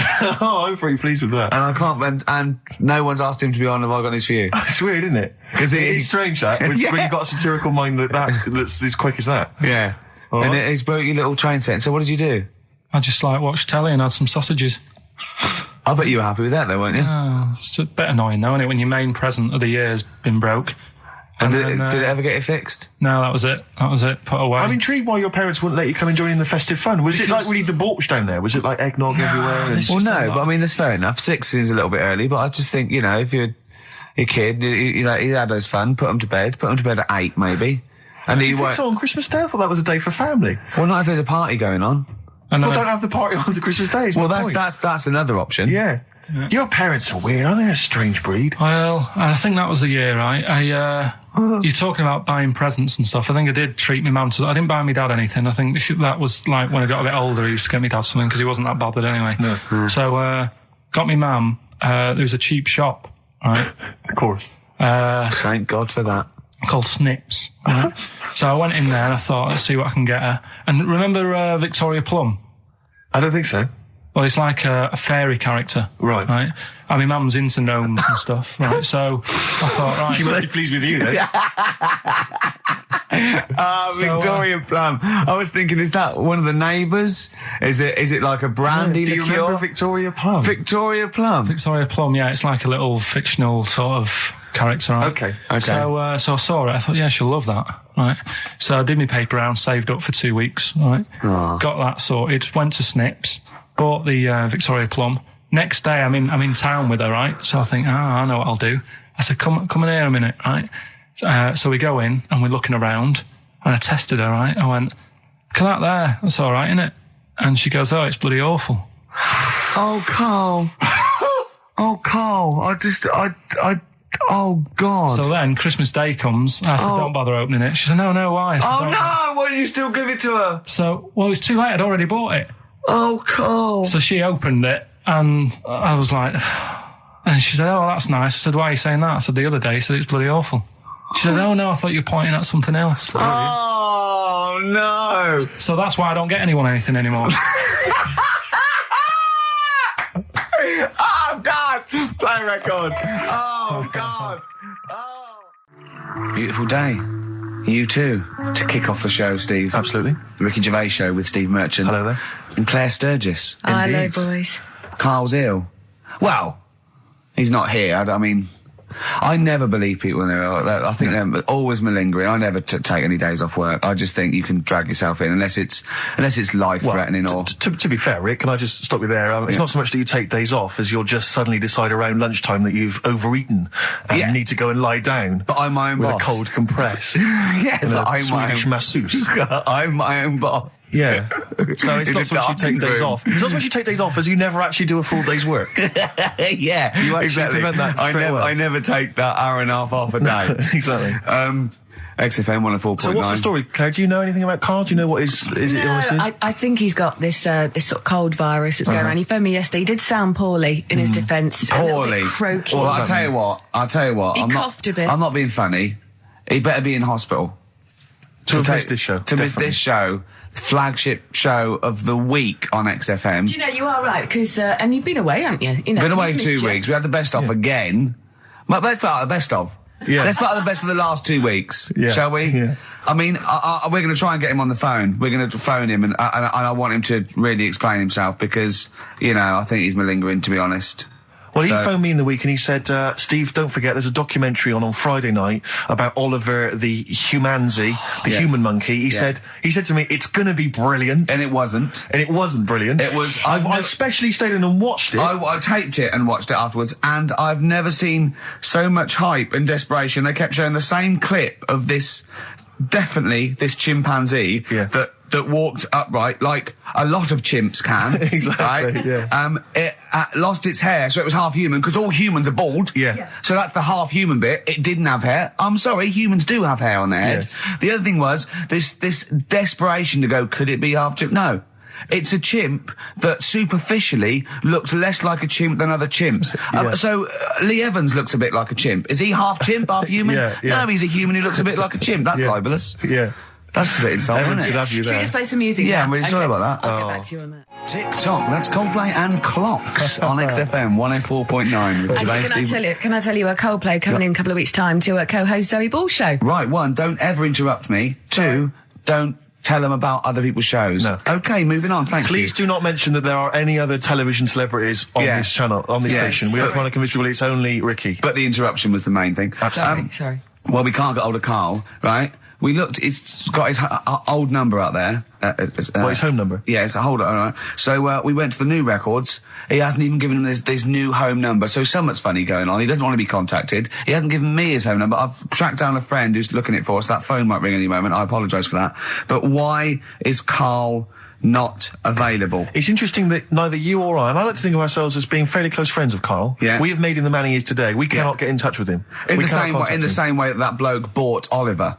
Sure. I think that Carl is now ours. Yeah, exactly. Well, exactly. I think very much that's true. Yeah. Carl is very much like a humanzi. If we look, we're going to lose contact with him and find him 5 years in a circus in Manchester. Exactly. They're doing experiments on him. Yeah. We can't figure him out. Yeah. Well, there's something wrong with his chromosomes. He looks like a human, but... He acts like because usually humans stand upright. Yeah. And Carl likes to walk on all fours whenever he can. Yeah. He's not interested in other human women, he's only interested in apes. Yeah. It doesn't make sense. Oh, my God. And he's bald. He is bald. Oh, look, there's as much evidence for Carl being a humanzi as Oliver. Yeah. I think there's more. And, well, Carl barely walks upright. I know. Scared of fire. Yeah, I know. It is interesting, isn't it? Oliver was built, wasn't he? Yeah. I don't know. Why were you looking, Rick? I'm interested that you I couldn't. What your eyes were kind of uncontrollably drawn Steve, towards. They were just there. No, I didn't say anything. I was just looking at his face. No, sorry, Rick, but if there's something you want to get off your chest. Yeah, and that was the human part of it then, was it? Being built like that? Because it's humans, but... Yeah. Although Carl's is very tiny and hidden behind. And he's got... I've noticed something else as well. He's got a big red arse. That's true. Hasn't he? Yeah. Yeah, it's all beginning to slot into place. And I've seen him climb up a cabinet and eat a banana as well? Just over lunchtime. And peel it with his toes. It's all coming together. Yeah. Right, we're going to track him down because he's malingering. He's definitely I'll tell you what, he's at home now in the garden swinging on his tyre. He's not ill. I think more truthfully, someone said to me that I said Carl might be ill. They said, right, are you not going to do the radio show then? Well, that's what annoys me. I mean, that's the biggest problem is that, let's be honest, we haven't got anything without Carl. All we've got is the hook. People are staying listening because eventually they think we might get through to him at home. Yeah. And there'll be fun on this show to be had. If we don't get in touch with Carl, I think we may as well just shoot off and leave Claire to do the show. I've got some great music. Is that not Well, it's a small. Well, you could leave the music with me. I could just play There's not many reasons. That is true, isn't it? To be here. Okay, well, play some great music now, play Steve. a great tune. Okay, wedding present, Steve. Yeah, I'll explain what it is afterwards. Just play it. It's a joy. There's a monkey theme. There is a monkey. There is a monkey connection. Call in if you know the answer. Clocks from The Coldplay on XFM 104.9. I'm Ricky Gervais, with me Steve Merchant, and back Karl Pilkington. Hey. He's raring to go. It's nice when you have a bit of time off, isn't it? Yeah, how long have you had off now? About 3 weeks. About 3 weeks, yeah. We can't do that because we're sort of self-employed. We'd be letting people down, but it's different when you get paid anyway, whether you turn up or not. But good to have you back. I'm never off ill. That's the first time I've been off ill. I mean, just you're off 2 weeks and then you're off. No, I just wish I was the kind of person who could let down an audience of regular listeners. Yeah, but like I say... Well, no, we spoke to you, you weren't that bad. A cold, you don't go home for a cold. We were discussing this last night in the pub, and, you don't go home for a cold. Okay, so moving on, what have we got then? We've got some great songs. I've brought in the Smiths, I've brought in Buzz Cox, I've brought in Neil Young. I know Steve's got some hip-hop. Some great hip-hop. I've got some great Elvis Costello. It's going to be great. Carl, come on, concentrate. You've been away for 3 weeks. Just annoyed. No, stop saying that. You're annoying me now. Why? What you do? Go home ill? Oh, he's annoyed me. Oh, has he? Yeah, I got a wedgie and I'm a little bit annoyed. Can I have some time off but still get paid? Yes, of course you can, Steve, Carl. right, he called me up, winding me up about this. And, right, I'm 30, right? I'm 30 now. I can only remember being off 2 times. Oh, his memory's going as well. You'll have some time off. And both of them were when I was at school. What's school? One when it was windy. Why did you have time off? Because it was windy. But to be honest, Carl, that lasted for 7 years. Your time off at school. Why did you have time off? Because it was windy. Were you windy, or was it windy outside? No, it was like when... Your auntie wasn't out the window, was she? When the winds were bad in the 70s, and my mum said, oh... What? I remember space operas and flares. I don't remember the winds being bad in the 70s. Well, my mum just said, you might get blown into the road, so don't do that.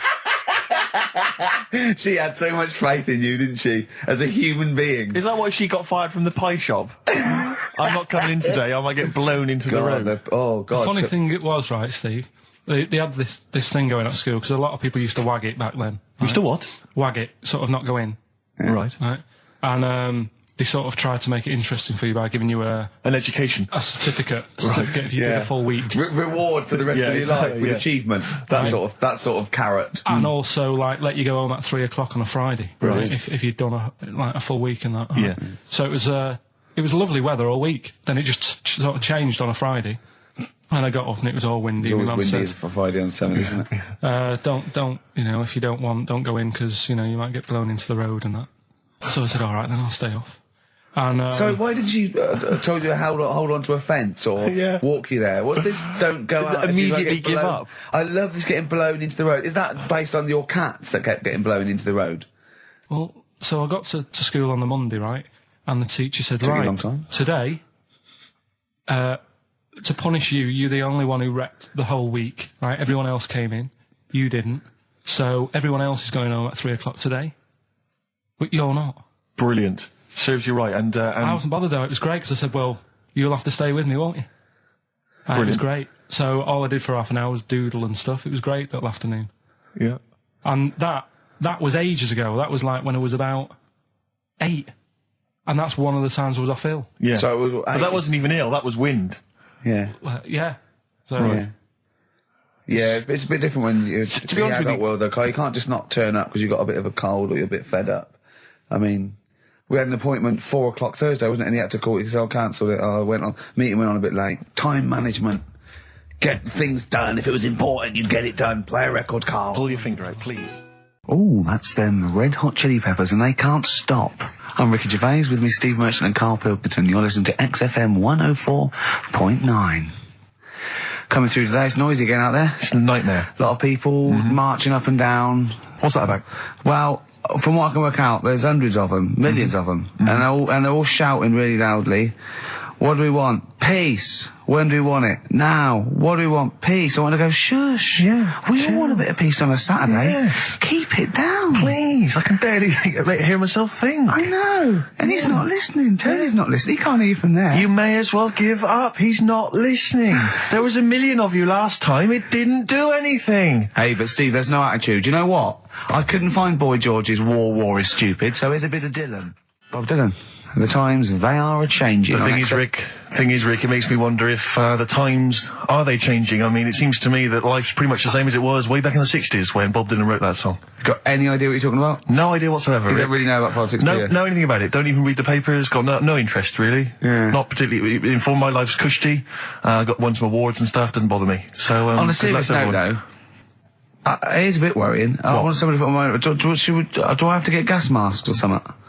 No, because there are guys out there in Leicester Square today wearing novelty hats. If they don't sort this war out, then no one can. Okay, well, I'm not talking about it. You would worry about it. I would worry about it. Well, you, maybe Steve. Why? Sort of people who are successful are worrying about it more than other people. Just because, they've got more to lose, haven't they? Right. No, do you know what I mean? You see, like, Bruce Willis on the telly saying, oh, it's not good, is it?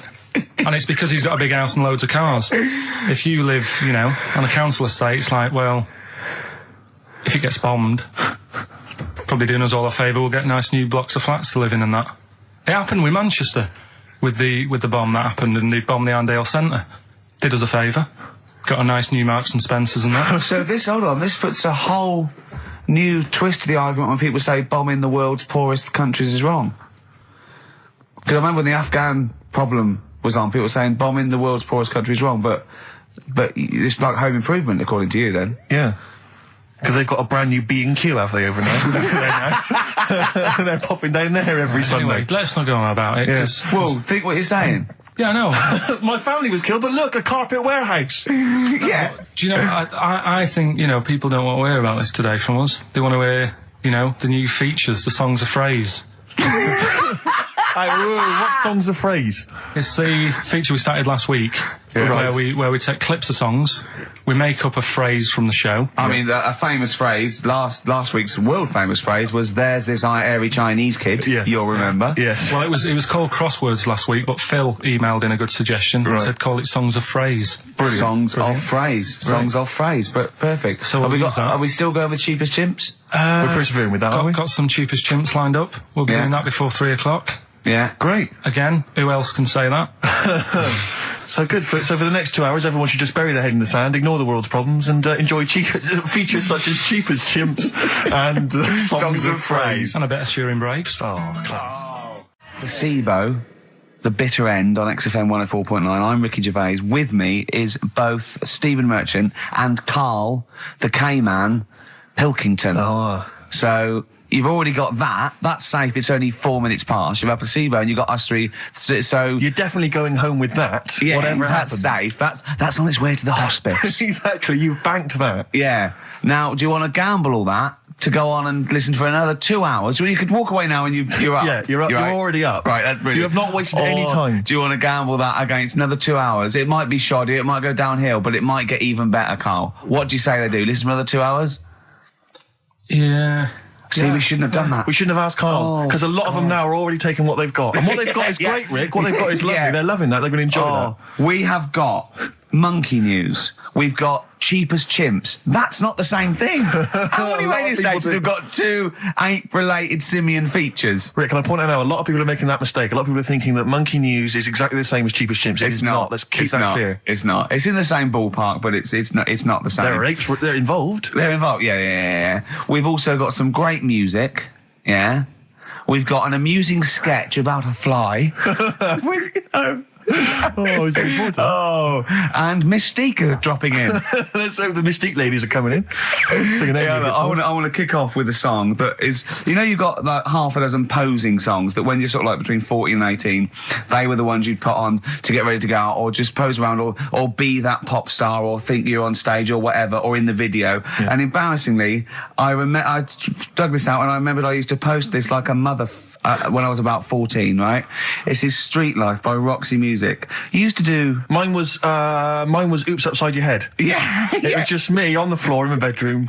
One day I thought there'll be other people in this imaginary boat. yeah. Elbows going everywhere, knocking over vases. Yeah. But then I remember later it was Black Lace's Superman, which is something similar. Do you remember that? That was brilliant. Wow. Spray, ski, da-ding, da-ding. If you've out there in Radioland got any funny jokes, then call in. Email them in, because we need some. Oh. Hickory dickory dock, some lads there just wrote a song called Clocks. The lads are Coldplay. And the song is? Clocks. Beautiful. I'm Ricky Gervais, with me Steve Merchant, Karl Pilkington, pressing the little buttons there. XFM 104.9. What's that little Well, I think I do more than press the buttons. Right, see, this is it, right? Karl has had a little strop on since last night, okay? And He's had a little strop on? Yeah. You said strop on.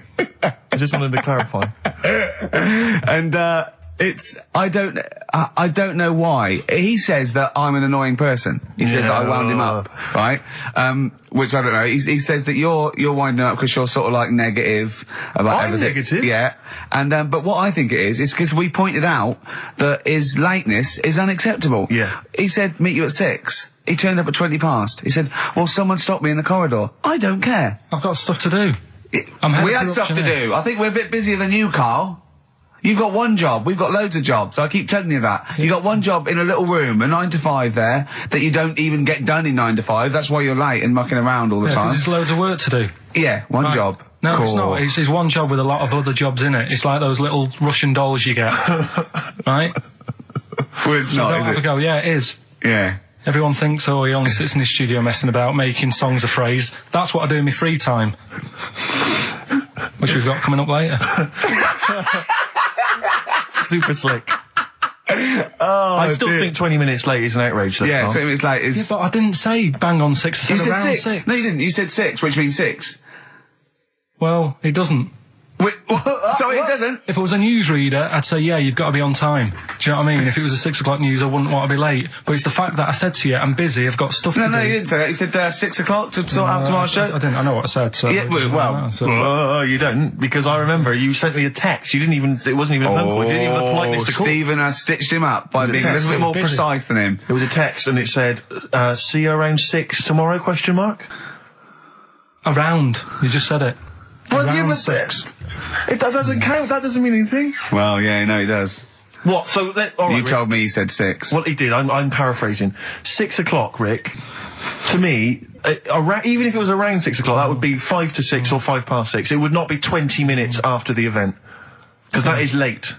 Well, you can't even. You've got nothing. You see, you haven't even got an excuse.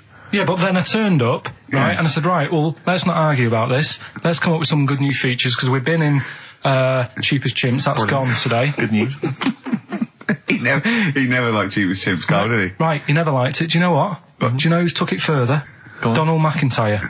What? He's doing a programme, Cheap as Chimps. No, he's not doing a program. Well, we'll see. Again, I'll prove you right again. He's not doing a programme, Cheap as Chimps, is he? He's not. What do you mean? He's doing a tour of trail on Channel 5, and it was saying, you know... Is it 5 or is it about 20 past 5? He's doing this, he's done that, you know, now see him on Channel 5, because he's moved to Channel 5. Right. He's saying, first big problem, chimps, you know, they're deer and that. And, no, they're not deer. He's getting confused. No, 50-odd grand for a chimp, and it's saying, you know, he'll look into how much you can get gorilla for. What are in the name of God are you talking about? We'll talk about that later. But I don't know. I'm just saying that's another idea. And then so go on. You got off. This is why you never get stuff done and you're late. You got off the point. You were talking about arriving late. Yeah, I know, but I'm just saying to you now. I turned up late, so I said, right, well, let's not argue. Yeah. I said, let's do some stuff. Yeah. You weren't having any of it. I think at one point you were trying to be sick on my leg. I do remember that. Yeah. fun. Yeah. All right. That's when I started getting annoyed. He was very annoyed last night. No, yeah, okay. Yeah, I can see where that could be annoying, but you just got to think, hey, look, so what? It's, you know. Well, I think you rub each other up the wrong way. Yeah. No, that's the problem.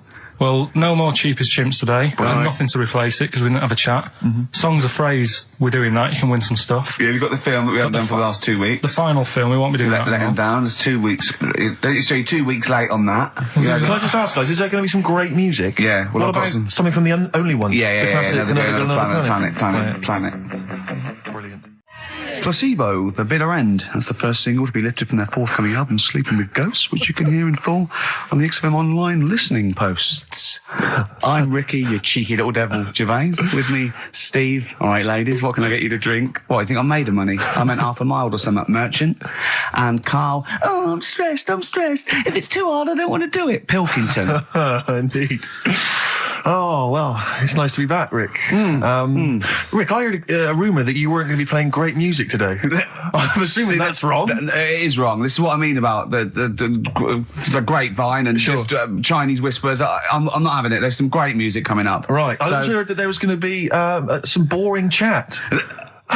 Sorry, it's that. Well, I want names. I mean, I don't want to name names, Rick, but that's the gossip I heard. It's totally wrong. I heard it was going to be inane, ill thought out, often stupid. No, Carl's not going to talk so much this week. We're going to try and sort of bring it back to real radio. So that's an absolute lie. Yeah. Great. Good. All right, Carl, had a good week. Yeah, not bad. Have you? Going on holiday now, aren't you? Well, I will be doing later. Tell you about that later on. What? There's a hook. Can I just check? Because there are rules in place, aren't there? Yeah. There was a big bust up in the week. I'm only allowed to wind him up. I'm not allowed to wind him up socially now. I'm not allowed to. What am I not allowed to do socially? I think squeezing the head. Socially, has been crossed off. Right, okay, and I agreed to that because it got to a head where Carl was really upset and he was thinking of just giving it all in, weren't you? Yeah. Why was that? Because you were just winding me up too much. Yeah. I mean, do you want to bring it all up again? I don't mind. What was I doing? It was just. I mean, I should say now that there was a conversation where we were all sort of really walking on eggshells. It was frosty. It was a conference call, and Carl was on one end. And I'll tell you, I was very much a media. I was very much a UN mediator. What do you think of that? It was difficult to sort of keep it serious when I'm saying stuff like, "I'm sick of you putting a Burger King bag on my head." Do you know what I mean? Yeah. There's a part of me that's like, I can't believe we're doing this. What I like about it is that I'm laughing and going, well, I won't do that anymore. And he's going, you can still do it on air. And like today, I came in, I went to squeeze Eddie, went at 1 o'clock. I love those rules. Yeah. I love those rules. Well, between the hours of 1 and 3 on a Saturday, you can squeeze his head, you can put a Burger King back on his... I can't wait. It's terrible. Oh, dear. That all started last week as well, really, because I got in a bit earlier to do an edit for you on some track that had swearing in it, right? Yeah. So I get in early, he comes in, first thing he does is go to sort of squeeze me head. And my reaction was, not now, do it later. As if it's all right to do it later. Yeah. So that's kind of what made me think this isn't normal.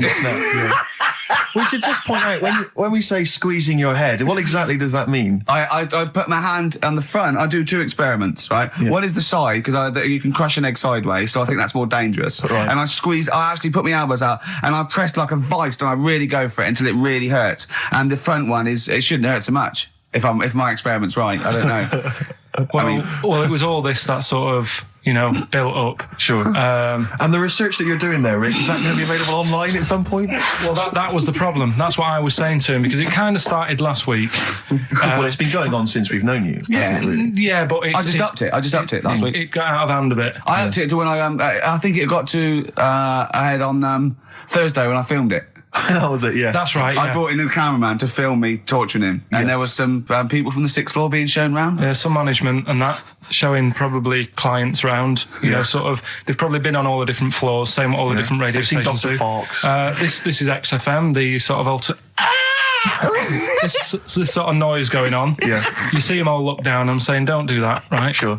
They might want to spend a load of money. Yeah. Right? Yeah. And he's doing that, he's wrestling with me, he's filming it.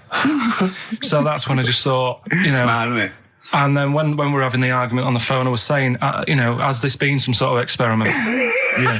He did. He said that, and of course I lost it. Yeah, but it's all good now. Do you want to squeeze his head before we play the next record? I won't at the moment because we've got to get on. It's not right, and that annoyed me as well because I was trying to find out where he was going. I was filming him. I was going on waiting for Carl. Told Johnny he's meeting a mate at 6, which annoys me on 2 counts. And I'm just doing it to the camera, so I'm gonna follow him and just turn up and go, all right, where you been? But then when I came in, he went, I'm meeting a mate, and he told me where it was. So I told him that spoils my fun. Of course. Because you'd want to just track him down. I don't want him to like it. Yeah. Which is pulled the rug under my carpet now that he's going to let me do you know what I mean? It's just, it's a little bit annoying. It's that thing though, you see. This happened years ago to me, right? When, you get pally with someone and then you wind each other up and then there comes a time when you just go over the line. Yeah. Right? What happened? Well, it was this lad called Anthony, right? Who was my mate. Yeah. And we used to sort of always have a little fight in the toilet and that. Sure. Right? Punch each other. No, I want to wipe it. And the punches, used to get harder and stuff. And then, so he hit me harder. Turned out into a proper fight. Yeah. I chipped his tooth on the sink. Right? Right. This happened at school, and it was time for assembly, and I thought, and he's in the toilet crying. I thought, go to assembly. There's police in there in the assembly that day telling people about unnecessary violence. And you thought they were there for you? So I'm like, oh no, Anthony's going to come in a minute, like crying with all blood coming from his mouth. I'm going to get arrested. Yeah. Did you go running and sleep? And that was an example of... Yeah. I mean, it kind of happened because I went out with a girl who he fancied. How old are we now? About 8 or 9. I think that's out of order, going out with a mate's girl. Yeah, but she didn't like him. He had like big ears and that. He had no chance. You're such a dick. No, but do you know what I mean? All right, I haven't got the looks like I used to. Sure, when you were 8. But that's before the stress of, having head squoes and that sort of thing. I have aged a lot. Having your head squeezed. I love your own grammar. I know, that's the past tense, is it? Squeeze or to have squeezed. Oh, he did squoze his head. Yeah. Oh, brilliant. So, what about a bit of Bowie? Bowie? Be my wife. Carl, I'm asking you. I think we can squeeze that in. Be my wife, Carl, come on. Well, here we are again, XFM, on a Saturday. Just gone 1 o'clock, Steve, if I'm very much mistaken. But we're not here as such. We're away again, gallivanting around. We've got to do the special sort of best of again. Okay. Which we did a few weeks ago. So this is the best of the last 3 weeks. Which I think is, I think it's the best 3 weeks we've ever had. But I'd like it condensed into 2 hours. Yeah. Yeah, some great music as well in there. Yeah, there'll be some great music interspersed with fine chat that you've already heard. Yeah. Except this bit. This bit's new. We've actually, out of the kindness of our heart, we've come in last week. Yeah. Yeah. And we've done a few clips just because we felt a bit guilty about shooting off. Yeah. Even now, having heard this link, I'm beginning to wonder if it was worth our time. Yeah. Well, should we play a classic link? Let's play, what, from the last 3 weeks? After this is Feeder. All right, so here's the first bit. Carl, you're making noises while I'm talking. Yeah, but you do this all the time trying to wind me up. And I'm not saying Manchester's the best place in the world, but what I'm saying is there's bits of it that I really miss. Yeah. Like last Sunday, right? When I'd met up with Ricky. We had spaghetti bolognese, which was all right. And then I said to him, I need some soil. Damn, I wish you'd invited me. It sounds amazing. So I need some soil. What do you think? You need some what? Soil? Soil, yeah. I need to repot a plant, right? Yeah. So you need to repot a plant? Yeah. Fair enough. So I'm like, where you can't see these shops in London. Do you know what I mean? There's nothing around. I took him straight to one in my street. Yeah, but near your street, and that's probably the only one in London.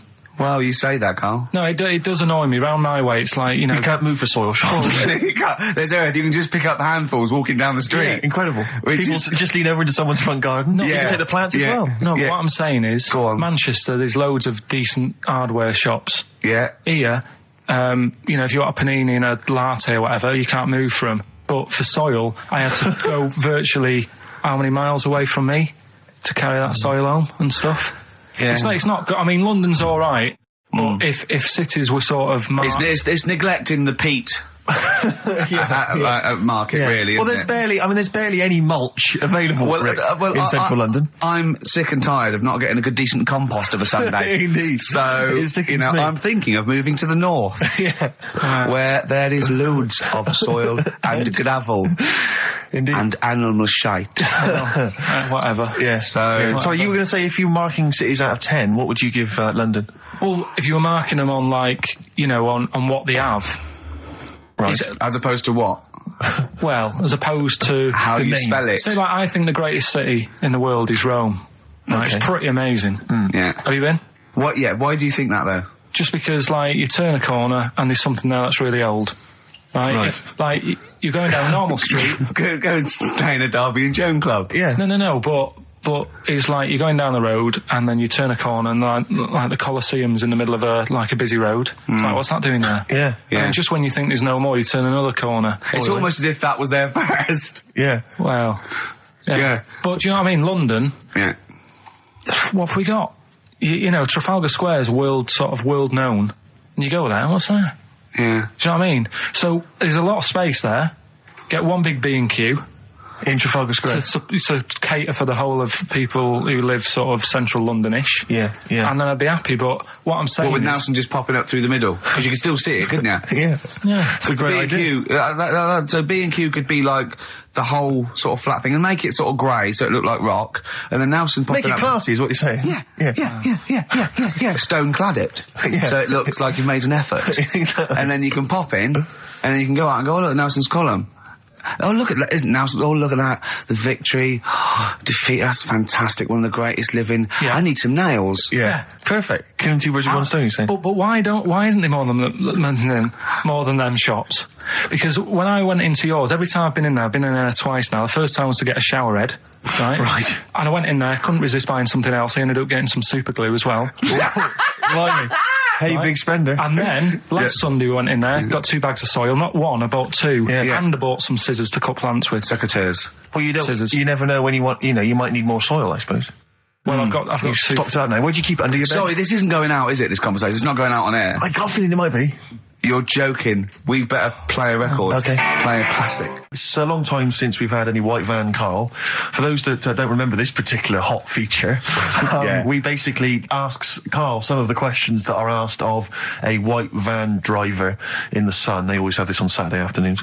Anyway, here's the first one. They're not fascinating, Carl, but I'm just interested on your take, really. Yeah. What do you make of Cilla Black quitting Blind Date after her husband sent a message from beyond the grave?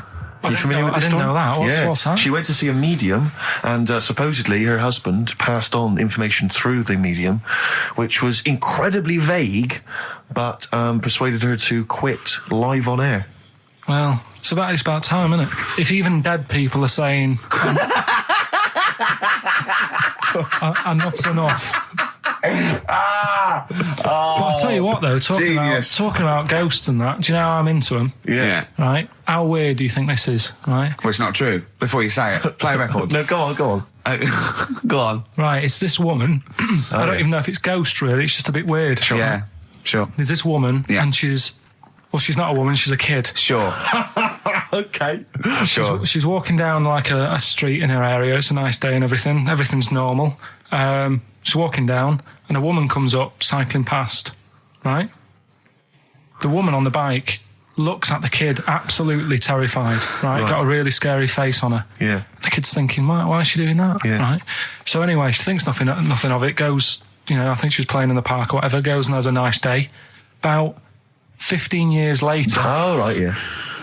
She's, I don't know, I think she was going to work, right, on a bike. She was riding her own bike? Riding her own bike, cycling down the road. Oh, yeah. Looks at the kid. That's the thing that happened, like, 15, 20 years ago. Right. It's her on the bike looking at her as a kid. Right. Not another child. No. So it's her. She's seen herself. Carl? I mean, I don't know where to start. Firstly, where does this information come from? But, I mean, why do you ever... I mean, I don't know what part of that you think can be true. I'm honest, I'm speechless. I don't know what to say. What are you talking about? Bit weird, though, isn't it? But it's not true. It didn't happen. Nothing happened like that. She said it did. Well, then she's wrong. She said she saw herself. She saw herself as a kid, didn't she? Did she carry on riding And as cock? an adult when she was a kid. Did she stop and talk to herself? Or did she ride on by and think, that's a bit weird, there's me as an 8-year-old. I won't stop, I'll be late for work. Yeah, if I'm late again, the boss said he'd be in trouble. Yeah. Oh. Well, and where is this information? Did it happen to someone you know? No. You overheard it on the bus? No, it was in the 14 Times. Ah, right. Well, okay. That's the answer. Good. We've got to the bottom of that. Right, good. Right, we've got, who's that on the line? It's Rob. Rob, and, are you a doctor? I'm a final year medical student. I'll be a doctor in 2 months, touch wood. That's close enough, isn't it? Yeah.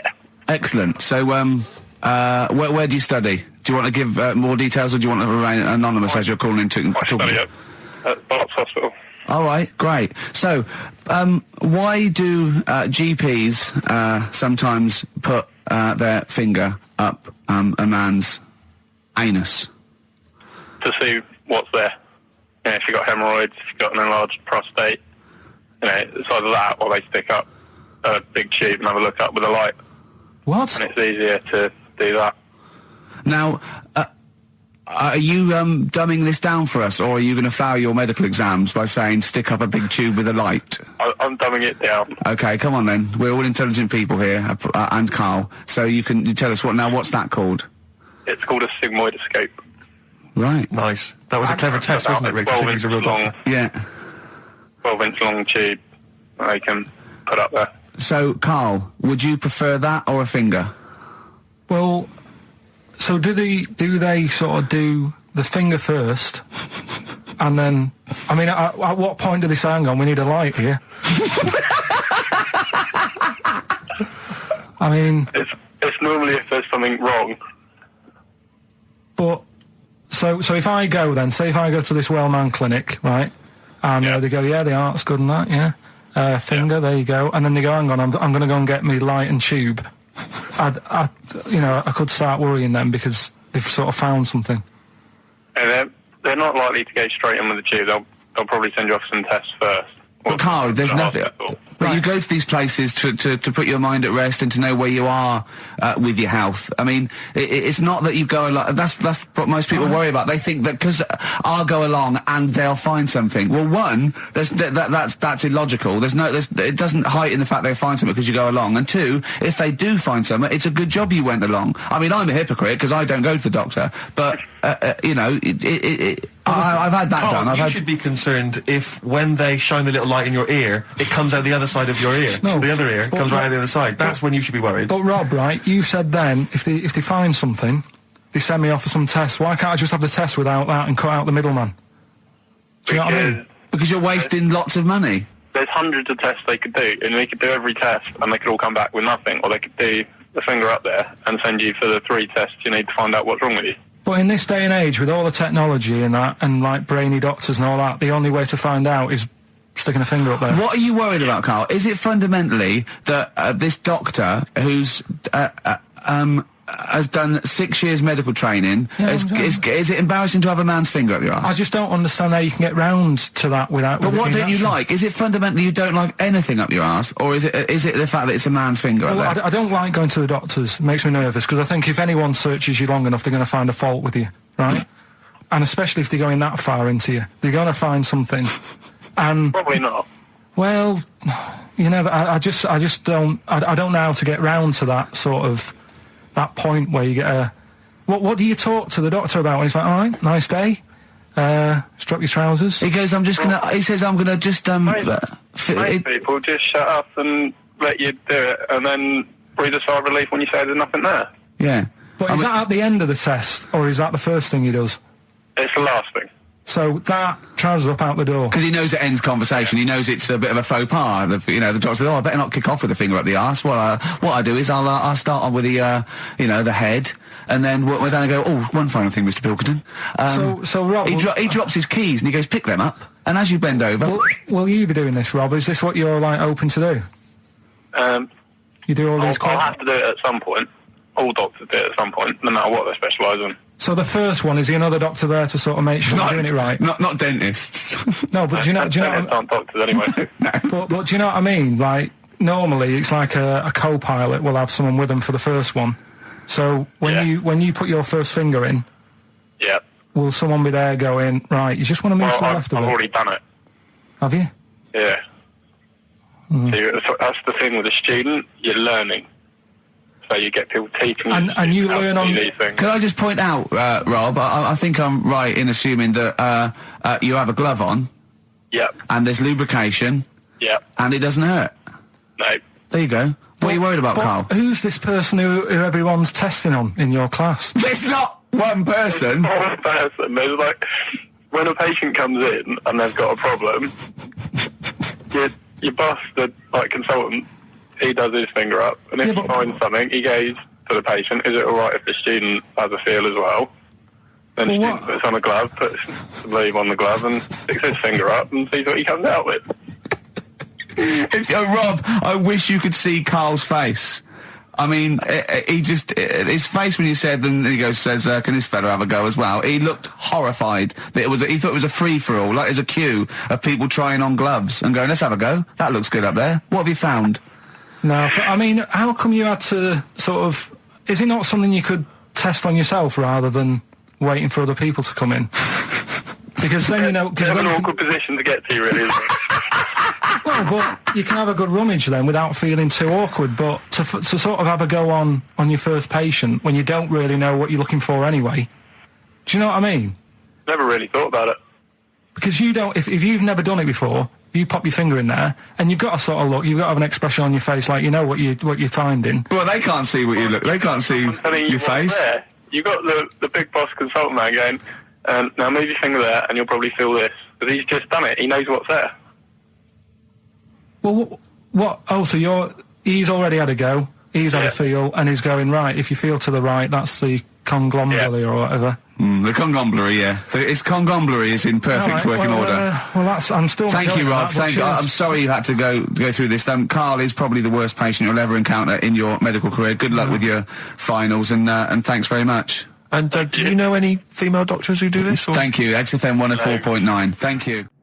XFM 104.9 of a Saturday. Ricky Gervais with me, Steve Merchant. Hello there. But we're not here. No, we're away. So this is the best of, and I hope you're enjoying it. We certainly are. I woke up this morning, yeah. Feeling fine. It's not a blues song. And I turned my phone on, and it was from Carl, and it went, forget it, I've made my mind up. And I thought, wow. What is that? And I forget it, I've made my mind up. Yeah, I went, Carl, what is it? He went, oh no, it's about the text I sent you last night. I went, well, what was it? I just got this text. He went, I was just wondering, I was thinking last night. He said, supposing you had to have your hands removed. Sure. Right? And the doctor said, well, you can either have them stay like that with stumps, or I can sew feet there. What would you have? And I was bleary-eyed, and I went, the stumps? He went, yeah. I went, all right? He went, yeah. And then what was his follow-up text to that? And then I got the text, it was obviously before it, and it went, and it was like quite serious.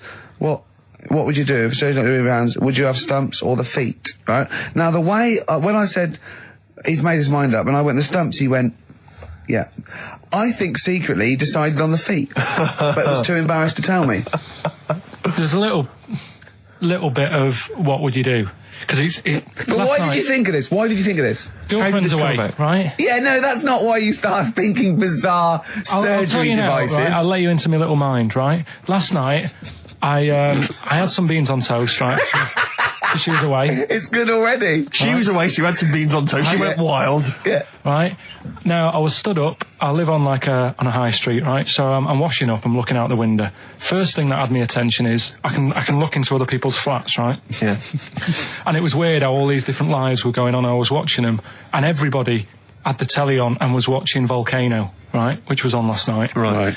And I thought, oh, that's weird, right? I can see them all watching it. And it was like a little Chinese lad who was dancing around in some underpants.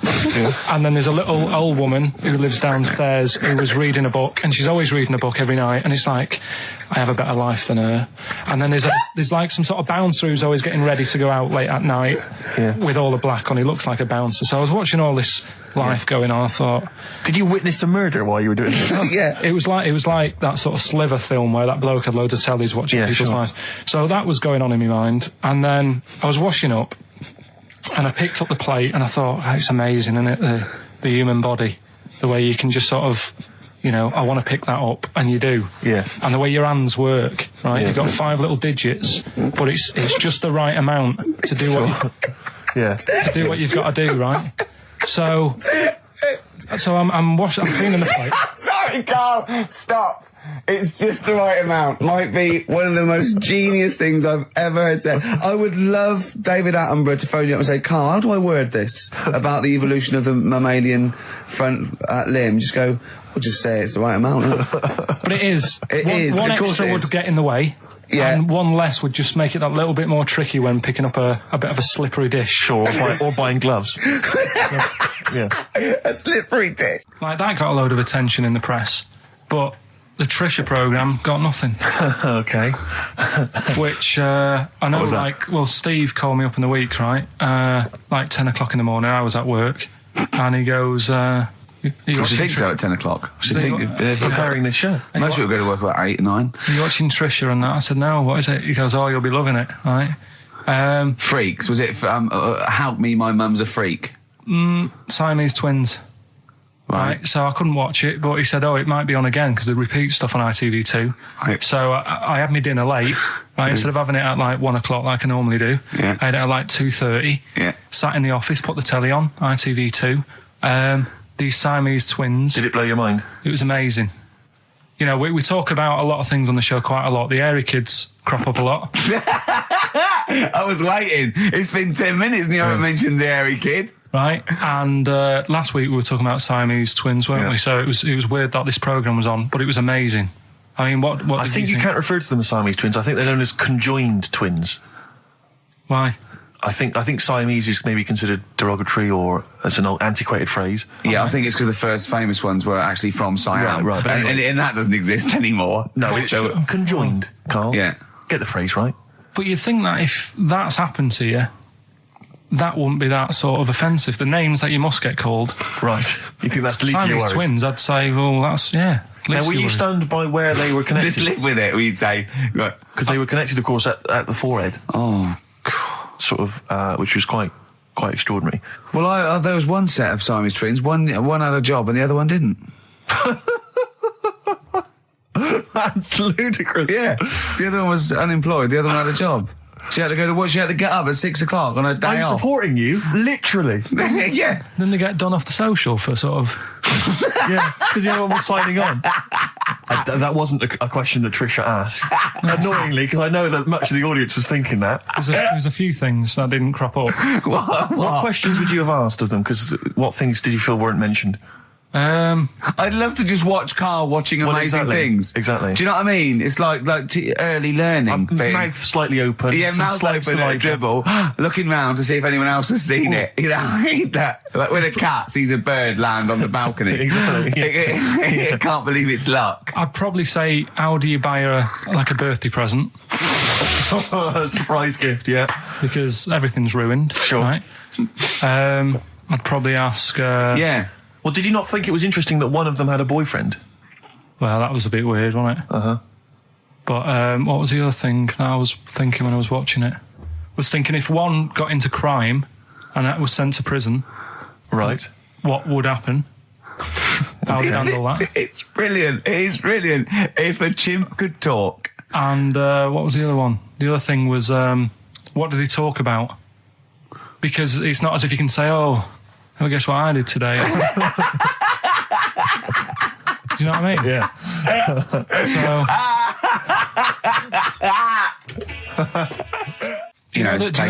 The really weird thing about all this, right?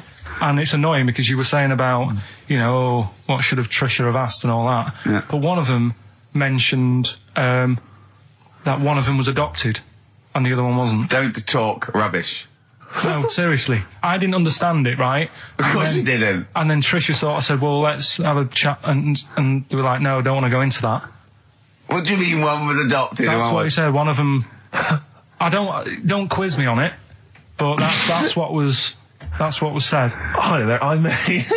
Hello there. I'm a multi-millionaire. And I've just seen your orphanage. I'd love to adopt one of your children. You'd like to adopt one? I'd love to adopt a children because I've got loads from around the world, so I'd love to adopt one. I'd give you $10,000 towards your orphanage. We're speeding through then. Yeah. Okay. We've actually got 2 left. I only need one. I'm only interested in one.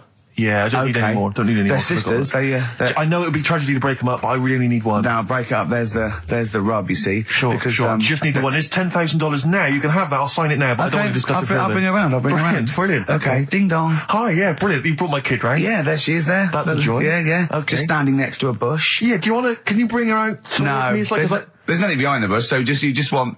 I just want to be able to walk 360 degrees round her. Do you want her or not? Yes. I can't believe it. What's that little trolley? She's talented. Oh dear. You're talking nonsense, Carl. Well, whatever. Yeah. Some doctor or something who was into like the way bodies work. They got their head cut off. Who did? The doctor? Yeah, he was doing a bit of an experiment. And he cut his own head off? Yeah. Okay. And it was about, he said, when my head's in the basket, I'm going to blink my eyes. Right. Okay, sorry, hang on, let him finish. And, so the doctor has chopped his own head off, and he's told everyone, I'm going to blink my eyes. He's in the basket, and he goes like, right, I'm going to blink my eyes about, as many times as I can. So quick, count them. And they count, and he got to like 15 before he died. Now this is how Carl told me that. Till Nick Frost explained that, Carl told me, he said, right, well a bloke, right, he had his head cut off, and when his head was in the basket, he went, count how many times I can blink. And I went, well, that's rubbish. He went, no. And Nick went, well, no, he actually said, when my head's in the basket. He went, and Carl went, all right. I said, Carl, do you know the subtle difference? Do you see the subtle difference? I have to say, though, guys, I still don't really understand what went on there.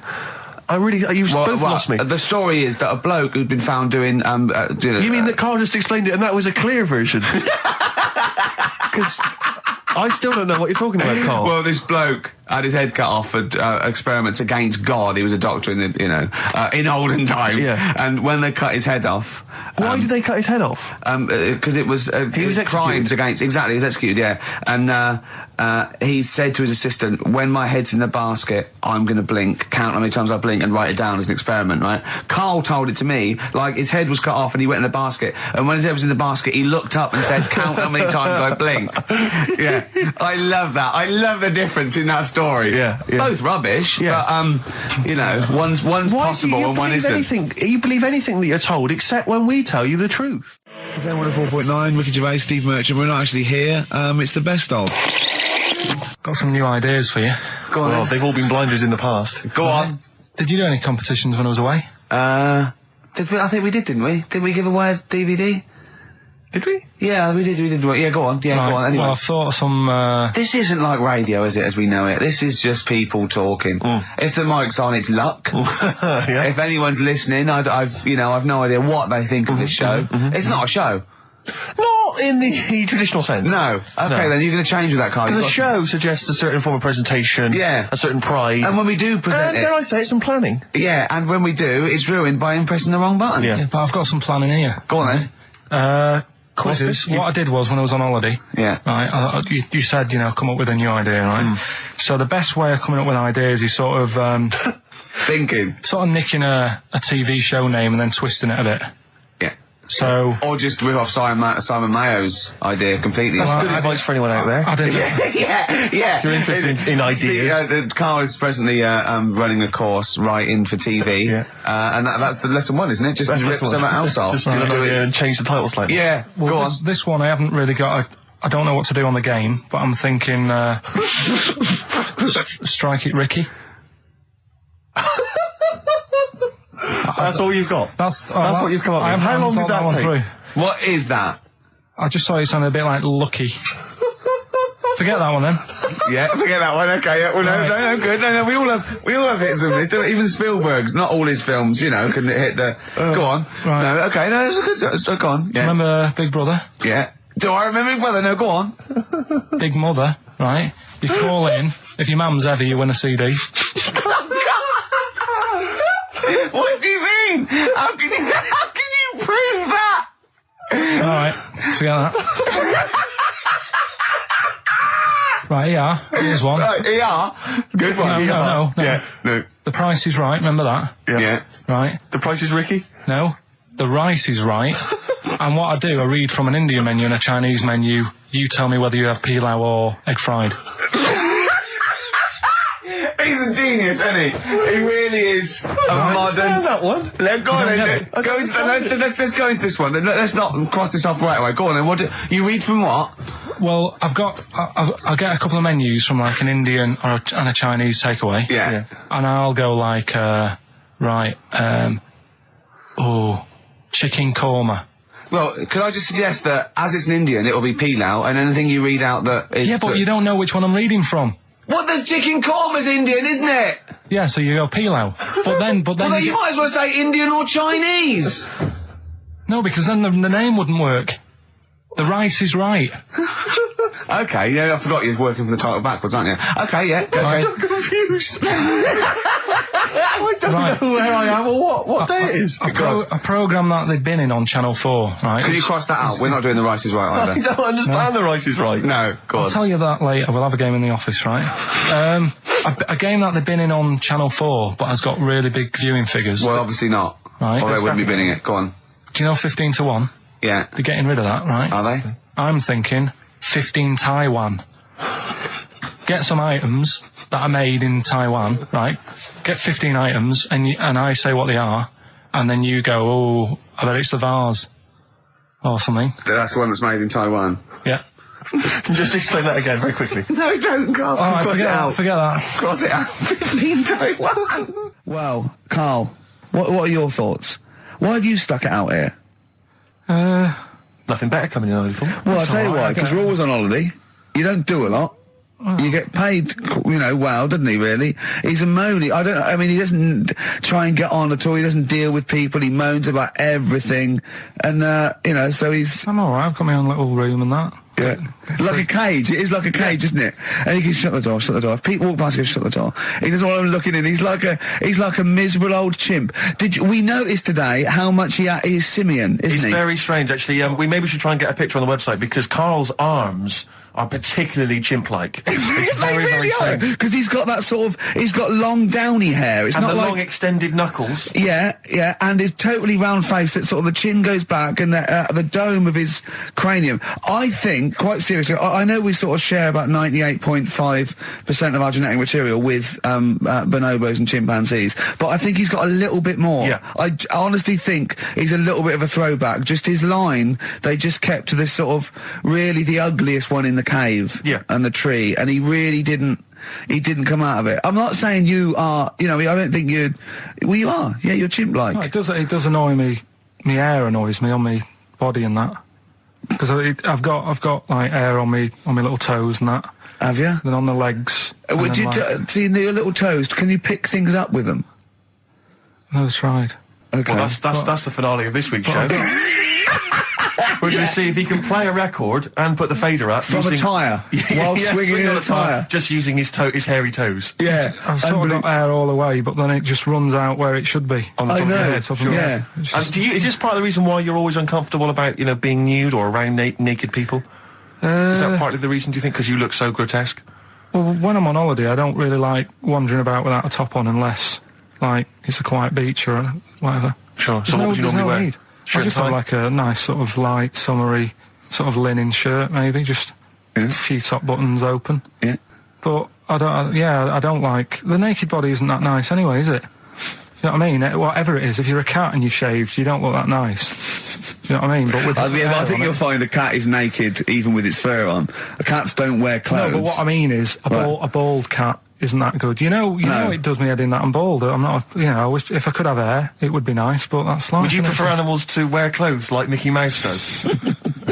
Or Goofy? You know that I don't like nudist and all that. We've done it. But don't you think sometimes you could sort of like maybe fancify a little bit, like if there was such a thing as an ape salon, and there isn't, Carl.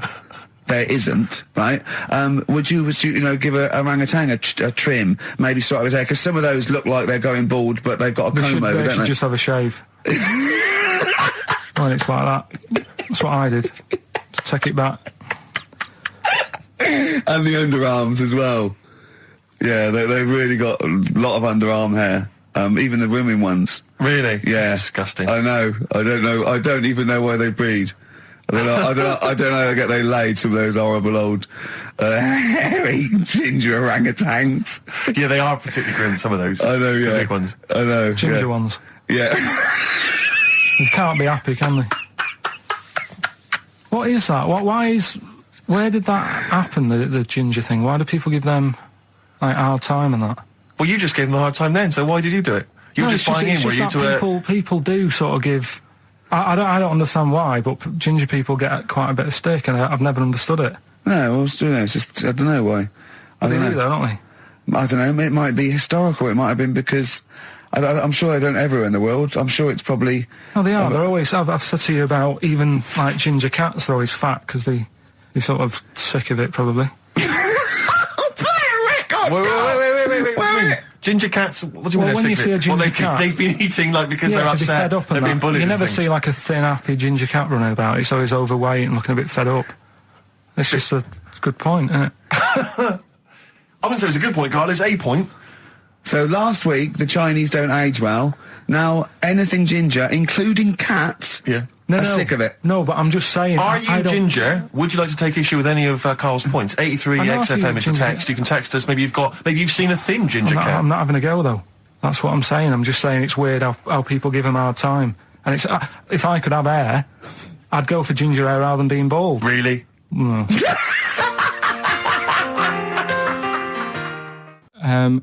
What sort? No. The Pope. Yeah. What semi-precious... Sorry, Mrs. Robinson, we're going to have to let you go. Yeah. Go on.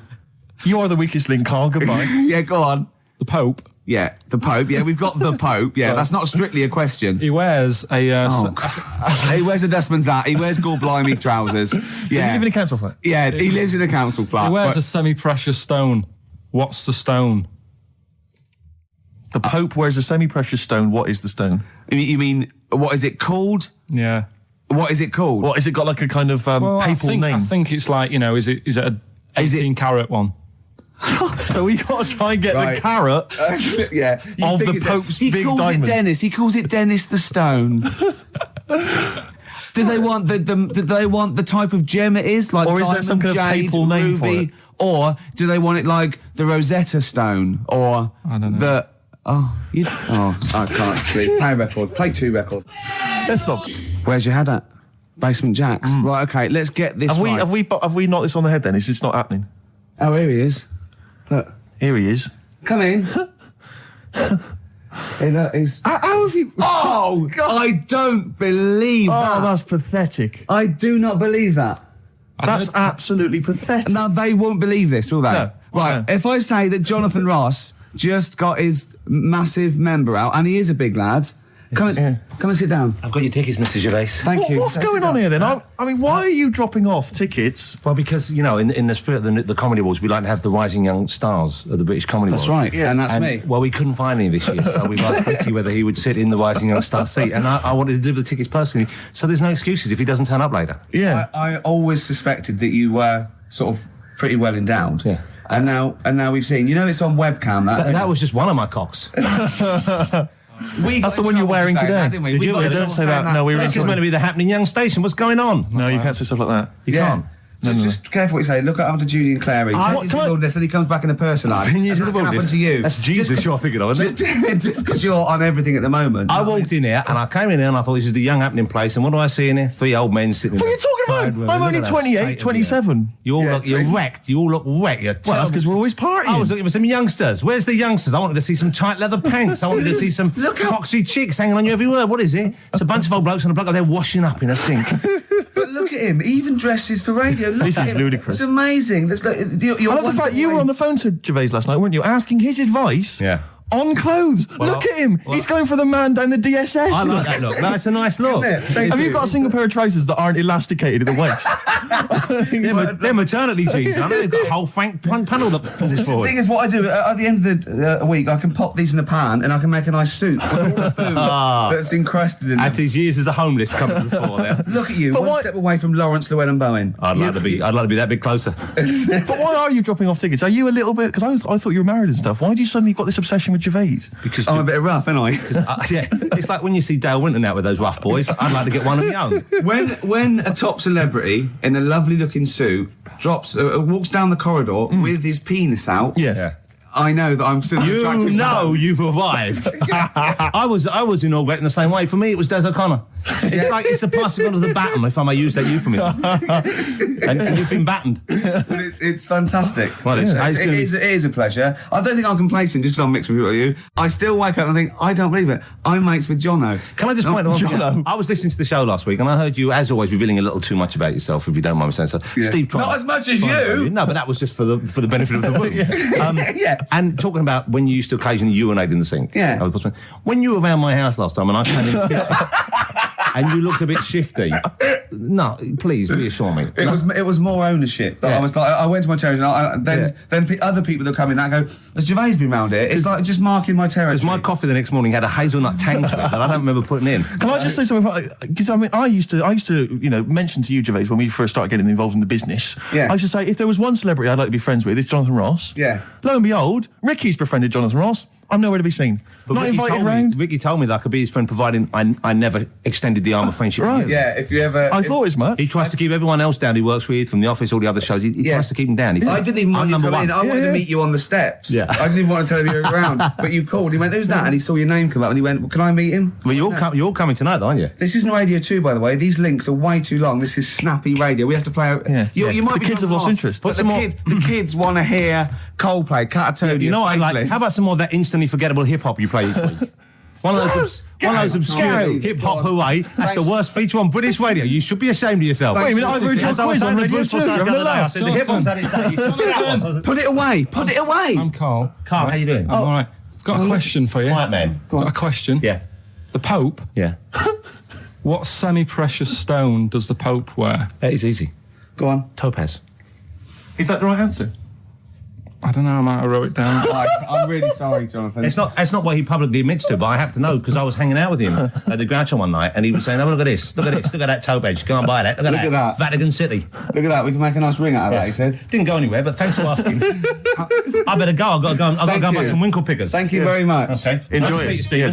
Carl, I wish I could say it'd been a pleasure, but actually it was quite creepy. See you later. Thanks. This is the Best Of Show on XFM 104.9. I'm Ricky Gervais, with me Stephen Merchant. Yes. I hope you're enjoying the Best Of. I'm amazed that these are the highlights and that we've strung it out this long, Rick. But the good thing about this is, we're not here, we recorded this a couple of weeks ago, just the links, right? This has taken us about 10 minutes for the whole show. We get paid the same. Why don't we do this every week? That's a great idea. High five. Listen to this clip, it's brilliant. 100 reasons, if I could. Ladies and gentlemen, will you please welcome to the stage Pop Will Eat Itself? Carl, have you got like a sound effect or something of like get the atmosphere cheering? We're going to test. Cheering. We'll seek it out with. Have you got something there? Have a look on there. I'm just looking in the NME for the kind of forthcoming gigs of the smaller known bands, and it might be a useful place to just begin the. Ladies and gentlemen, peoples around the world, will you please welcome to the stage Chumba Awamba? Have you got a sound effect? We got one. Nice, yeah. Ladies and gentlemen, will you please welcome to the stage the Parkinsons? They're playing in Leicester this week, so I look forward to that. That's a good plug, isn't it? Let me see who else. If anyone wants to pop down to Leicester to see the Parkinsons. Ladies and gentlemen, please welcome to the stage Cyclefly. Okay. Oh, there's a genuine one here. This is someone. Simon's emailed and he says, "Will you just test this name for us?" Okay, Carl, if you can. There you go. Ladies and gentlemen, will you please welcome to the stage Coach? Not utterly convinced. No, it's not too bad. It's not. I'm worried about the sound effect. We start to sound like Chris Moyles or something. He's a top broadcaster. Everyone loves him. Losing weight as well. He is hilarious. Funny man. Just there's one more coming here. I'll just check this one. Ladies and gentlemen. Ladies and gentlemen, will you please welcome, this is Chris in Oxford. Ladies and gentlemen, please welcome, Meanwhile Back in Communist Russia.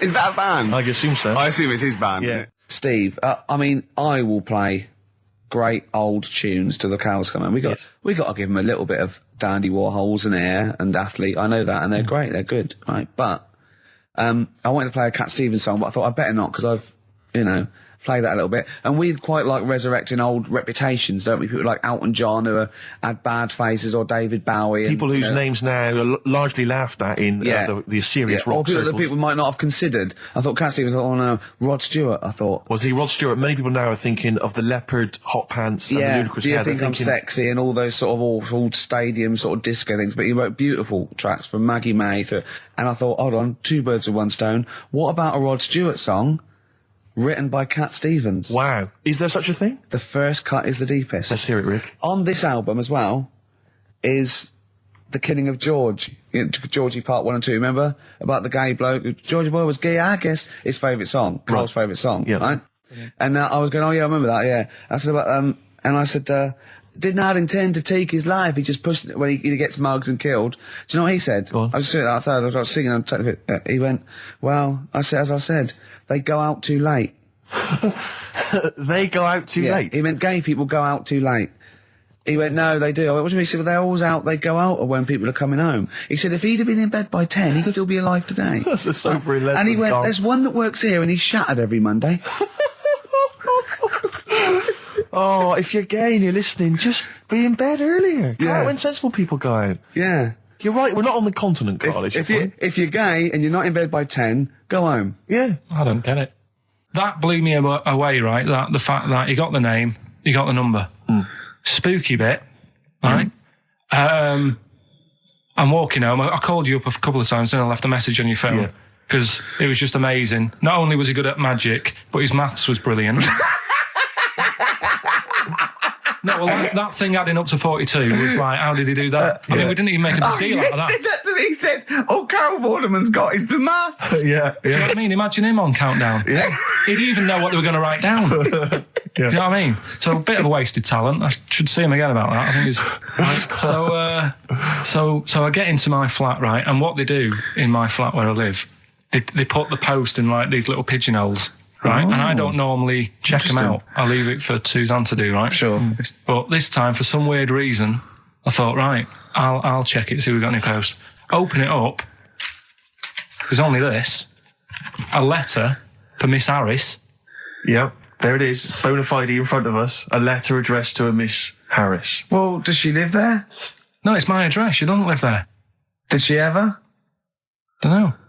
It doesn't matter. It's weird, isn't it? But we've never had. Normally, I think there was a guy who lived there called Yaki Shoki. Mr. 42. It was definitely wasn't an Harris, right? This is the first time we've had a letter for this woman. Yes. Right. But what are you claiming? Because Darren Brown himself admits that it is not paranormal, it is not supernatural, it is a trick. It's a trick. Is it? But he would say that, wouldn't he? Hitler said that. Play a record. Well, can we open this? No! It's illegal!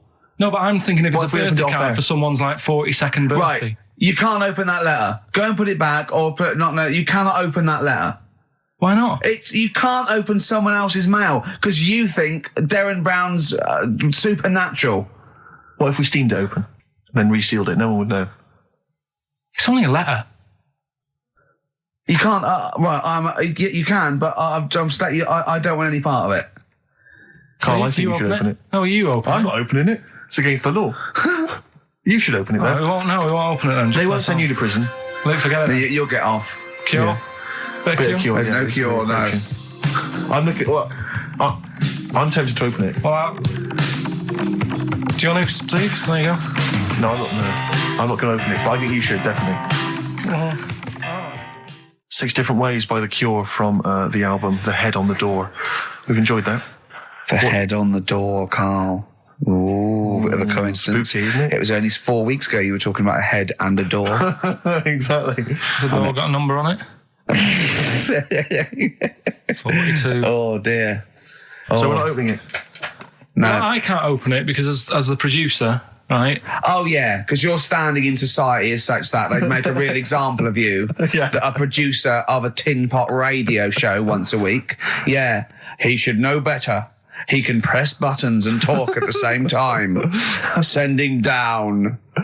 But they wouldn't try you in an adult court. You would get away. You would get away with it. Just they'd hear you speaking for a little while, and the judge would end up squeezing your head and letting you off. It'd be like those people who train monkeys to break in. Do you remember down in South London? We talked about it in the past, and they were going around robbing stuff, and they trained them to do it. Yeah, I don't think those monkeys would have got in trouble. It would have been the keepers. So, I think XFM would probably take the rap. Will you open it? No, I can't be seen to open it. No, he's a writer-director. Exactly. So am I. I can't be seen to open it. I'll give it here, then.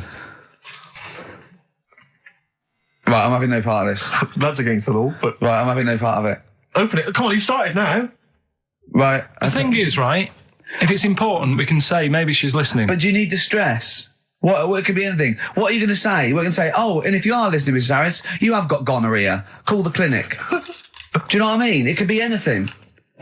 Oh dear. Oh well, I think my talk did well. Well, what is it? It's the number 42 on there. What is it? Can you say? Be careful. What? Let me see what it is. What is it? Dear Sir, Madam, your periodical dental inspection is now due. Would you kindly contact the surgery to make an appointment? Harris, Mrs. Harris, if you're listening, your periodical dental inspection is now due. You might want to contact the dental surgeon that you normally go to. She could have a faulty tooth. 42. 42. 42. I don't believe it. 42. 42. Oh my God. God, that Darren's good. Darren Brown's good, isn't it? Oh dear. Because my auntie Nora, she same thing. Pumped her with loads of drugs. She used to have a cabinet next to the bed is like boots. She's got loads of stuff, right? For all sorts of stuff. And I mean, she's not that old, but she's on loads of stuff, right? She's a bit coked up, is she? She called up my mum once. And, you told us this. Go on, tell it again. And she said, "Oh, how are you doing?" And that. She's all right. Bit worried though. My mum said, "Why? What's up?" She said, "I've been breaking wind." So she goes, "Well, you know." She says, "No, but this one is going on and on and on." And she was like, she was like, what do you say? What's like passing wind, farting for 5 minutes. one thing, not like, trumping and then nothing. Yeah. Continuous drone of a fart. Yeah. I don't think she had. How big was she? She must be the size of a barn. No, she's not that big. She's good for her age. No, quite but I mean, quite slim. No, but fine for 5 minutes. Where's all the gas? Was she circular breathing? Was she sucking it in with her mouth? It was just, I don't know that much about it. But she called up my mum. About 2.5 minutes in. Could you hear it in the background? 2.5 minutes in! 2.5 minutes in, she called my mum up, and it went on for a further 2.5 minutes. Oh. And she just stayed on the phone, did she? Where was going? Well, can you hear that? Well, did she hold the phone next to her arse? Listen to that. She was off the ground. Trying to work a tune down. she was actually hovering. She was 4 foot off the ground when they found her, the ambulance men. The cat's dead. Don't light a match! Don't light that cigarette! Yeah, it's like that advert. The kids come home from school, switch on the light. Yeah. Then they see Granny hovering, turn the light on. Be careful if you have an elderly woman at home. Yeah. Drugs make you fart. So that's what I'm saying, just let these people... What are you saying? No, wait a minute, what are you saying? I'm saying let people enjoy the life they've got left. No, you're not. You're saying don't put them in hospital, leave them at home to die. No, I'm not. Give them a Rubik's Cube and let them die. That's what you're saying. Yeah, I'll tell you something now, right? Steve, right. I'll tell you something. I didn't want to do it because it brings the show down. But she did die. Who, the blue-handed lady? Yeah. How do you know? Because I said to my dad, how's the woman next door? She said, oh, she went last night. They've got an old fella in there now. God. So, there you go. So, wouldn't it have been better to leave her at home where her friends and family can call and speak to her, even nip that round if they want, with a cat, I imagine. No, it's definitely a cat now. What was that cat's called that you imagine? Probably, I'm seeing like a big ginger one, so I don't know, something like, maybe ginger or whatever. Maybe had a budgie. But that's what I'm saying, just let him enjoy his life, because dying in hospital, I wouldn't like to do it. If I went to the doctors and they said, you haven't got long life left, I'd say, well, I'll stay at home. Yeah. And that's the point I'm getting at. Yeah. Right? If you can't do anything for them, let them enjoy their life. Yeah, a Rubik's Cube.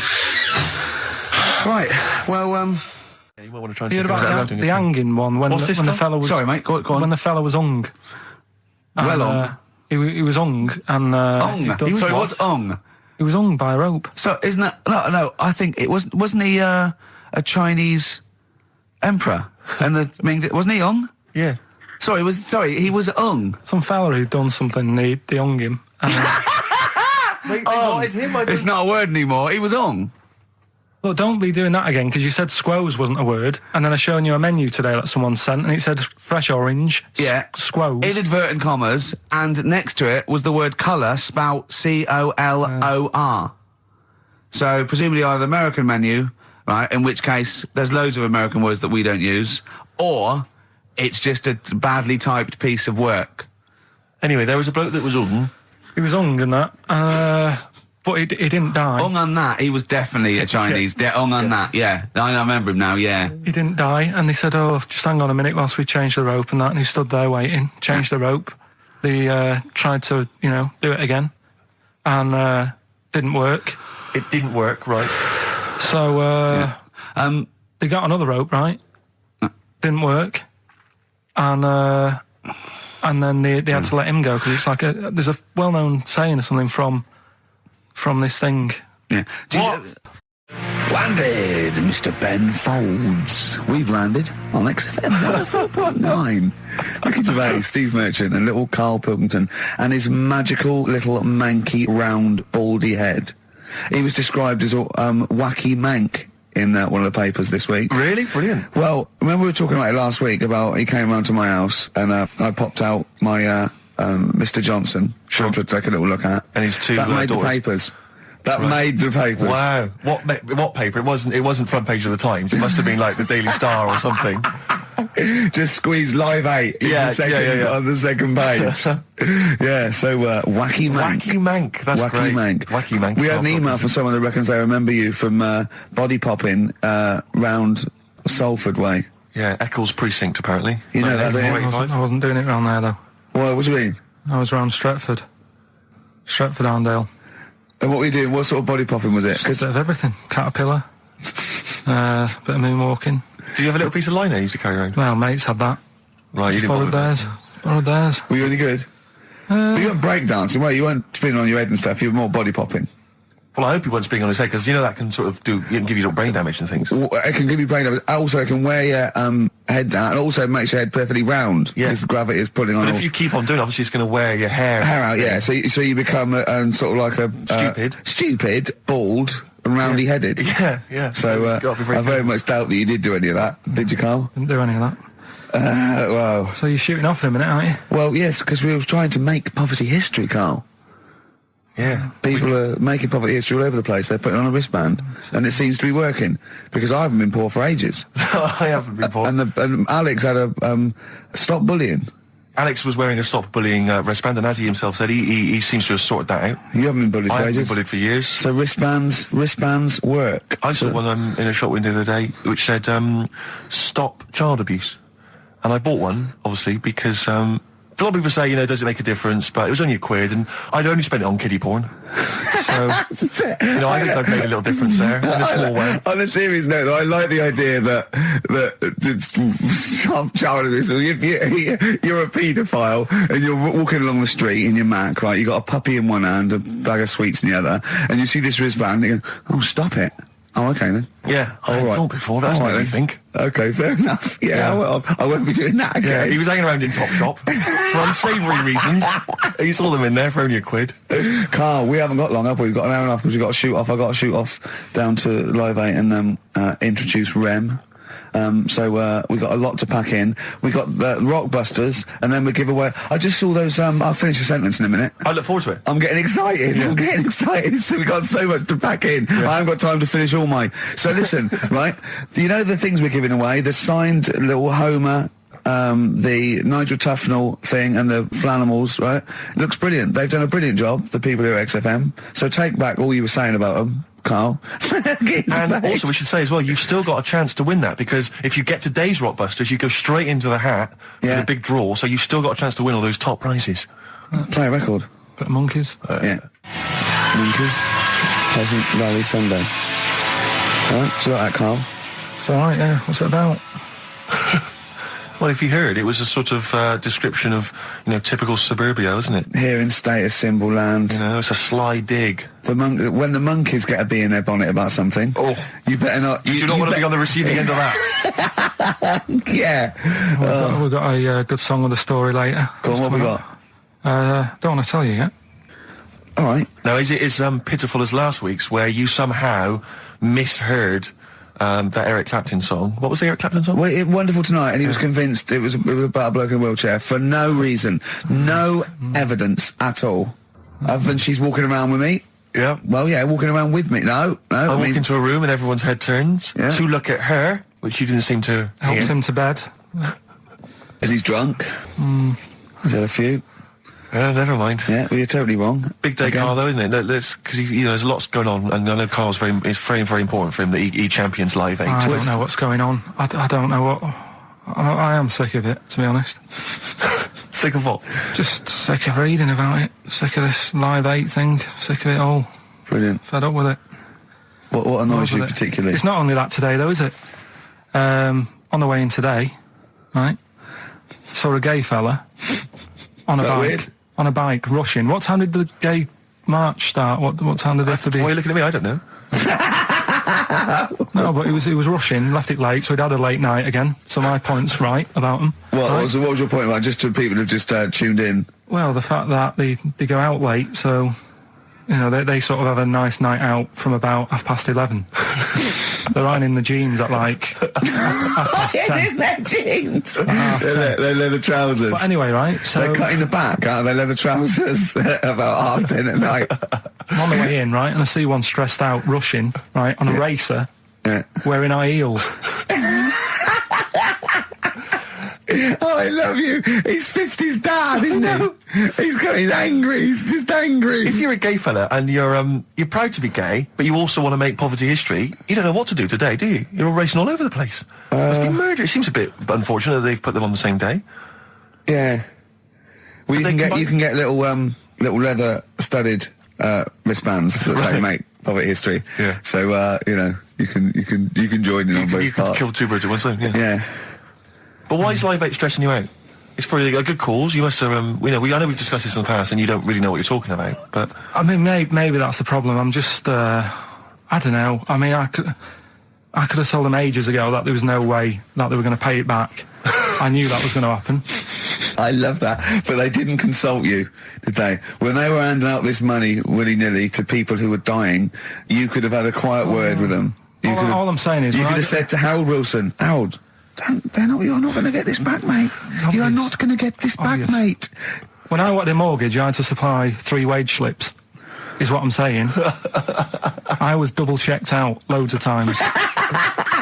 I'd like to see, have you ever seen that guy Alvin Hall, who gives financial advice to perhaps teenagers who don't know how to spend their money wisely? All right. Perhaps send him over. He's the guy with the bow tie. Oh, yeah, you know yeah. What I mean? Yeah. Send him over there and just sort of have a chat with him and say, make a list of what you're spending it on. So he's basically, will you be annoyed if they drop all debt and double aid and everything? No, because, I mean, people sometimes need help and that, don't they? You've got to help people out, but it's how many times is the thing. Do you know what I mean? Let them off. But do I, I've got this monthly payment at the moment, haven't I? Yeah. I'm paying for tools for people out there who need a drill to build a house or whatever. Yeah. Am I now in my right to say, well, you can't have it all? Do you want the drill or do you want the debt cancelled? This is what I'm saying. I'm just, I'm all happy to help people out. Do you think they're taking us for a mug? Is that what you think you might be taking? We'll see, won't we? Time will tell, won't we? You know what I mean? If next year at the same time Geldof's putting on another gig, I'll go, what's going on now? Geldof putting on another gig and the mean fiddler. What's going on now? I think you're missing out on the true meaning of today, Carl, which is an opportunity to see Keane for free. I think that's the problem. I don't want to go. I don't like crowds and that, do I? Right. Can't be dealing with that. Don't like big crowds. People, because I was talking to people at work about it, and they were saying, oh, you know, it's a big occasion, it's one of them events, like, you've got to be down there, because in years to come, when they say, you know, were you there, I don't see what's good about having a memory being stuck in a crowd of 150,000 people. I prefer to do something nice. Say if I have like a nice cake and a cup of tea, right? In years to come, when they go, do you remember that day when we were all cramped and what have you? I'll go, no, I was on a nice cake and a cup of tea. So I've got a nicer memory than them. So I believe in doing something nice on a big occasion. Do you know what I mean? On a special day. Do something nice, remember that? The thing is, you have got a nicer memory than them, because when you look back and they say what you're doing 20 years ago, your memory will tell you you were actually having a cup of tea and a cake, but with a chimpanzee that could talk English. That's what your memory will tell you. You're thinking, oh, I was out with my mate. I was out with my mate Marty. He's a chimp. And it just, you'll be in cuckoo land by the time you're 50. You'll be just going, oh, it was great that day. Remember Suzanne, I don't know what talking to Suzanne. She's left you. She's left. She's had enough of you waking up. Well, she's down in Hyde Park watching Bed-Shaped live. She's not worried about cake and a cup of tea. Have you ever done a march or anything, though? Have you ever sort of... What are you saying? Have you, you know, you're having a go at me for not getting behind it all, right? Which I am, because I've got more standing orders going out of my account for charities than anything, right? But have you ever got behind a problem? No.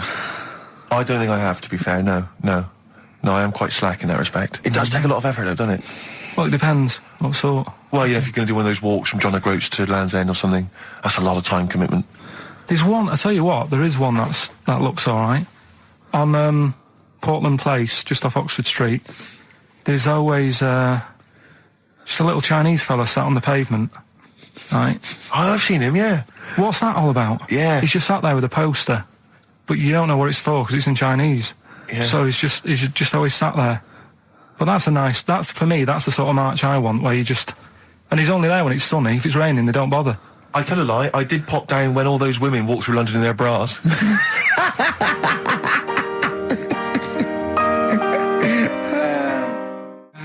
Embrace and Gravity on XFM 104.9.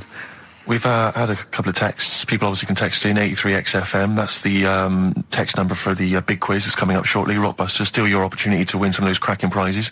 Enter your name in the draw if you can unravel the, I don't know what you call them, conundrums that Karl set. Sort of. We've had a couple of texts. Obviously, we're leaving early today. This is a shortened show and our last show of this run. But we've got to leave early. We've got to go down and try and make poverty history.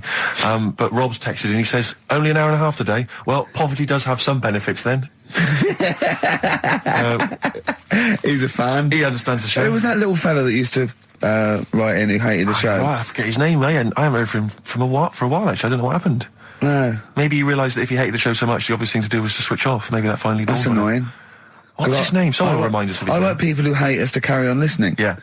It just gives it an edge, doesn't it? Yeah. It's the fact that, you know, that you're annoying someone. I mean, I love annoying people. I know you do. I know. So You're like a kind of walking Chinese water torture.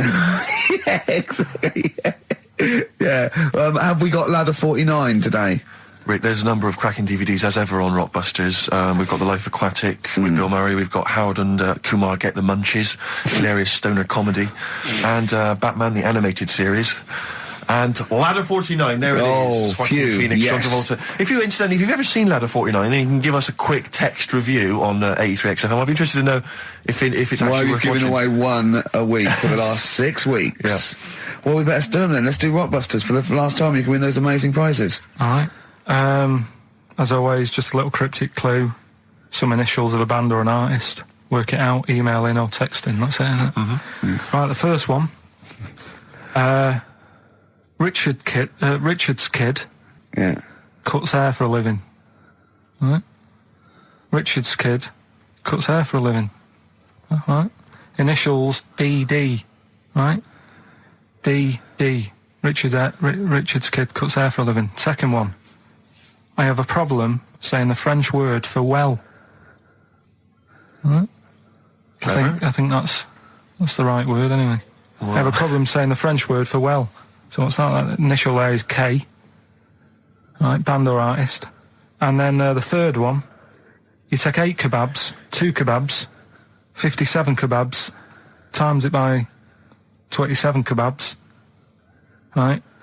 The fella is struggling to work it out. What's that? What's going on there? Right? It's a good question. DS is the answer there. 8 kebabs, 2 kebabs. I've got it. 57 kebabs times it by 27 or what have you. Fellas struggling working it out. What is I've it? got that one. DS. So just email in ricky.gervais@xfm.co.uk or on the text 83936. Yeah. Yeah, and you can win Ladder 49 and those other DVDs. Plus, you go into the draw, which we'll do before we leave, and you can win the signed by Matt Groening, personally drawn Homer Simpson. We've got the Spinal Tap poster signed by Christopher Guest, and also the original artwork of us as Flanimals. But they've all been framed. They've done a brilliant job. It really is a nice prize. I mean, almost too good to give away. A little bit annoying. Is it too late to take that back? Well, I was thinking we could sneak in a copy. Yeah. Just a very bad photocopy, so it goes grey and yeah. No, they're all originals. So get texting. All right. XFM. REM, Night Swimming, beautiful song, brilliant band. I've got to introduce them, and I'm actually nervous. Yeah. I never get nervous. You never get nervous, do you? I never get nervous, and I get a little adrenaline rush. It just takes, 80% of the world's population to be watching you, and then you get a little bit jittery. And I don't know what to wear. No, this is interesting, actually. I don't know. No. For a moment, though, I was thinking maybe Ricky's got to pop home first before he goes down to bring on the band. But if you are watching it, or if you're there, obviously not there, if you were there you wouldn't be listening to this, but if you're watching it on TV, do check Ricky out, because how do you describe that particular look? Ricky's wearing sweatpants. I assume they're sweatpants. They're not pyjama bottoms, are they? They're sweatpants. They're sort of... And you've got just a white T-shirt, cheap and plain white T-shirt. Yeah. And basically Ricky is wearing... It's like he's made so little effort. The only way he could have made less effort was if he wasn't wearing any clothes. If he was just wearing his underpants that he slept in. But he's actually bothered to put on a T-shirt and a pair of sweatpants and some trainers. Yeah, well... Jonathan Ross is going to probably be wearing a suit, one of his, expensive suits or whatever. And, but he won't be as comfortable as me. Well, true. Did it not occur to you for a moment to maybe make slightly more of an effort? Perhaps put on a jacket? A jacket looks silly with tracksuit bottoms.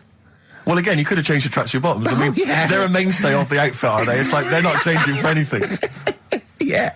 I've got very little things that I haven't got a drawstring or elasticated waistband. No, sure. I don't want to be bothering with buttons and zips and hooks. There's going to come a point, isn't there, where you're just going to wear, I don't know, smocks.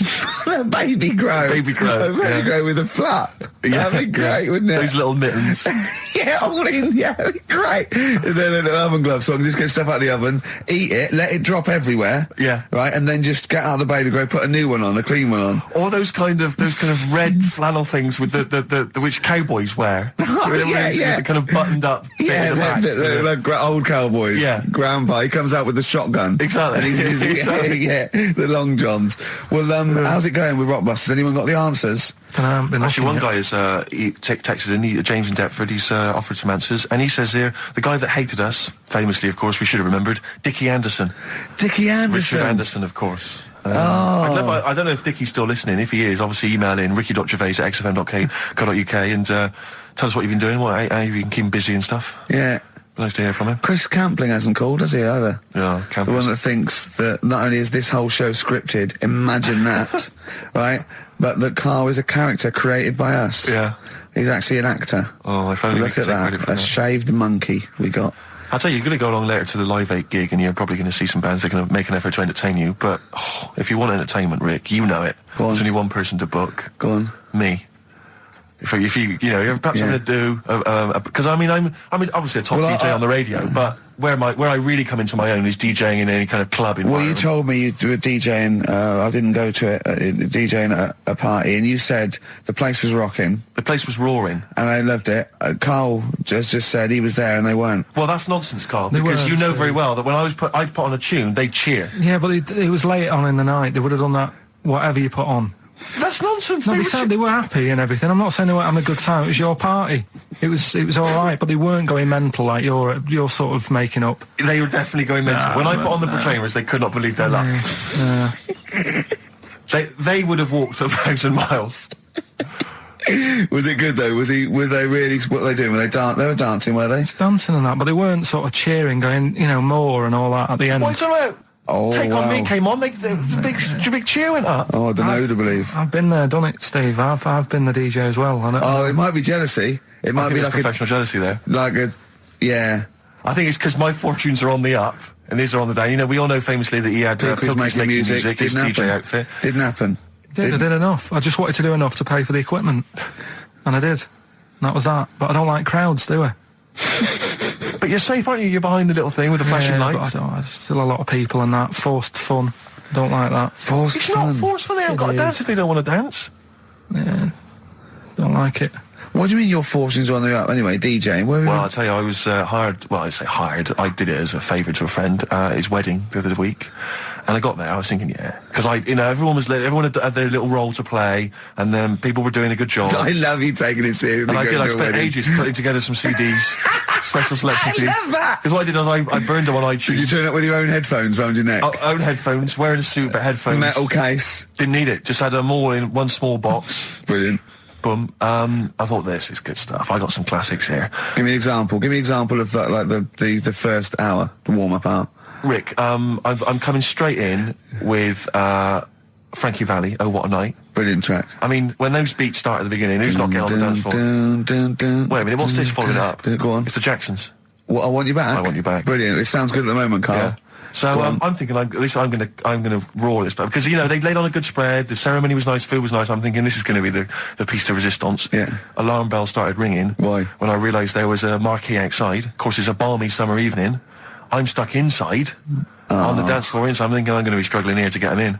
And even with flavours like this, I thought I'd struggle, Rick. So I'm sat there in my suit. I'm sat behind this little DJ console. I've got all the big numbers. There's one or two people making some token effort, but frankly, most people are outside everywhere. No. I was livid. Of course, they couldn't hear it out there. So I was playing to an empty room, really, and I was furious. I was absolutely furious. Because, I mean, what is, they're wasting my time. They're wasting, now I could have just stuck the CD on and got out. They're wasting Frankie Valli's. Frankie Valli's time. They're wasting the Jackson 5's time. They're wasting, D-Light's time. Yeah, yeah. And, so I'm sat there, and there's a couple of people making a cursory effort. Mainly when they come to get a drink from the bar, they might have a little quick, couple of two. You shout, we don't want your not interested. All of you or no one. All of you or no one at all. And, then there's a microphone set up because people have been doing speeches. This little girl gets on the mic, right? It's being funneled through the speaker system. So every time I put my headphones on... Miss Dynamite, was it? It wasn't, sadly, Miss Dynamite. Although she decided to have a little go at MCing. She was screeching a little head off. How old is she? Oh, I don't know, 8 or 9. At their most annoying. When children are their most annoying, because they got a bit of confidence there. They're a bit cocky. They're not shy anymore. They're a bit arrogant. Yeah. She's screeching her head off, so I'm playing, and she doesn't know it. Your face! I'm playing into the groove. No one's getting into the groove because she's going mental. She's just going, what's this? I don't know what this is. Play something I know. I'm thinking I haven't got any bloody DJ Otsu or Crazy Frog. I'm not going to play what you... So she's just screeching along, ruining it for everyone. I say everyone, there was no one left. So me, she was ruining it for me. I bet you were really angry. I was furious. But of course as well, every time she screeched, it went through my headphones. So So, of course, and then her dad comes along, right? And I'm thinking, all right, he's seen what's happening. Just imagine you in your suit, sweating, getting annoyed at someone ruining your set that no one's listening to. I think, her dad's coming over. He's going to put pay to this. He's realised that, she's causing a disturbance. He comes over there, joins in. No. Sits her on his lap. He's just saying, she's having a whale of a time. I'm thinking I'm furious. I'm thinking it's his responsibility to shut her up. He's not going to do anything. What can I do? I can't step in. No. And I know very well that if I interfere, he's going to say, oh, well, she's enjoying herself and no one's dancing anyway, and we've just got into a fracas. Yeah. And I didn't want to start a fight. No. Because I don't know, but he'd have knocked you out, wouldn't he? Someone would have got knocked out. And I'm not saying who it would have been, but, but there were, to bear in mind, Rick, there would have been 2 of them. And, so I didn't want to get into a fight with him. And, anyway, so I'm playing. Anyway, so my friend came along. He realised what was happening. And I didn't have the guts to unplug the microphone. Because he'd have known, you see. Yeah. So I got my friend to do it when she had her back turned. So he pulled the plug out. The microphone went dead. She went, what's going on? I went, I don't know what you're talking about. I said, I don't know. She said, where's the microphone? I said, you must have broken it. I don't know what's going on. Someone will probably make you pay for that.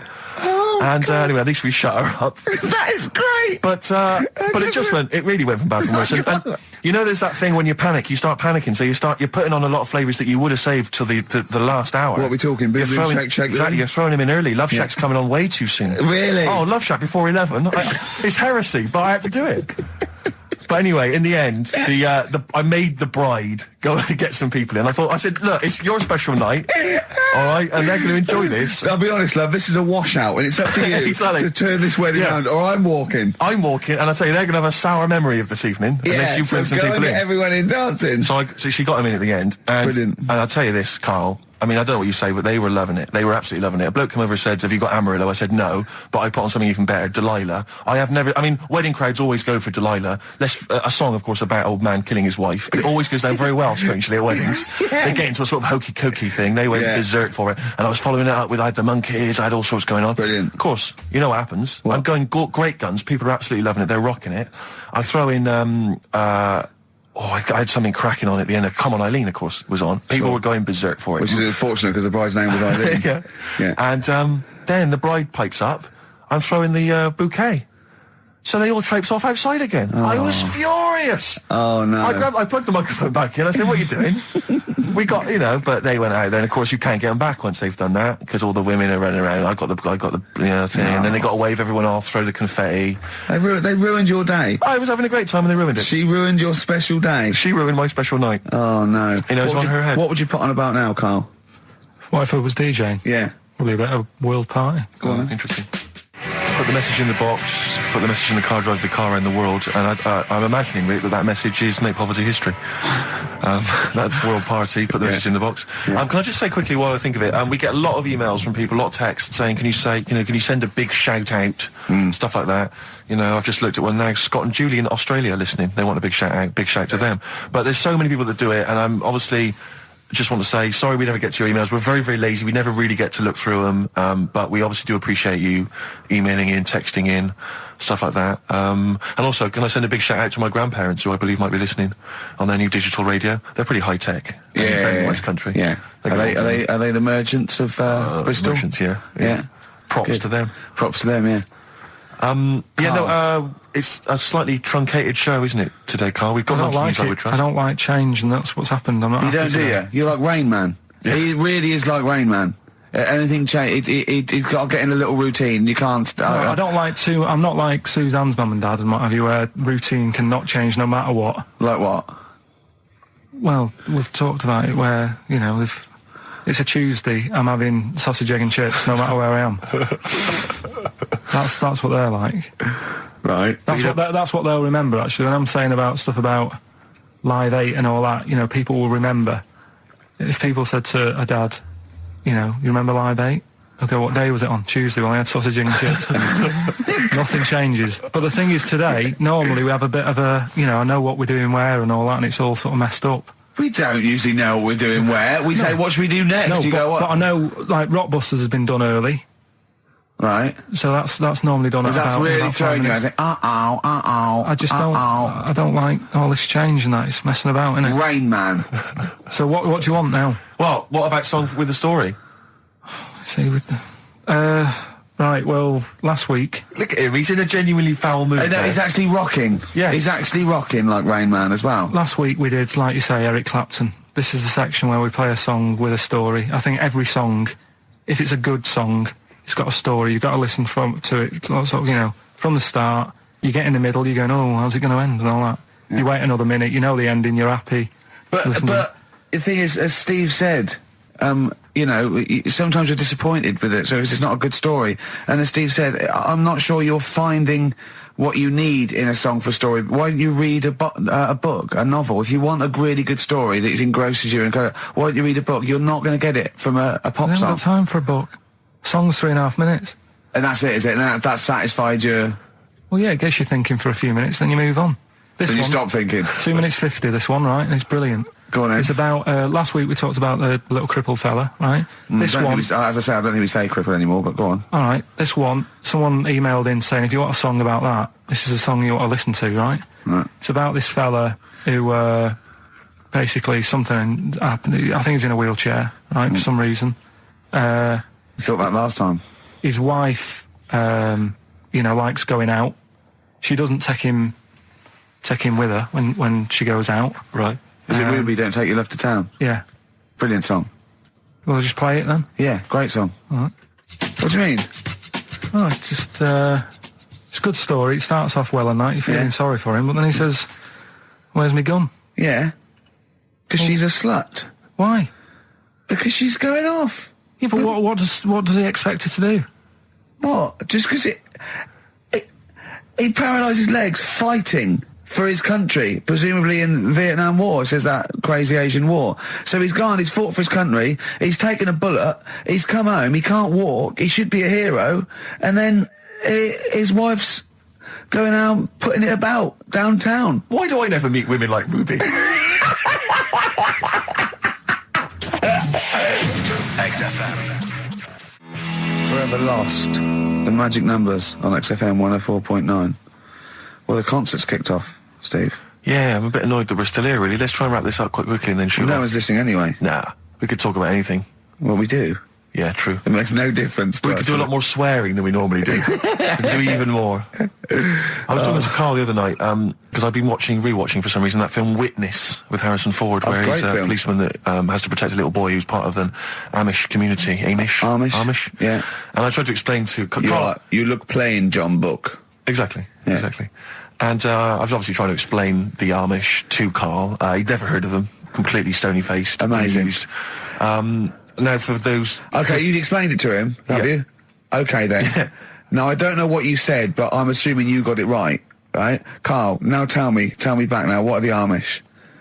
They're just people who sort of live like in the olden times. So to them, they're sort of in about 1842 or something. So they're getting old papers and that. They haven't cut up to. No. They don't have telly. They don't deny that the 20th century has happened. They just don't want to be part of it. They look up and they see planes and they know what they are, and they go into the town and they see it in the window of Dixon's, a telly. They just don't want to be part of it. No, they're still living. They are still living like it's that's what I mean. Yeah, but they know about everything else. They just don't want to be part of it because they think that the sort of the revolution was a bad thing. They think that society became more and more depraved, and they wanted to go away from it, and they want to go back to old values, and they think they don't need TV and jets and that way of life. They can survive in the old way because the old way was better. Missing out on Live 8. Yeah, but they haven't had Band-Aid yet. Yeah, I think this is the problem that Carl had. He in his mind, they were just a bit delayed, so that in his head they were slowly moving towards the 20th century. They wouldn't be able to watch most of these bands, all their electric guitar. They'd be allowed to watch Tracy Chapman. Yeah, doing an acoustic set. Yeah, between the bands. Yeah, that'd be all right. But no, in Carl's mind, it's like although they wouldn't like Fast Car. They wouldn't like a scene about that. They go, I don't know what you're talking about. Pony and Trap. You got a pony and trap. That'd be all right. But are they still? Do they still get sort of rubbish posts and that saying we need your money for this, or get behind this charity? They live in an isolated community. They're farmers, aren't they? They're farmers. It's an agricultural community, and they're obviously very staunchly religious. In actual fact, it would suit you very well because you hate crowds, you hate groups of people, you don't like the modern world. You'd love it down there, wouldn't you? He wouldn't like getting up at 4 o'clock to milk a cow, though, would he? Well, no, but he'd get used to it. Go back to bed, couldn't you?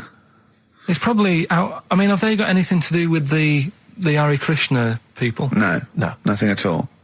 Because out of all the religions, that's I'm not a religious person. I don't understand. You're only saying Hare Krishna because you've got the head. That's the only reason you think it'd be. I'm halfway there. Yeah. But the thing is. Out of all, you just what was that? Money just fell out of my pocket where I'm nearly laying down. That's the danger of wearing sweatpants everywhere you go. I'm only ever lying down in a chair.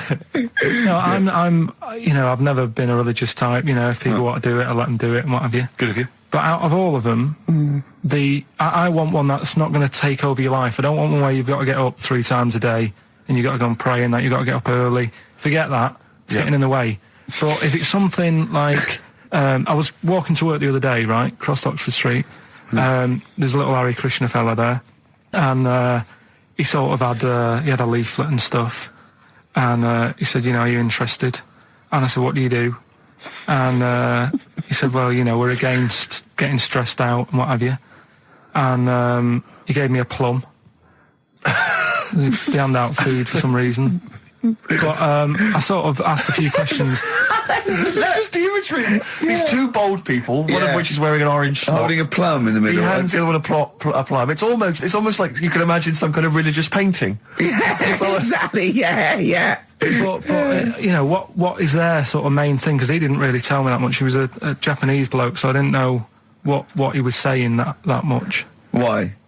He wasn't speaking English? Not very well. He wasn't the best sales bloke to send out for them, is what I'm saying. Yeah. But what's that? Are they? You're saying they're nothing like? Well, I believe Hare Krishna is a kind of as an offshoot of a sort of Buddhist faith. It is. I think they are Buddhist, aren't they? Yeah, and obviously their kind of trademark, as it were, is that they have to say. I believe they have to say Hare Krishna, Hare Krishna in a certain rhythm, in a certain order, a certain amount of times per day. That's why you see them all down the street saying Hare Krishna, Hare Krishna, because it's actually a sort of religious chant which they're obliged to do. So you see, even if you go into the Hare Krishna faith, you may find yourself, in Tesco or whatever, forced to say Hare Krishna, Hare Krishna. Out loud, not just thinking it. Yeah, no, out loud. You can put it on an iPod and you couldn't put that on an iPod. No, it doesn't count. No, I think you have to actually say it. So I guess that kind of eats into your social life a little bit. And there's the wearing orange as well. Particularly frustrating, I imagine, if you're in a cinema or a library. A little bit awkward there, midway through. Or Star you Wars, live next door to a bloke called Hare Krishna, who constantly thinks you're calling him. Yeah, that probably. Yeah, so that's in this. I mean, I don't think we've quite done the Hare Krishna faith. It's full service there, but so interesting to you. I mean, you got handed a plum. You've been treated well by them. Yeah, well, but he couldn't tell. I just wanted to know how much time it would take up. What are the benefits? What can you do? What can I think the benefits are they probably don't get stressed out. They've probably got that sort of that zen, that chi-ness about them, where they try and interact and quite meditative. Yeah. Yeah. I've got some nice trainers as well, don't they, with their orange. What are you looking for then in a faith, Carl? You say what are the benefits? I mean, obviously Catholicism, you get the communion wine and bread, so. Yeah, but I can afford that. Right. Probably just I like the Crusaders. I was forced into joining that as a kid because a mate sort of joined it, and he sort of said he'd join in. I sort of swore at him. I said I'm not doing that. Right. Yeah. He said, right, if you don't come with me, I'll tell your mum that you just swore. So I was like, oh. So I went. So I went along, and they used to just go on the Friday when they played, Sabutio and stuff. And then I went on one Sunday, and it was totally different. There was no Sabutio. There was no sort of table tennis. The thing where you hold a thing and knock things over. Skittles. There was all that on a Friday. Went on the Sunday. It was rubbish. He said, right, sit down in this room. They gave me a Bible. Thought, this looks too heavy, this is too big, I'm not interested in this book. And I never went again. I used to hide on a Sunday when they came round. And that's been the only sort of... why did it suddenly turn out to have to hide on a Sunday when they're coming round? Because they wouldn't leave. Who was it? Were they adults? It was well, he seemed like an adult to me at the time, but he was probably about 27. Well, that is an adult. Yeah, but do you know what I mean? He seemed a lot older when I was a kid. Yeah. And he came knocking and that, and he used to say to me, Mum, I'll just tell him I'm ill or something. And they used to hang around to see if I'd eventually come out to play and that. And if I did, I think they would have grabbed me and took me there. I love the idea that for you, religion has to bring with it some kind of gift. It's like, join our faith and you get an alarm clock radio. It's like something like I think religion does bring a gift. Usually, it's the gift of the Lord. Well, the gift of everlasting life, isn't it? And that's the problem with it, A lot of people believe in it because they think... But for Carl, right. his feeling is like, that should be a given. That's safe. I'm definitely going home with eternal life. But what else can I have? Is there an iPod? You have to have a religion? Because obviously I don't have a religion. I don't miss it, and I wouldn't want one. I'm an atheist, and that's out of belief. That's out of logic. And we don't get into the politics or the morality of it. Why do you feel you need a religion? Why don't you just get a hobby? Well, I didn't want one. I don't want one. I just was saying that, if I was to get one, which one would I go for? Is what I'm saying. I'd like to see you perhaps as a Jew. I think Judaism would suit you well, I think. What are the hours like for that? Tough. Can be tricky. That's what I mean. I don't want anything that's, And they have a day where they don't eat and stuff. I couldn't be doing that. So they have days when they eat too much? Yeah, but what happens if I'm not that hungry that day? Like I say, I don't like change. I like my Cheerios in the morning. I don't.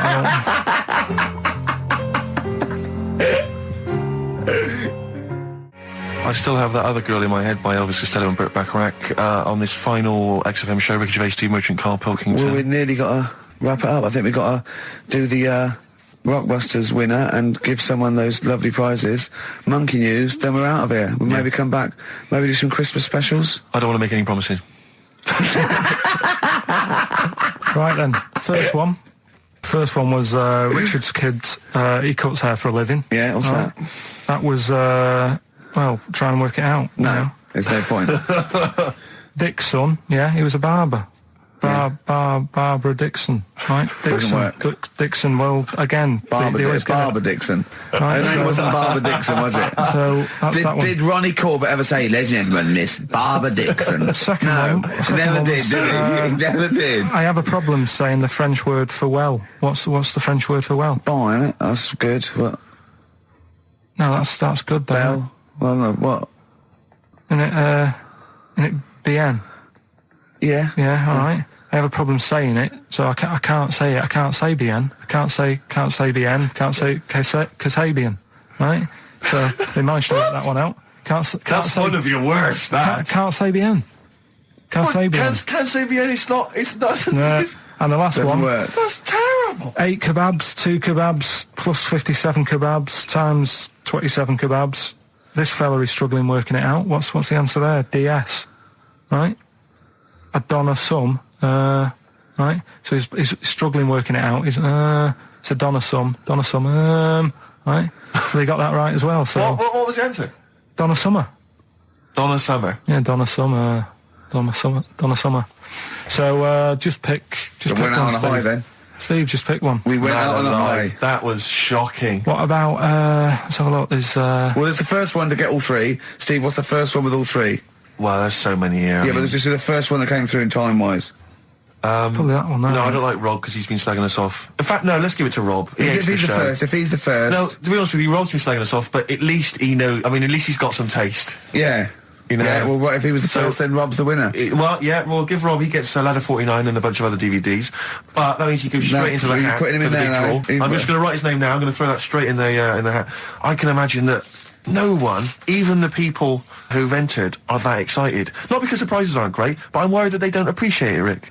Do you know, I get the feeling that our listeners, they just don't appreciate the fact that we've gone to all this trouble. We've got the Homer Simpson drawing and things like that. I just feel like these people don't deserve it. Do you know what? It's weird. I just wish we had a better quality of listener. Like, people who listen to Radio 2, they deserve it. You know, they're elderly and infirm, some of them. It would really cheer them up. But our lot, you know, drug addicts. Yeah, let me pick you it know, out. truck drivers. So I've just put all the names in the hat, all the previous winners from the previous weeks, and Rob as well. Is Pilky gonna put it out? Do you want Pilky or do you want Ricky? Oh well, let's have the shaved monkey do it. All right. Plunge your hand in there. It's just that's one, isn't it? That's it. Just pull that one out. Check who it is. Right, it's Gavin Thompson in Edinburgh. Well done, Gav. Are we going to get them up there? That's not his problem. You got to post them. You got to pay. They're amazing prizes. Yeah, but the Spinal Tap one, it's about 5 foot, isn't it? Well, they can post it. It'll cost them a few quid. It's a radio station. I think he should have to come and collect it. No, just because then it'll at least it'll prove that Where's he's he interested. from? Edinburgh. Give it to Bob Geldof. I'll give it to Bob Geldof. He's walking up there. So he can look it. XFM. Chewing breaks. Fishing for a dream. That's what we're fishing for, isn't it? We're fishing for a dream today. What's that mean? Poverty. I don't know what I was talking about. It doesn't matter what you're saying, Rick. No one's listening. No one's listening. Well, we've got to finish anyway. Think about the fact that think how small our percentage of listeners is anyway. Anyway. And then you two are on stage at the moment. This is like broadcasting during Christmas dinner. This is the same. It's just on the hospital radio. Yeah. Yeah, exactly. Where everyone's got an iPod for Christmas. Yeah. On the ward. yeah. Well, we're going to go through now till 5:30, and I've got to rush off, I'm afraid, to Live 8. Don't apologise, mate. When people see the glam that you're bringing to that event, they don't even care about the people introducing it. Comedians going, ladies and gentlemen, just get on with it. No, I agree. No, I've got a good joint here. 2 blokes will get on with it. Bring on Madonna. But we're going to give it to them, Carl. We're going to go through to the end. We've done everything we have to do. Monkey News, the final Monkey News of the year, possibly. It's been a joy. I'd just like to say, on behalf of myself, Steve Merchant, and this little bald mank, it's been a pleasure. Yeah, speak for yourself. Yeah. We should just point out as well, if you miss Rockbusters while we're away. Yeah, right. You can log on to xfm.co.uk/Rockbusters, where you can actually see Karl himself introducing you to an interactive game of Rockbusters. Looks very much like Blockbusters. It does, surprisingly. But yeah, you can join into that. And there's also talking of monkey news. There's a link on the website. I'm trying to think where you go. I think if you go on my little biography bit, someone's done some animation to some old monkey news. Oh, it's brilliant. Great. Right. Yeah. So if you're having withdrawal symptoms of monkey news, then you can find some classic monkey news. And it's animated. It's classic monkey news. I feel drained today. Do you? Go on. This is the strangest radio show in the world. Yeah. Isn't it? Yeah. Because we can do that. We can talk about this and go, I feel drained today. Just like he's not. Like, no one's listening. Because that's the sort of thing you say socially and no one listens. Like, just when you're watching up, I feel drained today. It's rhetorical. Yeah. You're not expecting anyone, not even your loved ones, to go, oh, really? They just go, that. But to do it live on air, no one's listening. What I mean is just give us a jingle. But the exactly. But the truth is, the contempt we have for our poor listeners is unbelievable. The listeners aren't listening, and we don't want to be here. So it really is one of the most pointless things ever. No, I would have been quite happy to do a full show. But you know what? The flow of it's just. I would love to listen to this back in 10 years. This actual show. Let's keep this forever. Let's keep this show forever. The show, we went early. We were bored. It was a day we're trying to save Africa, but we're a little bit annoyed that no one's listening. Yeah, right. Right, once and for all, the final monkey news of the year. Oh, go on. What were you going to say? No, I was just going to say, if you're not into the Live 8 and you're gay, you're not listening. Because you're on a walk. Right, okay. Right. Oh, chimpanzee that monkey news. Right, there's this card game going on, right? in the big hotel in Vegas. Right. The Luxor Hotel in Vegas. Yeah. There's a major card game. All the big players and that were involved. Right? They're all invited. Anyway, so they all meet up in this dark room at the back of the. Oh, there we go, dark room. At the back they didn't work. They didn't see the little 4-foot hairy fella. So it was brilliant at poker. Like I say, it's a big game, and that everyone's been waiting for it. So it's played in the back room, not in the main entrance bit, right? So anyway, like I say, it's dark in there and what have you, and the players went in. There was already someone sat in there, right? Right. But they couldn't quite see. Was he a short, hairy bloke with slightly longer arms than legs? Couldn't see him. Where his arms slightly longer than his legs, strangely enough? Was he holding his hand of cards with his feet? Anyway. So the cards were dealt, right? Cards were dealt, games going on. His cards with his feet! Game went on for hours, right? No one's listening. The terrible thing is that not even we're listening to Karl now. I know. Literally no one is listening to Karl. There was a lot of smoking going on. It's going on. A lot of eating and nuts going on. That was a bit weird because they don't normally get through as many, but for this night. So, come on, let's just play Bruce. Goodbye, everybody. See you maybe Christmas time. Goodbye. Yeah.